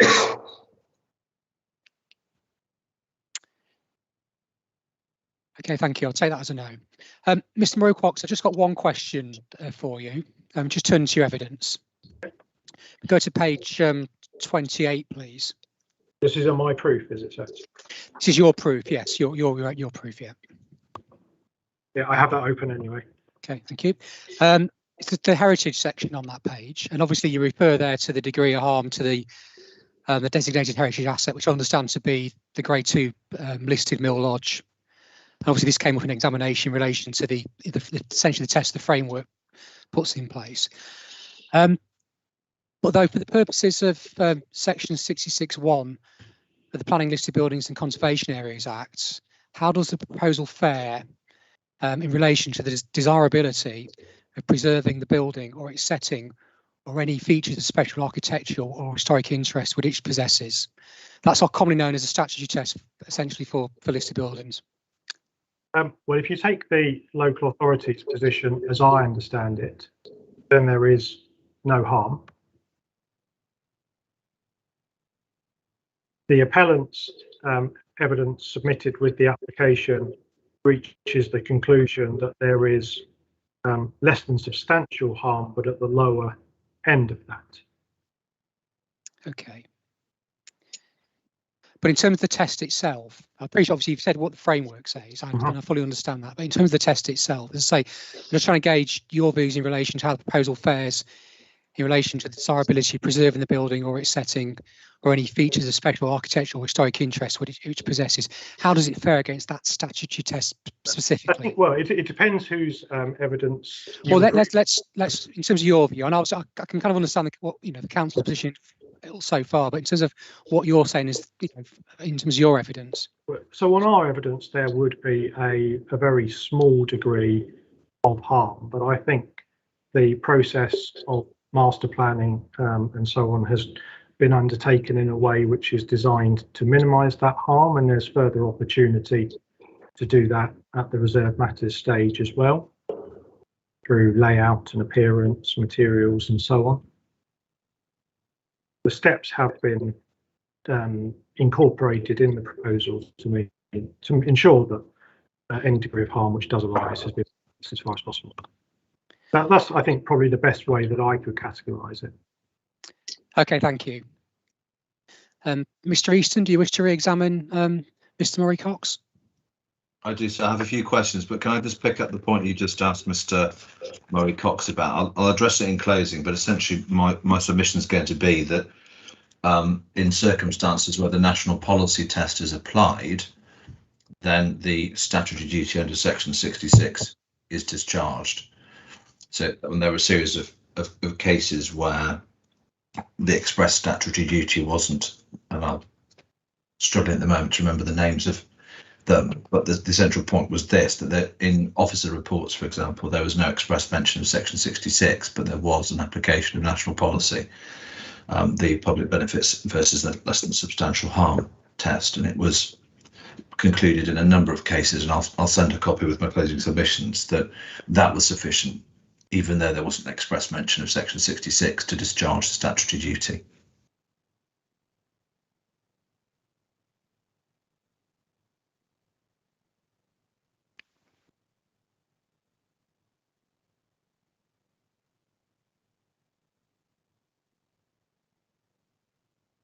Thank you. So I have a few questions for you, Mr. Murray Cox. The first topic relates to questions you were asked in relation to policy LPP1 in the context of the main matters 2 document in the council's response. Do you recall that you were taken to a section of that document where the council expressed the view that insofar as people made representations about LPP1, it was principally in relation to trying to get their sites allocated, and that there were no specific objections in relation to the policy itself or the way in which the settlement boundaries were drawn? I do understand. I do. Okay. Sorry. And we know, don't we, that the LPP1 as modified by the replacement of the word strictly controlled to the use of the word confined has been has been approved for main modification consultation by the inspectors. Yes. Okay. First question, does that mean that people are not entitled to make representations during the main modifications consultation about the extent to which that policy does or does not conform or is not consistent with national policy? Well, of course, they're entitled to make representations. That's the entire purpose of the consultation, and I think it's entirely reasonable to conclude that they would be entitled to make representations on the nature of that policy as well and its consistency with national policy. Okay, and the fact that representors were seeking to get their sites allocated but did not make any express objection to LPP1 as previously drafted, does that affect your judgment about the extent to which LPP1 is consistent with national policy? No, my judgment and analysis of that policy is made independent of the previous representations. Right. Even assuming that the approval of the main modifications policy LPP1 for consultation gives some sort of indication that the inspectors consider it to be a sound policy, or at least a not unsound policy, does that prevent either you from reaching a judgment that it is inconsistent, or indeed this inspector from reaching a judgment that it's inconsistent with national policy? No, absolutely not. Thank you. And I suppose a broader question, this is where I interjected about the level of housing delivery that the council considers will come through the local plan. Have the inspectors examining the local plan part 2 ruled on the robustness of the council's claim supply yet? I haven't seen any correspondence to that effect. But my conclusion to be no, not as far as I've seen. Okay. And it's a similar question to the one asked in relation to LPP1. To the extent that representors take a different view and consider that the council hasn't demonstrated that it can meet either a 5-year housing land supply and adoption, or can identify sufficient land for the rest of the plan period, is it still open to those representors to make those points? Yes, absolutely, especially given the fact that the trajectory is one of the modifications being consulted on. Okay. And would it be right to make any assumptions at this stage, at this inquiry, about the conclusions the inspectors may or may not reach, having considered the consultation responses to the main modifications? No, it would not.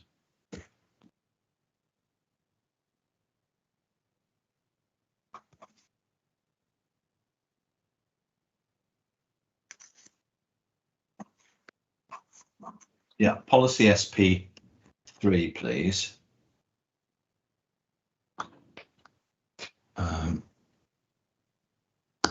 Yeah, CD 4.3. Yeah, I have it hard copy. Thank you. And would you go, I'm not going to go over again what you say is the correct interpretation of the words of the policy in the box, but it's really it was put to you, and you agreed, I think, that when reading a policy, you read it in its proper context, and that may include considering the objectives and aims of the policy and the reason justification. And you were taken in particular to paragraph 1.9 of the plan, which is page 9. It's the only document I think we've looked at during this inquiry where the PDF numbers coincide with the page numbers in the document itself.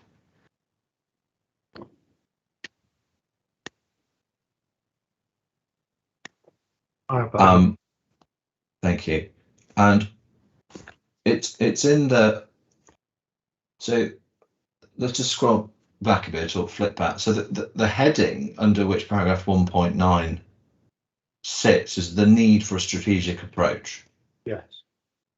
Okay, so it's setting out why a strategic approach is necessary. Now, to what extent, if any, does a section articulating the need for a strategic approach provide much, if any, assistance on how one interprets the policy SP3 within the box itself? I would say probably very little, if none at all. Okay.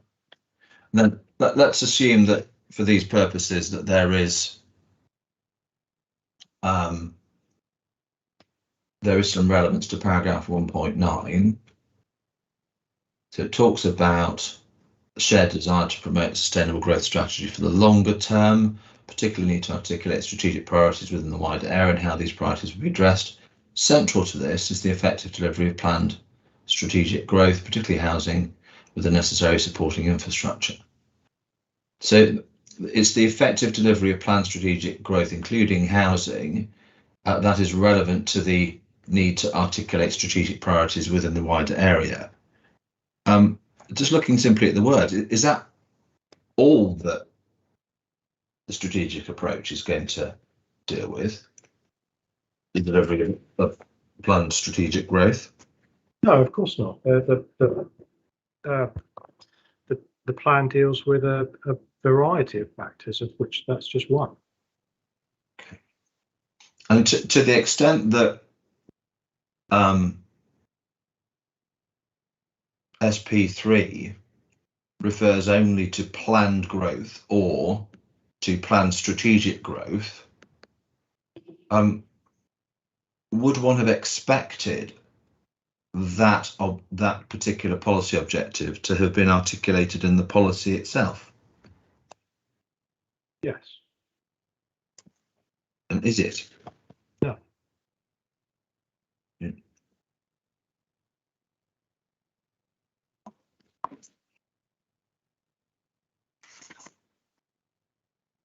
Okay, a few questions about benefits now. You accepted that a 0.4 year shortfall was not in itself a substantial shortfall, but you nonetheless took a cumulative view when looking at market and affordable housing that there was an urgent and substantial need. Yeah. Is there any difference in your judgment between, well, does it follow automatically that if there is not a substantial shortfall against a 5-year requirement, that one does not give substantial weight to the delivery of market housing?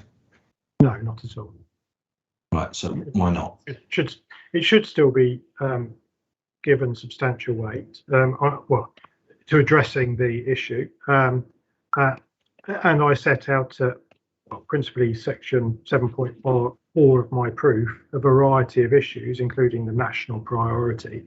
But I think in this case, one of the key issues is the interrelationship between market and affordable housing.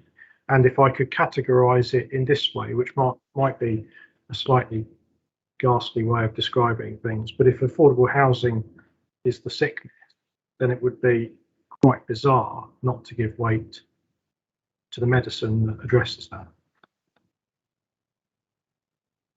Okay, thank you.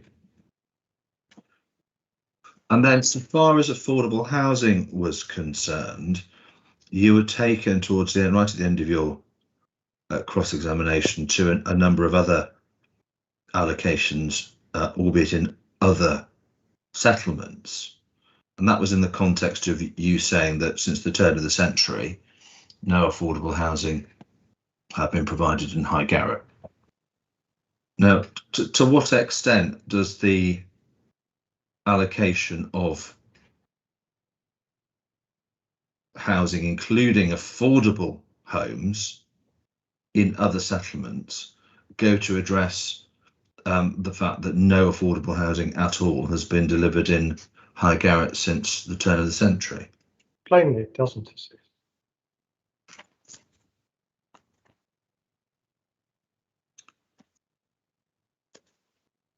Mr. Murray-Cox, thank you very much indeed. Those are all the questions I have for you in re-examination, sir. That is the appellant's case. Thank you, Mr. Easton. Okay, reaching a point now, reaching a suitable point to join the inquiry for today. Before I go, Mr. Williams, any housekeeping matters?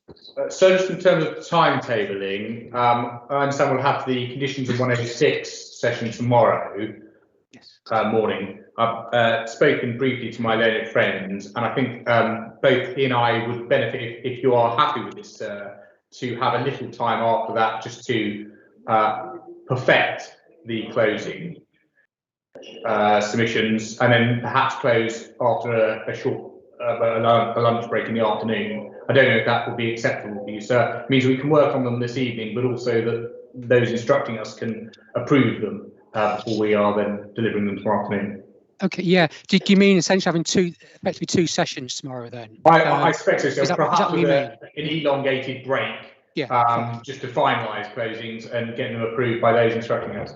I think Mr. Easton would be in agreement with that. If you're happy with that approach, sir. Okay, yeah. No, that's fine. We can that can be accommodated. Yeah, Thank you, sir. Thank you. Again, with the attendance list, please can be sent for today to my case officer. Okay, well, we have now, I think, reached the super point to adjourn the inquiry. Sorry, Mr. Easton, you got a point? Yeah, I just had a one point, or 2 points, sir. In relation to in terms of order tomorrow, would it be acceptable if we looked at conditions first before the Section 106 session? Because we're intending to have our solicitor available, who's responsible for the 106 draft, but they're not available until 10 o'clock. Okay. Mr. Williams, does that cause the council any particular issue? I don't believe so, no. No, that's fine. We can do conditions first, yeah. Okay, and so the second question, and it might be a bit unfair. The Section 106, as we understand it, is agreed with the local planning authority. I've been asked to ask you, sir, whether there are any obvious points that we perhaps ought to review overnight.